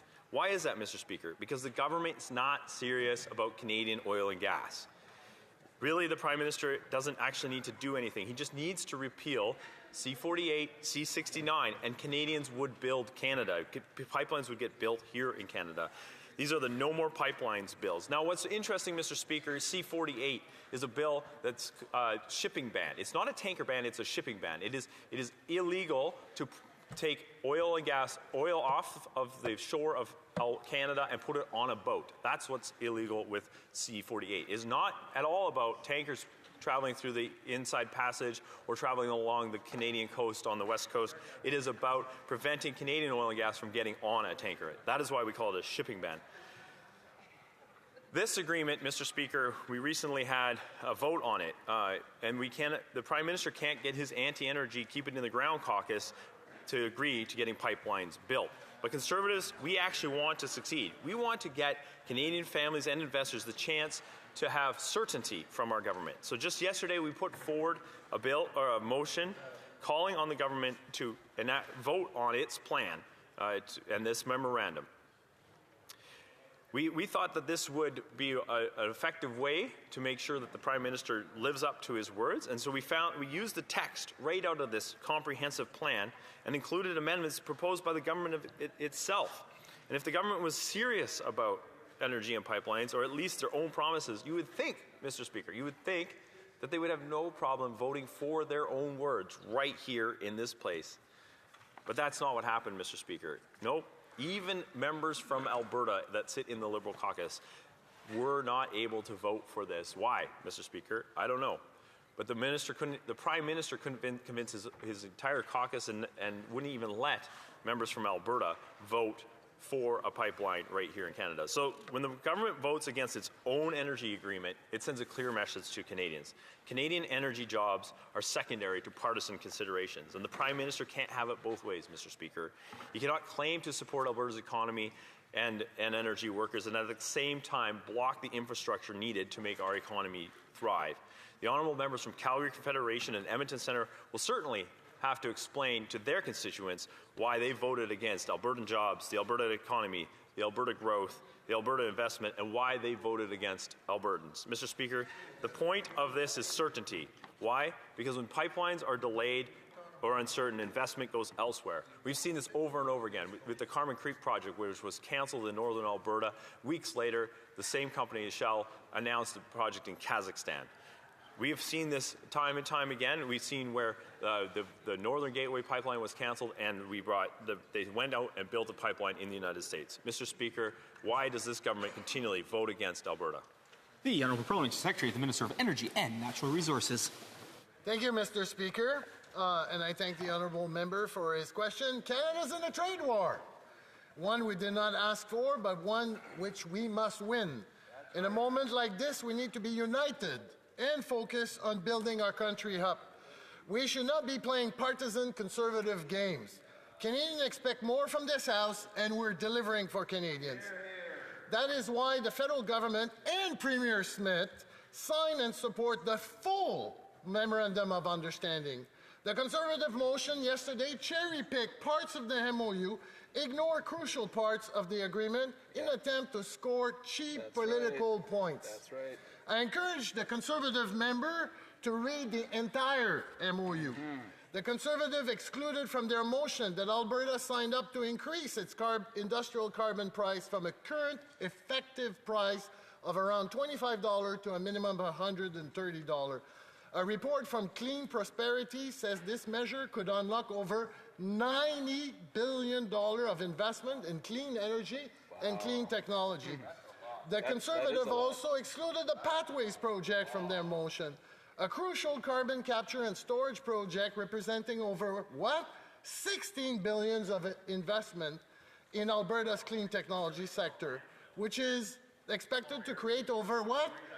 18,000 jobs for Albertans. That's a lot of jobs. The Conservative excluded from their motion the importance of trilateral discussion with the government of British Columbia, and that the MOU requires close alignment between Alberta and British Columbia on shared benefits. Endorsing the Conservative approach of omitting parts of the MOU does not bring a pipeline closer. In fact, by ignoring the importance of Indigenous co-ownership, engagement with British Columbia government, the need for a private sector proponent, and decarbonization effort, the Conservatives are showing that they do not support the MOU signed by who? Premier Smith. The Conservatives are playing a game of pretending their motion can substitute for a real project proposal, real financing, and the work needed to get a project built. If Conservatives are serious, they would have moved the motion with the full text of the MOU, including industrial carbon pricing, interties, nuclear, AI, engagement with BC, consultation with Indigenous people, and Indigenous co-ownership. While the Premier of Alberta says that industrial carbon pricing is necessary to stimulate investment in emission reduction technology needed to make Canada an energy superpower. Federal Conservatives say they disagree with Alberta and continue to undermine industrial carbon pricing by refusing to support all elements of this MOU, including industrial carbon pricing. Conservatives are demonstrating that they disagree with Premier Smith and they oppose the policies needed to grow Canada's economy while fighting climate change. Would the member actually say after me, climate change? Thank you, Mr. Speaker. The Honourable Member for Peace River Westlock. Thank you, Mr. Speaker. Mr. Speaker, I would note that right off the top, the member said that we were in a trade war with the United States. Well, Mr. Speaker, I told you so is not a great campaign promise, but the reality is that Stephen Harper told us that this was a great challenge and that we needed to move from being 100% or 90% reliant on the United States and get pipelines to Tidewater. That is why he approved 14 LNG projects on the West Coast. That is why he approved Northern Gateway, Trans Mountain, and Energy East. That is why we needed to do this. So now the Prime Minister and the Liberal Party is like, oh, we're in a trade war. Well, Mr. Speaker, we warned the Liberals for a decade that this was a reality. And besides all that, Mr. Speaker, given the trade war that we're in right now, the Liberals had opportunities time after time. They had two presidents of which there was a bromance with Obama, and then there was Mr. Biden came to visit us. Mr. Speaker, they had the opportunities to fix this problem. Why didn't they fix this problem when they... The Honourable Parliamentary Secretary, the Minister of Energy and Natural Resources. Mr. Speaker, I'm not going to talk about history. I'm going to talk about the here and now. I would submit that the Conservative Party did not move a motion that supports the entire MOU, specifically because it is in fact their caucus and even their leader, for that matter, who do not support an MOU that Alberta did sign, which includes strengthening industrial carbon pricing. On this side of the House, our government is focused on outcomes. We will keep working with Alberta, British Columbia, Indigenous people so that we can deliver a better future for all Canadians and build Canada strong. Thank you, Mr. Speaker. Order. The Honourable Member for Calgary Crowfoot not being present to raise during the adjournment proceedings the matter for which notice has been given. The notice is deemed withdrawn. À l'ordre, la motion portant que la Chambre s'adjourne est maintenant réputée adoptée. The motion to adjourn the House is deemed to have been made and adopted. Accordingly, this House stands until 10 a.m. pursuant to Standing Order 24-1.